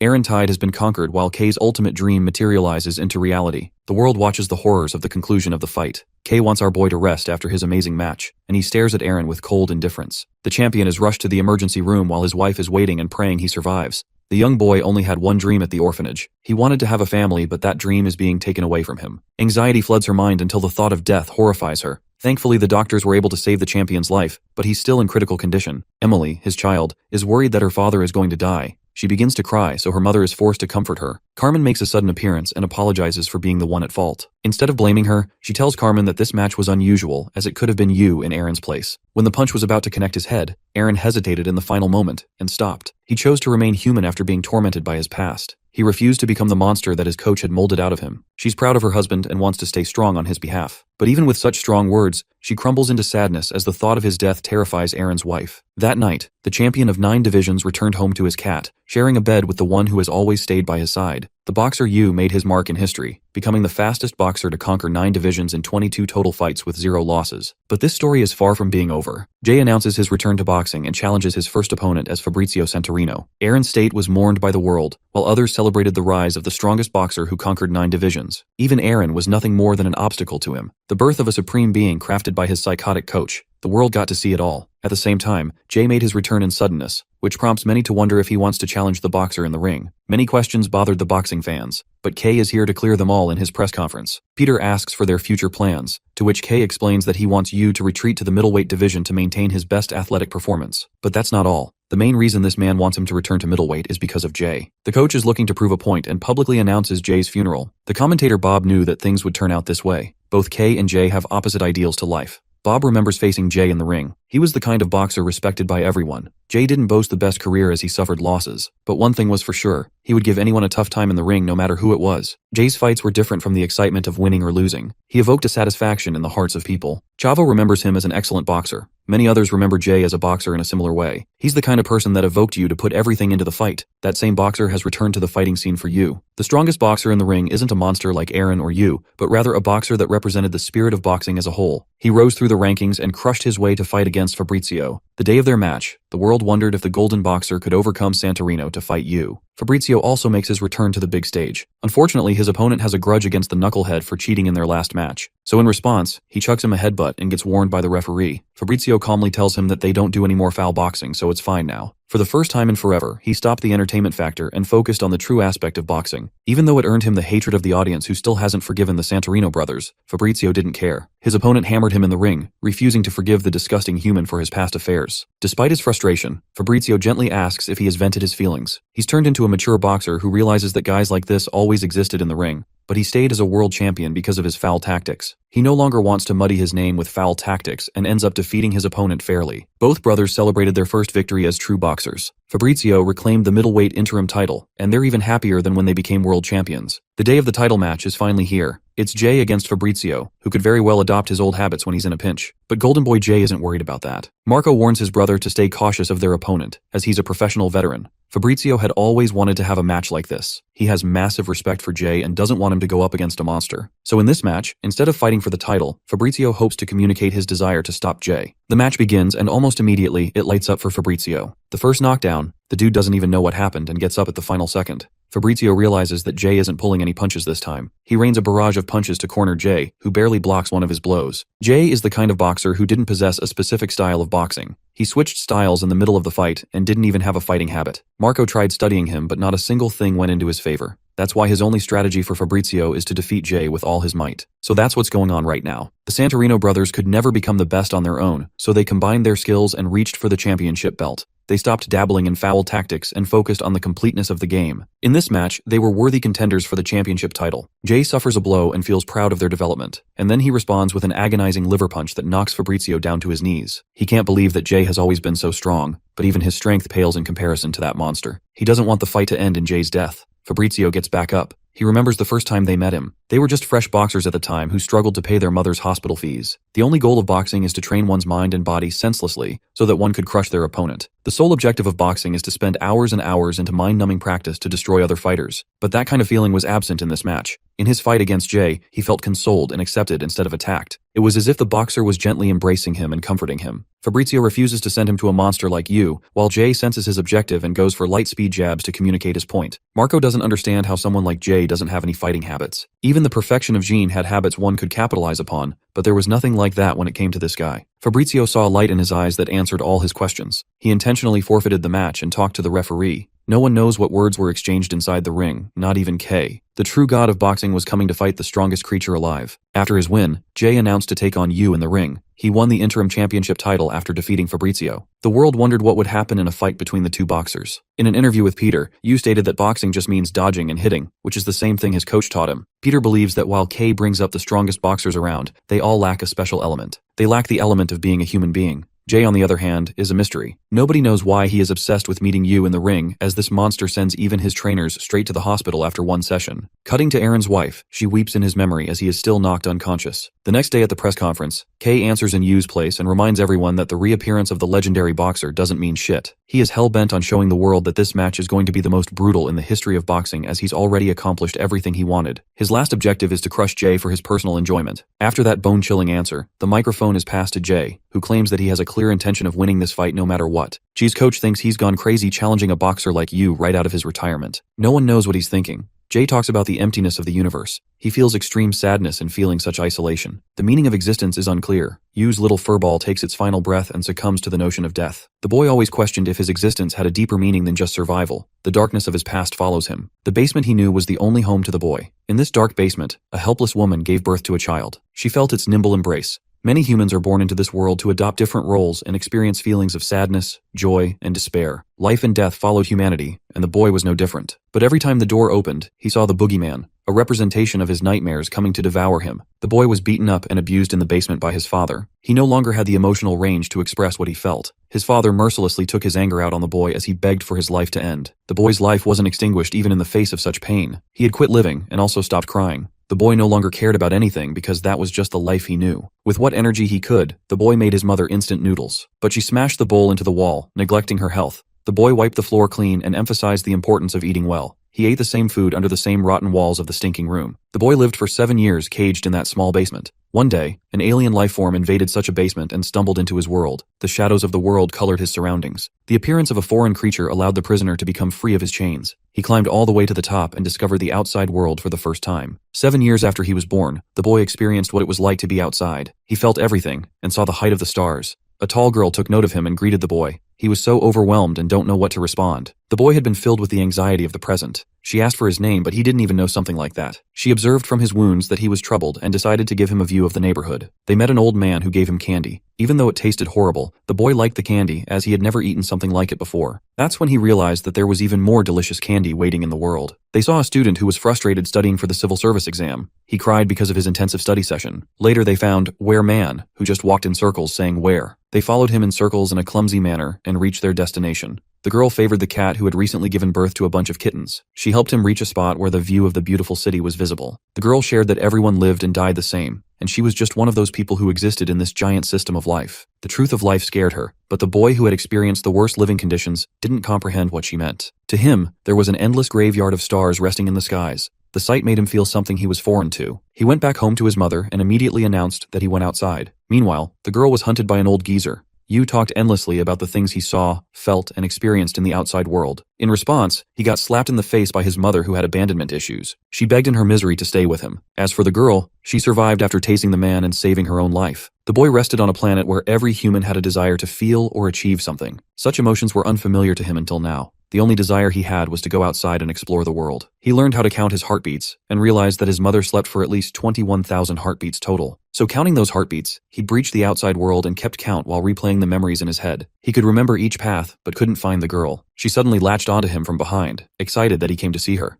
She wondered what he was doing, so he explained that he was counting heartbeats. She listened to his heart and took him around town again. The boy experienced different flavors of candy and saw people in the outside world working so hard to achieve a living. He played with the kittens and eventually saw his existence blossom. One day, the girl couldn't manage climbing up the stairs. Her condition had worsened. They rested in the field while the boy continued counting his heartbeat. She broke the horrifying news of her impending doom. Unfortunately, a tumor in her body spread like a plague, and she had to get several organs removed to survive. She talks about how she felt like a main character growing up, but she soon realized that she was just like the grains of sand of people that disappeared off of Earth. She couldn't answer what it meant to live. She wondered why creatures left their offspring to make a mark. She looked to the boy for consolation. For the first time, the boy stopped counting the beating of his heart. The world kept on moving, and when he returned home, her mother had torn apart everything. She immediately grabbed his neck and choked the boy. Even when he was about to die, the boy asked for his name. A river of emotion flooded from his eyes as the mother realized what she was doing. She apologized to her child and even made him instant noodles for the both of them to eat. Then, when they were about to sleep, she made him talk about his experiences in the outside world. He felt a kind of peace that he never experienced before, thinking that maybe life was going to settle for him. The girl taught him how to draw, so he drew a picture of a happy family. But the next day, horror awaited him as his mother chose to end her life. The boy's father was a gangster while his mother worked in the illegal entertainment industry. They got together thinking they could understand each other, but because of the woman's disloyalty, the man went into a psychotic craze and locked her in the basement. While his mother's life remained suspended, the boy shivered as he embraced her. The girl wanted so much for the boy to have a normal family, and even thought that he might experience it someday. But his cruel father became infuriated when he saw the death of his wife. In frustration, he beat the boy until he was bloody. All he did was vent his violent frustrations upon the boy, which made the boy wonder from a young age, why is hitting people any fun? He thought his life was coming to an end. But even when he was bruised by the man who was supposed to be his father, all he could desperately ask was for his father to love him. This infuriated the man as he lunged forth to punch the boy. But that day the boy discovered something. He slashed his father with his blade, and at the gentle age of 7, broke his understanding of the world. The boy followed the light and reached outside, but the girl wasn't there to comfort him. She left him with a sketch of her cat. The old man who gave him candy died in his sleep. The student who was a candidate for the civil service exam slipped and fell to his doom. The boy watched it all happen before his eyes. In an effort to exact his revenge against the girl, the man killed the cat as well as its kittens. Death surrounded him. The girl who treasured his drawing took her last breath. The number of deaths all around him rose as casualties increased. Nothing changed wherever he went. Broken, lost, and defeated in the gutter, he sat under the light. Then he got to meet the little furball who followed him all the way up to the present. But even now, his closest ally, the little furball he loved, is no more. The next day, Yu turns up at the gym looking like a pale ghost who hasn't slept for days. Arnold warns Kay about his condition, but contrary to Arnold's worries, Kay thinks his monster is in his prime condition to fight. It's the day of the match. The golden boxer is waiting for his upcoming fight while the coach brushes Yu's hair to get him prepped up and ready. Bro is out here giving a masterclass in setting his hair. The fighters are called to the big stage as the middleweight world title match begins. The undisputed champion of all time is fighting against the legendary boxer Jay. Everyone is excited for this match as this opponent is different from the rest. They all want to know the reason why he came to fight you. In this match, even Jay is among the people in the audience. Jean is also here, much to Stella's dismay. He wants to see if Yu will fester his emptiness into oblivion, or if he will discover salvation. Yuto and his wife are the same. They're all afraid of the robotic boxer who destroyed every world champion. Even Yuto claims that he felt real fear when he fought against him. Everything he had worked so hard for proved meaningless against the invincible boxer. But after every fight, Yu descends into deeper darkness. Yuto Takeda is rooting for the champion to discover a new light. The Santorino brothers are unconvinced about the state of the match. They wonder why Jay wanted to encounter an abomination like Yu in the ring. As for Victor, this man is out here crying because Yu never showed up to earn his mohawk. Aaron's wife absolutely despises Yu and his coach, but she still wants to see the outcome of this match. She wants to see the significance of Aaron's choice. The fighters take the stage. Fabrizio notes that Yu is impossible to be defeated, especially with his superhuman feats during his match against Aaron. While his brute strength may have stifled with the difference in weight, it's still without a doubt that Yu is most dominant in the middleweight division. All eyes are set on this match. The bell rings and the fight begins, but for some reason, neither of them has attacked the other. The referee even reminded them to begin the fight. Yu questioned the Golden Boxer if he knows the reason behind the world's agonizing pain and what existence truly means, and what it meant for a monster like him. He sought the answer from the boxer who stood in front of him, the boxer who was preparing to meet the definition of death as Yu tore apart the stage and filled the arena with Jay's blood. The first round had barely even begun when Jay felt the presence of a true monster staring at him. This fight was different from the previous. Jay experienced a world of pain, and it stood as a reminder of Yu's bloodbath. All he focused on was delivering violence and pain. Coach K was most satisfied by this display while everyone feared for Yu's life. He walks the path of monsters. He feels incredible sadness that normal people have to struggle so much to live bare minimum lives. Before long, their existence is no more. Jay feels the wrath of each of Yu's punches. The meaning of life is clear to Yu. Viciously beating his opponent down, Yu shows a terrifying side to himself. He isn't giving him a second to react while the world wonders how on earth does Jay plan on saving himself. Even after this massive beatdown, Jay barely holds it together in the ring. The whole world sees a monster that has far surpassed the competence of humanity. Jay eats his devastating attacks while the crowd is left to question what he is doing. Coach K thinks it's a perfect demonstration of what it should be. The people are even booing for the legendary Golden Boxer for putting up such a performance. From back then, Bob was the champion of the middleweight division, but another guy finished his debut matches too. He suffered a crushing defeat and still looked like he had won a title match. Jay gave meaning to weakness, which made the coach's blood boil. He wants the world to see the true nature of the monster he created. No one can defeat him as evident by his strength. Round 2 kicks off with the same brutal beatdown, transitioning into round 3. Bob doesn't know where his match is going. Even withstanding the fight for endurance is pointless, because Yu obliterated people like Fabrizio for 12 rounds. Jay's coach questions what he's planning on doing because so far, nothing is working. As for the boy who is so miserable and lonely, Yu experiences extreme sadness and continues his wrath. But Jay refuses to back down and sees eye to eye against the monster who represents death in the ring. The kids at the orphanage are watching this fight. Carmen resumed her service at this orphanage after leaving Kay. Kay thinks it was all just a big coincidence and that no one is capable of reaching Yu's height. Fighting against him is an experience of isolation and pain. The pain that he experienced is his style of boxing, representing the hardships he survived. The commentators can't make sense of what's happening. Suddenly, Jay makes an advance as he switches to the style of an inboxer. Carmen sees Yu's miserable state and shares a chat with the director. He's the strongest boxer she knows, but that's exactly why there is no one left in the world who can defeat or save him. The director commented that his opponent is an equally strong opponent. He's a boy who came from the same orphanage. The director has never seen a child stronger than Jay in her life. When he first showed up at the gym out of retirement, Jay wanted to fulfill his promise to a boy he met while traveling the world. Even though he had little time left in this world, he wanted to relay the message to the boy. Jay crumbles to his knees after suffering a gruesome knockdown. The physician begged for Jay to prevent him from boxing, but he persevered through his training. It only looks like he's performing like his best from the outside, when on the inside, he has one foot in the grave. The coach advised him against the match, but Jay wanted to pursue the question of meaning. He wanted to chase it in the ring and communicate to Yu. Jay might have returned stronger than ever, but throughout this point, he's only been holding himself back. He wanted to save his energy to go against Yu. Of course, Fabrizio understood this, but now he's frustrated that he isn't doing anything in the ring. Jay gets demolished and is knocked a second time,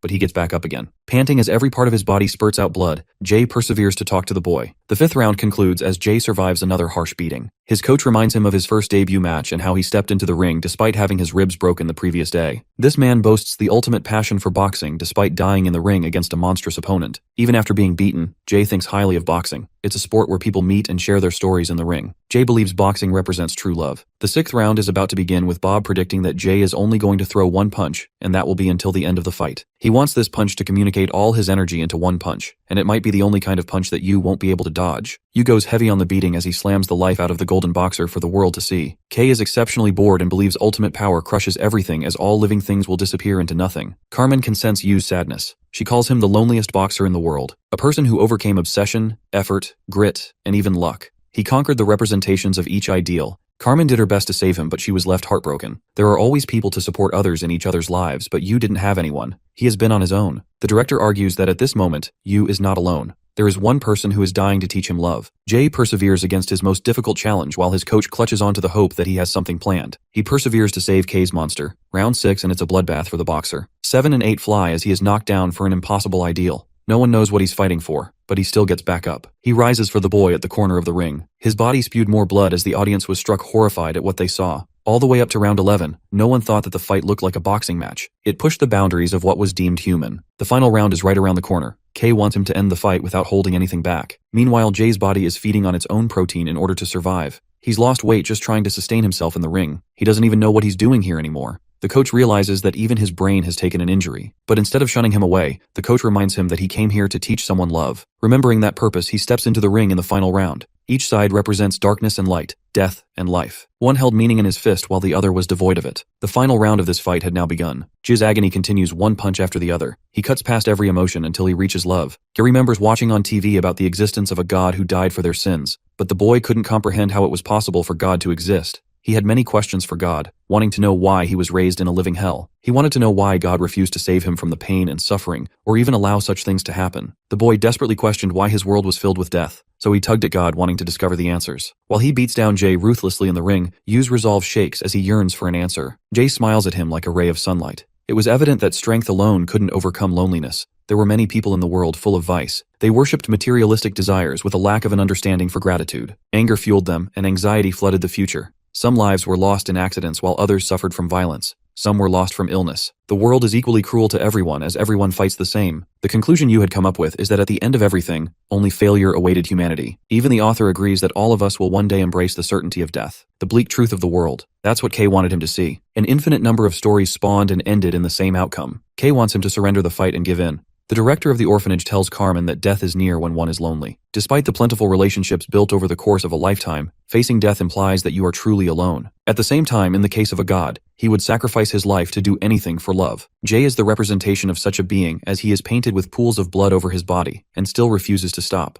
Kay is getting annoyed that Yu is dragging this fight out. The golden boxer painted in red had already accepted his death. Kay commanded the monster to end the fight, but Yu's resolve has been shaken, and near enough it's broken. The golden boxer finally matches his punches, shocking Kay. He refuses to collapse, denying the reality of the situation. On the contrary, it's Yu who is running out of gas and feeling pressurized in the fight. Kay acts like a cheapskate and tries to stop the fight by forceful means, but even the referee is too stumped to do anything. The world watches a spectacle unfolding before their eyes. The boxer who had long accepted his death is fighting to save a boy. He wasn't there to win from the start. Jay steps forward with his undying persistence, while Yu tries to push him further and further away. Fear overlaps him, showing the world a side of the monster they never had seen before. 10 seconds before it all ends, Jay still steps forward. He eats a dozen punches, refusing to back down, advancing all the way until Yu is trapped in the corner of the ring. The lonely boy who had never received a savior experiences the comfort of the light. Jay extends his punch slowly and gently taps Yu's head, hitting him for the first time in the history of boxing. The fight ends as the arena is overwhelmed with emotion. People experienced a unique feeling as the boy began to cry. Jay comforted him despite his pain as the match came to an end. After the fight, Yu regained a light in his eyes while Jay was carried out on a stretcher in critical condition.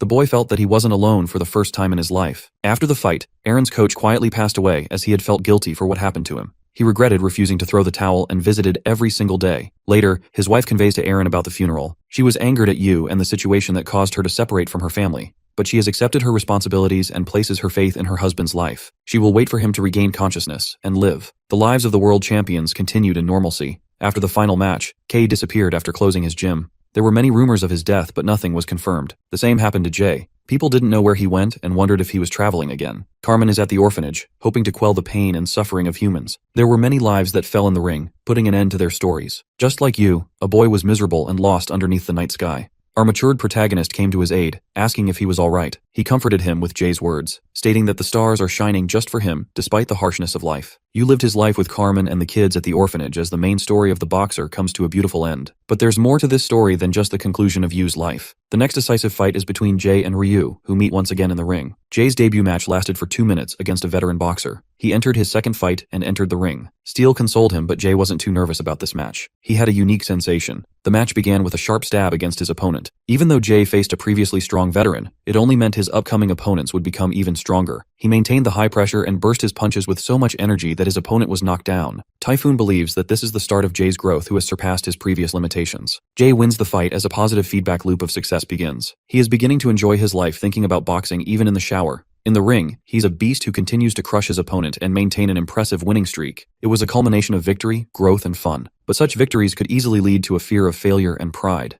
Eventually, Jay was defeated, as he isn't a boxer with God-given talent. His body has limitations unlike those of monsters. Typhoon told him to rest, as it is a crucial part of training. While Egghead Steel is out here traumatizing the little guy by telling him he's going to shave his hair off if he loses. The more a person climbs greater heights, the greater the feeling of loss. After his first loss, Steel wonders if the boy is going to show up to the gym at all. When they arrive at the gym, the boy is hard at work, crushing the punching bag without a hint of decline. Typhoon realizes that Jay was fueled by the passion of boxing. He was still experiencing growth even after suffering defeat. While his rate of growth is slower than geniuses, he possessed the capacity for endless growth, something those geniuses lack. The scene cuts to Siha, who yawns at the sight of Jay, a fighter who will contest him for the title someday. Jay gets excited for his upcoming title match. He fought against professional strong boxers while losing and winning battles to become worthy of a challenger. While he and his coach are roaring affirmations to each other, Steel isn't too confident and thinks he's about to get destroyed in the first round. Siha is a lazy guy who shows up late for his training. He doesn't find boxers like Jay an interesting matchup, but his coach recommends that he maintain his guard to stay in the fight. The fight between the trained fighters ends in a flash as Siha defeats him without any gear. He's the youngest junior welterweight champion. He's the same age as you, but he's already defended his title in 9 appearances. He's ready for the World Pro League but chooses to stay in domestic matches. They watch a fight between him against The Rock, the same guy who fought Jay in his debut match. Rock delivers a tantalizing straight to knock him in the corner before pulverizing him with a flurry of punches. Siha evades the corner, but to Jay, it seems like The Rock had the upper hand against the champion throughout the entire fight. But it's actually quite different. The Rock was frustrated as if he realized he had already lost the fight.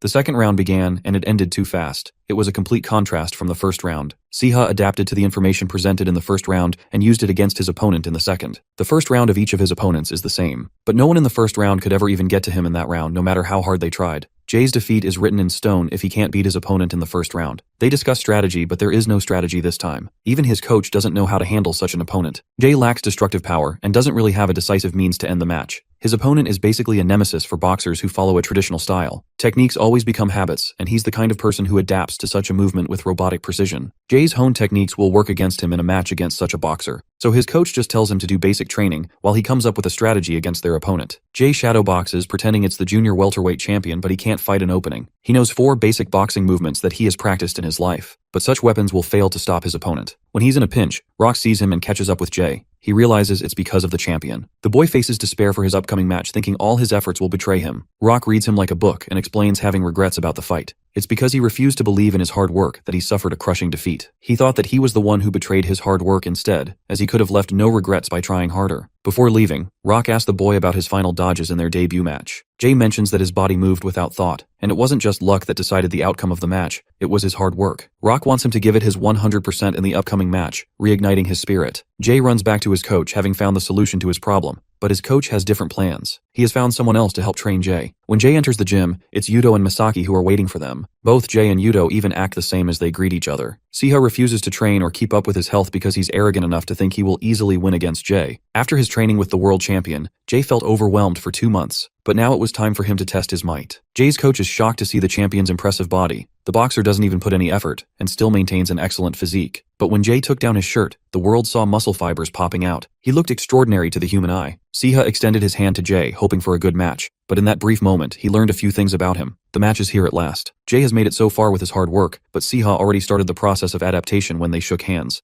Siha is bored and wants to compete with the big dogs on the world stage after this match. The 2 strongest fighters face each other. Siha is ascertained of his victory, but even he knows his limitations. He knows that he'll lose to monsters like Yudo. He knows his place in the hierarchy. Siha only felt excited after fighting a guy whose movements he couldn't predict. He wonders what Jay is going to show him in the fight. The match kicks off as Jay delivers an instant knockout. Siha's coach is shocked to see such sudden growth from the challenger, but the champion isn't going down so easily and recovers. The second round begins as Jay tries to execute the same attack. However, his opponent has seen this move coming, only to get blindsided at the last second. Jay had been training with Yudo to acquire a special kind of effort. The world's greatest hard worker outclassed him on every level. Jay wanted to catch up with the world champion to the best of his ability. In their second week, Jay adjusted his training regimen but still admired Yudo's excellence. The third week was the same. He couldn't match Yudo's stride. He learned that concentration and hard work are both critical, as not a single one of his movements becomes sloppy in his training. The retired boxer strives for growth with an undying desperation even though he has no one left to fight. The 5th week involved his body feeling heavy. He felt real fear and felt the sheer weight of his body collapsing on him. Jay succumbed to the hard work which Misaki had intended for. The only thing he cared about was the punching bag in front of him. He wanted to become as powerful of a boxer as his father.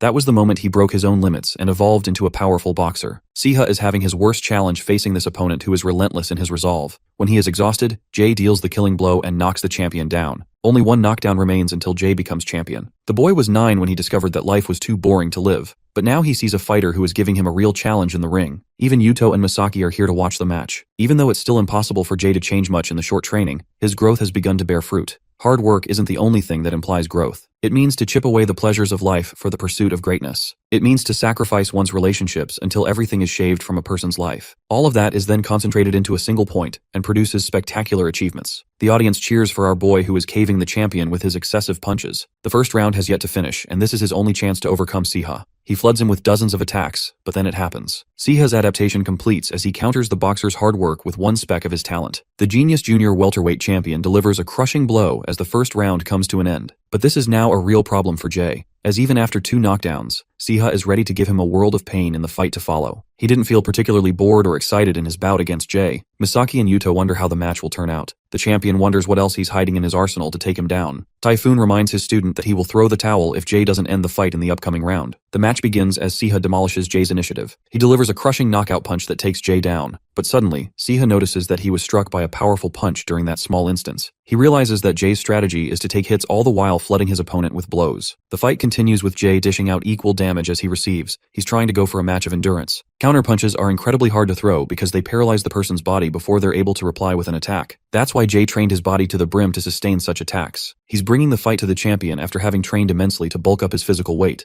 It's a fight between a natural predator against the common man. But even with those muscles, he's taking brutal damage with each hit. Jay's movements are beginning to stagger as the damage accumulates. It's now or never. His persistence keeps him at bay, so Siha targets his livers, as they're the most sensitive part of the body. Tremendous pain floods him, but in that brief moment he delivers a counterpunch that knocks down the champion. It's a counter to a counter with both fighters barely hanging in the fight. Jay delivered an attack that nearly made him collapse. He capitalized in this moment to destroy Siha. Both fighters perfectly counter the other, but Jay receives a caning strike from the champion as he is taken down yet again. A memory of Ryu flashes in his mind. It was the fight where he actually struggled against an opponent, a fighter who fought freely without having a particular stance. Siha used the exact same movement of Ryu when he dodged steel. Though he's back up, Jay has faced tremendous damage with very little to rely on. Siha senses that there is nothing left for Jay to offer. He smashes him around the ring and thinks he should end the fight. But right before he does, the round comes to an end. Siha recommends him to surrender for his own good. Blonde Boy, on the other hand, is traumatized from his fight. Typhoon wants him to quit, but he's still in the game. Round 3 begins, and Siha easily handles Jay and his slow movements. The only thing this boy has left to offer is to take punches like how he learned in school. His coach thought he had gone crazy, but Jay wanted another round. Siha bashes him around, commenting on the mundane and boring aspects of life. Heroes and villains don't exist like they do in comics, as miracles only happen in fiction. Most humans are victims of the environment they are born with. Jay manages to attack Siha, who surprisingly refuses to dodge the track.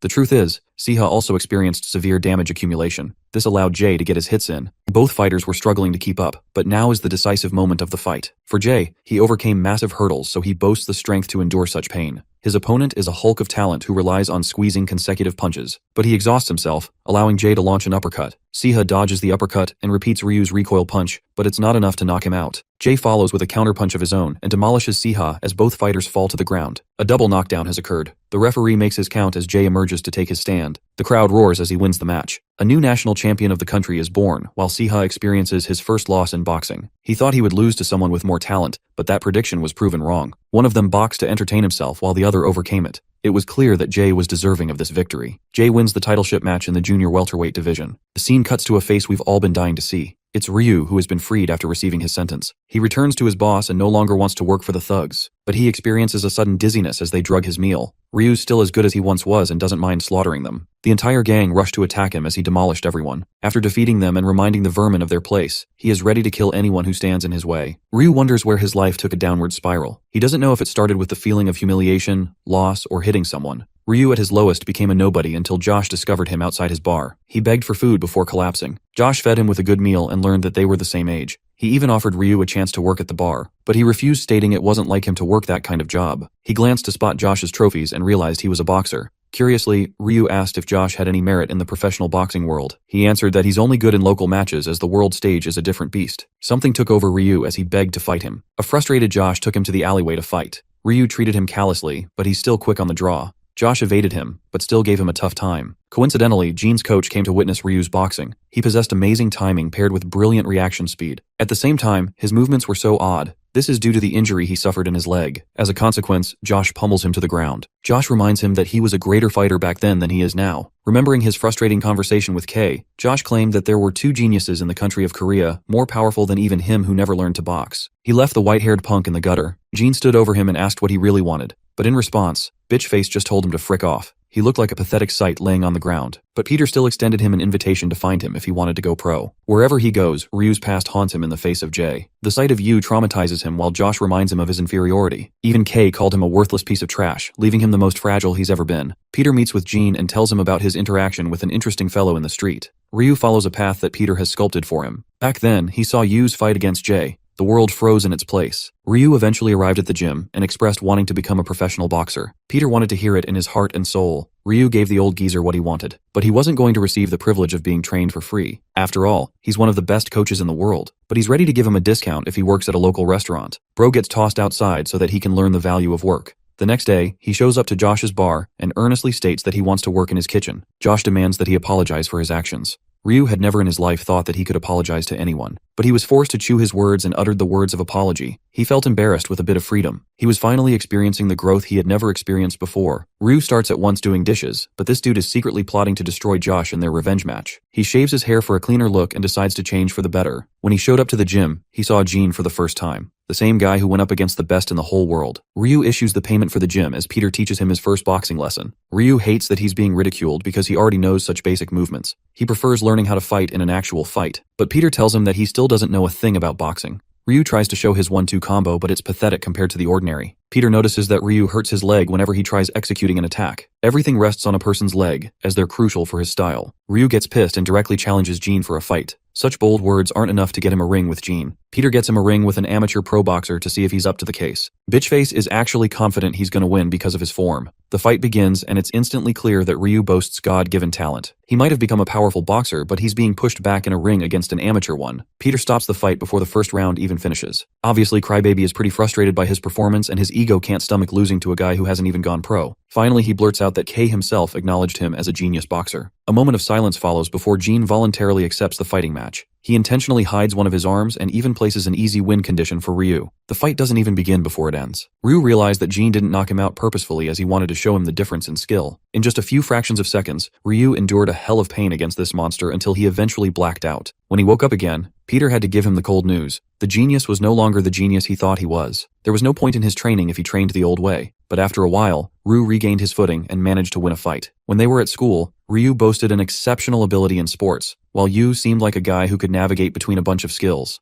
He was incredible at reactionary sports. He was the kind of person to boast incredible talent, even among the geniuses. Ryu fights Larry, remembering to cast away his old self. His only leverage point is stamina, so he's working to maintain that in a fight. In the pro boxing scene, Ryu crushes his opponents, but he still deploys imperfect techniques in the world arena. Peter scolds him for it and reminds the boxer of his weaknesses. They share a dinner together, and the hopes of living a normal life are starting to set in. Ryu does everything he should and has formed good relationships in life. He thinks normal life is good for him as he's far from beating the monsters of the boxing world. It's plain within sight that he will never become a world champion, but he's fine with that. He's fine with being average. The following day, Peter gives him the good news. Ryu is at the #1 level in his country, so it's good if they try to go for world-level sport now. His first opponent is the boxing king of Korea, Jay. In an unusual manner, he asks to train with Josh, even going as far as to apologize to him. Later, he meets up at the big stage with Typhoon and Jay, and learns that he's been spending time at his old gym. He wanted to apologize to him at first, but Jay's gaze didn't change the slightest. Of course, his personality barely changed, and he refused to shake his hand. Ryu had a crushing feeling inside. He did not want to lose to that boy. The day of the match finally arrived. Both fighters stepped onto the big stage as the crowd went wild. They stared at each other. Peter recommended that Ryu maintain a strategy to win with points instead of a knockout, since he's dealing with the definition of resilience. But of course he doesn't need to know this since he's experienced it firsthand. Ryu challenges Jay and immediately gets bashed in Tef fucking face for it. That first punch knocked him right down, as he realized that it was impossible for him to defeat this guy. The shock of being hit bewilders him as he realizes Jay is looking down on him. The fight continues as Jay hammers a barrage of punches that go on and on without end. Ryu receives a brutal beatdown of his life as none of his punches mean shit. His opponent wears a body of steel with so much endurance that it's difficult to take him down. The one person he looked down upon his entire life outclassed him by leaps and bounds.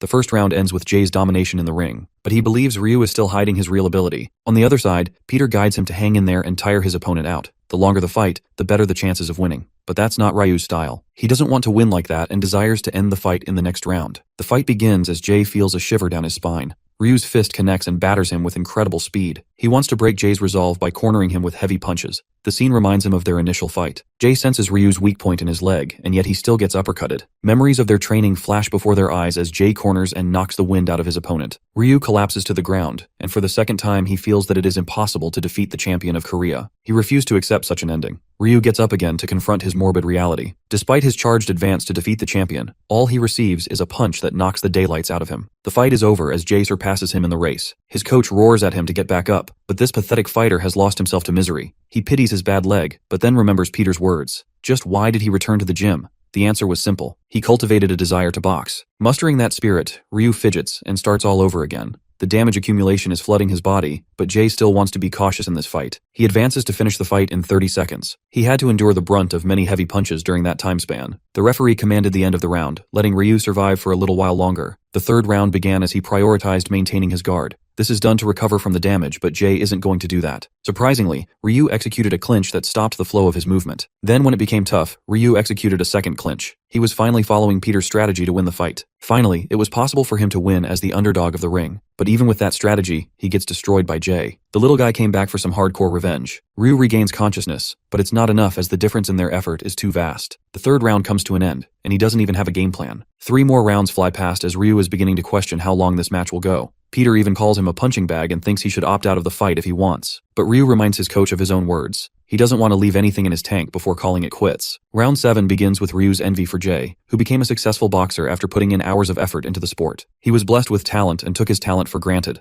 The boy was just an idiot child from back then. He watched Gene and learned from him. He too had traversed the path of growth. Ryu finally executed a successful punch, but in response he got countered by impressive blows from his opponent. Ryu accepts getting overpowered. He's fine with losing, but a miracle occurs as Jay slips and suffers from a critical wound. Now that his vision has been compromised, Ryu hammers to attack him. Instead of slowing down, Jay goes even faster on the attack. But this nervousness is clear. The goddess of victory has decided for a different outcome in this match. Ryu senses a brief moment for an opportunity and lands a critical counterpunch, knocking down his opponent. Jay doesn't want to quit and gets right back up. The round continues, but Ryu is easily maneuvering against his opponent. He realizes that Jay's sight is so bad he can't see properly. The world was never fair even in competition. This fight wasn't supposed to end this way. A silly accident couldn't have equalized them. Ryu strikes Jay with a thunderous hook. The injury is getting more pronounced for the boxer. Ryu wants him to just stop as he's already overcome the advantage. But he keeps going, eating a dozen punches from his opponent. It comes to a point Jay goes completely blind in both his eyes. He tracks his opponent based on instinct. Ryu was fine with being alone and didn't require a family. Even when he was a little boy, he thought he was everything. He thought he was the best, and that no one could overpower him. That's how he used to feel, but ever since their fight, Jay is the only person who has seen the real him. To settle this cursed relationship, both fighters launched a final punch, striking each other in the face. Ryu's entire body is nearly collapsing, but he wants to show Jay that he's grown. The match suddenly concludes in Ryu's comeback victory when a doctor steps inside the ring. Ryu is shocked that he won the fight. He was so shocked that he didn't drop his guard even when Jay was getting checked by the doctor. The only reason that kept him standing was his determination, even with a damaged leg. Ryu realized that even from back then, it was just pure luck that he had more talent than other people. He was pronounced the champion and recovered his relationship with Jay. That day he cried tears and meant every word. But Jay wanted the world to celebrate his win and looked forward to their future matches. After the fight, they met up on the world stage. They fought many more matches after and waited for one more person to come. Ryu wonders if he should apologize because he's the one who got rushed to the hospital instead. Bro is out here plotting to beat Yu with a combined attack. Jay is like, what the frick is going on with him? Lo and behold, Yu arrives with a happy smile on his face. They talked about many things and discussed the kind of leads they were currently leading. Time passed and eventually their stories came to a close. Ryu exhausted his life working for a non-profit organization while Jay opened his boxing gym. Josh's business grew to an insane amount while John worked as a chef. Kasim, the crazy maniac, spent his life traveling the world while Gene exhausted his life in the art of painting. Yuto Takeda lived a healthy life running a fruit shop with Yamaguchi until he too succumbed to age. Marco became the chairman of the Boxing Association to end corruption, while his brother founded a charitable organization, Mohawk Man. Victor became an actor while Aaron spent the rest of his life becoming a doctor and treating his patients. Finally, for the main protagonist of our story, he took his final breaths resting in Carmen's embrace. They shared many times together and everything felt fulfilled. Instead of becoming a monster, Yu lived a human's life and stepped down from the ring at 84 years of age. Carmen was there to see him in his final moments. The boxer steps up to the ring as this phenomenal story comes to a close.